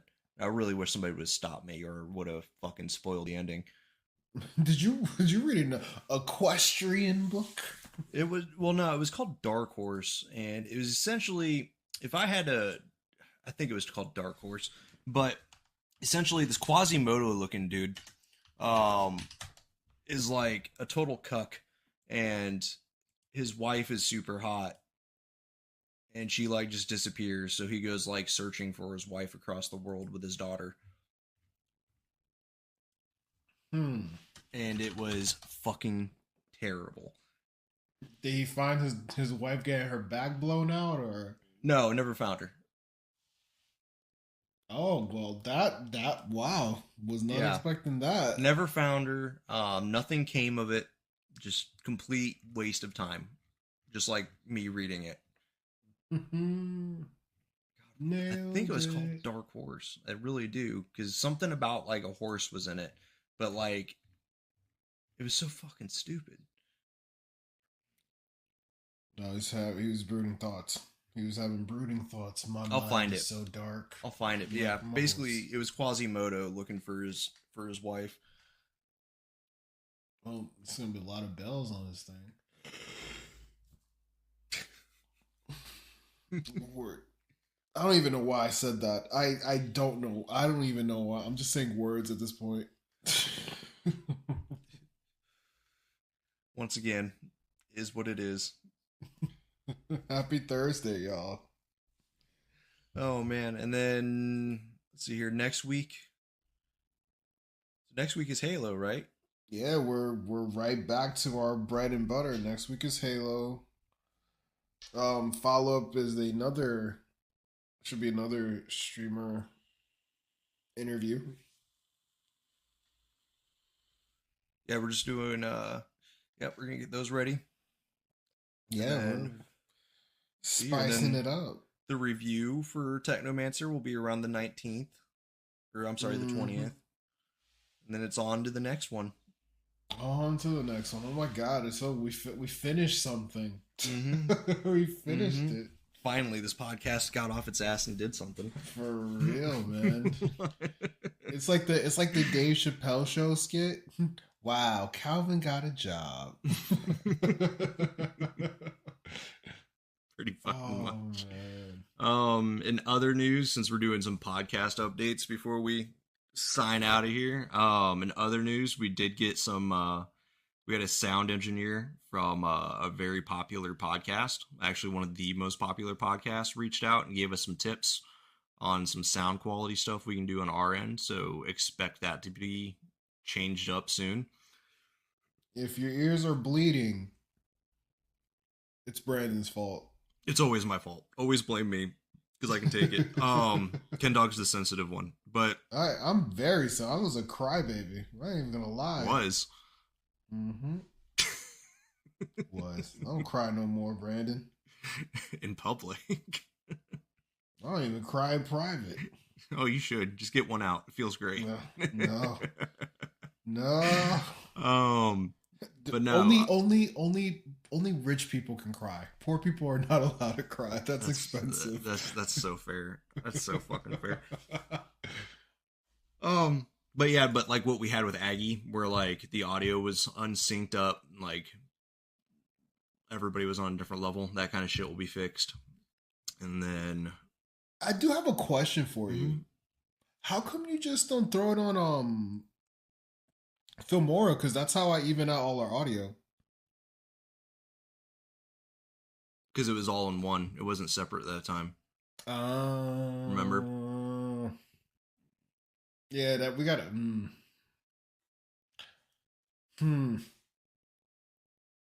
Yeah, it's that all-in-one thing that gets us each time, but we got it. But even with you and I, with our other recording software, where we're not doing it all in one and we do it separate, there's stuff to make that easier too. Oh, okay, cool. Mm-hmm. And then website's doing great, and we have a Discord in the works. That's true. Brandon's killing it, y'all. I think that's about it. I don't think much is going on the back of the house this time around. I say that even though we both know, like, last week I was putting in solid work on that website. Yo, for real. But yeah, So no new countries, nothing crazy going up. We're almost to 700. Oh no, we are at 700 people. We're almost to 800 people. No new countries though. I'm a little hurt. Nope, still the same 6. Damn. I want to invade a new country.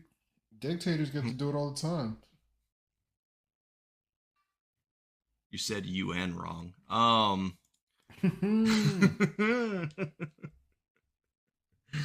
God.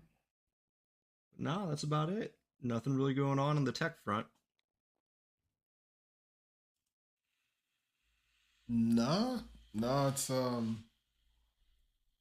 smooth sailings. This is the more somber pre-show. It's also stupid fucking late.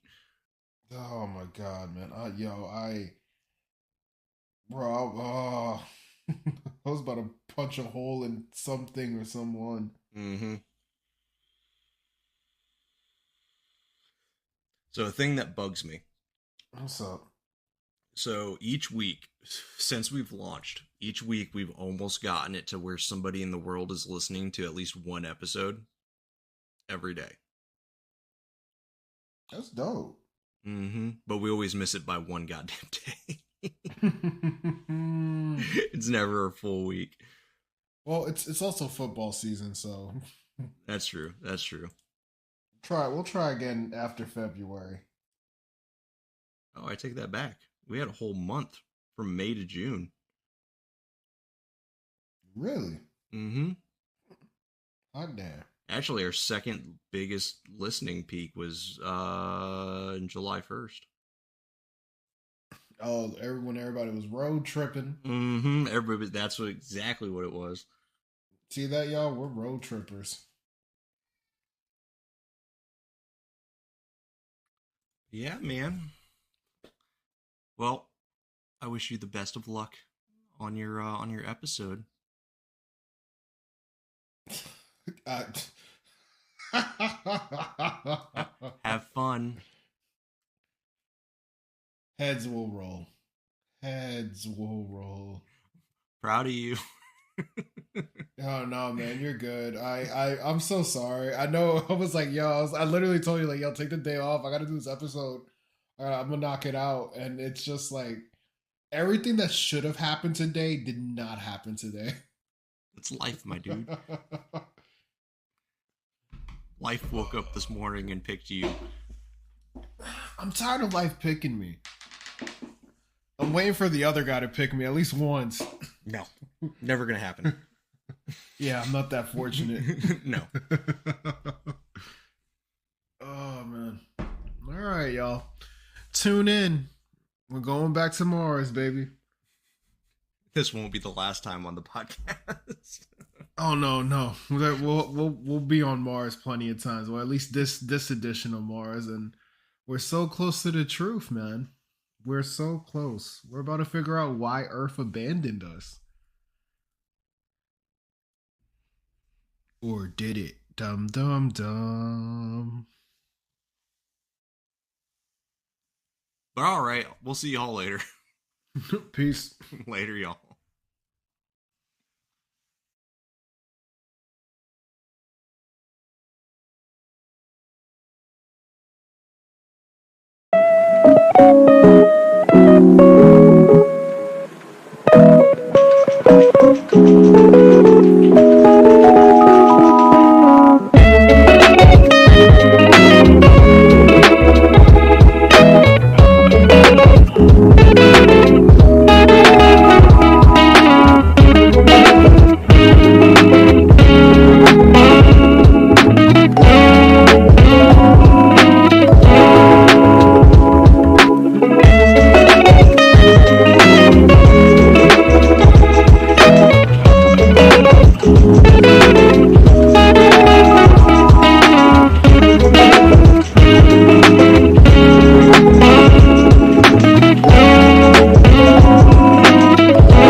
Bye.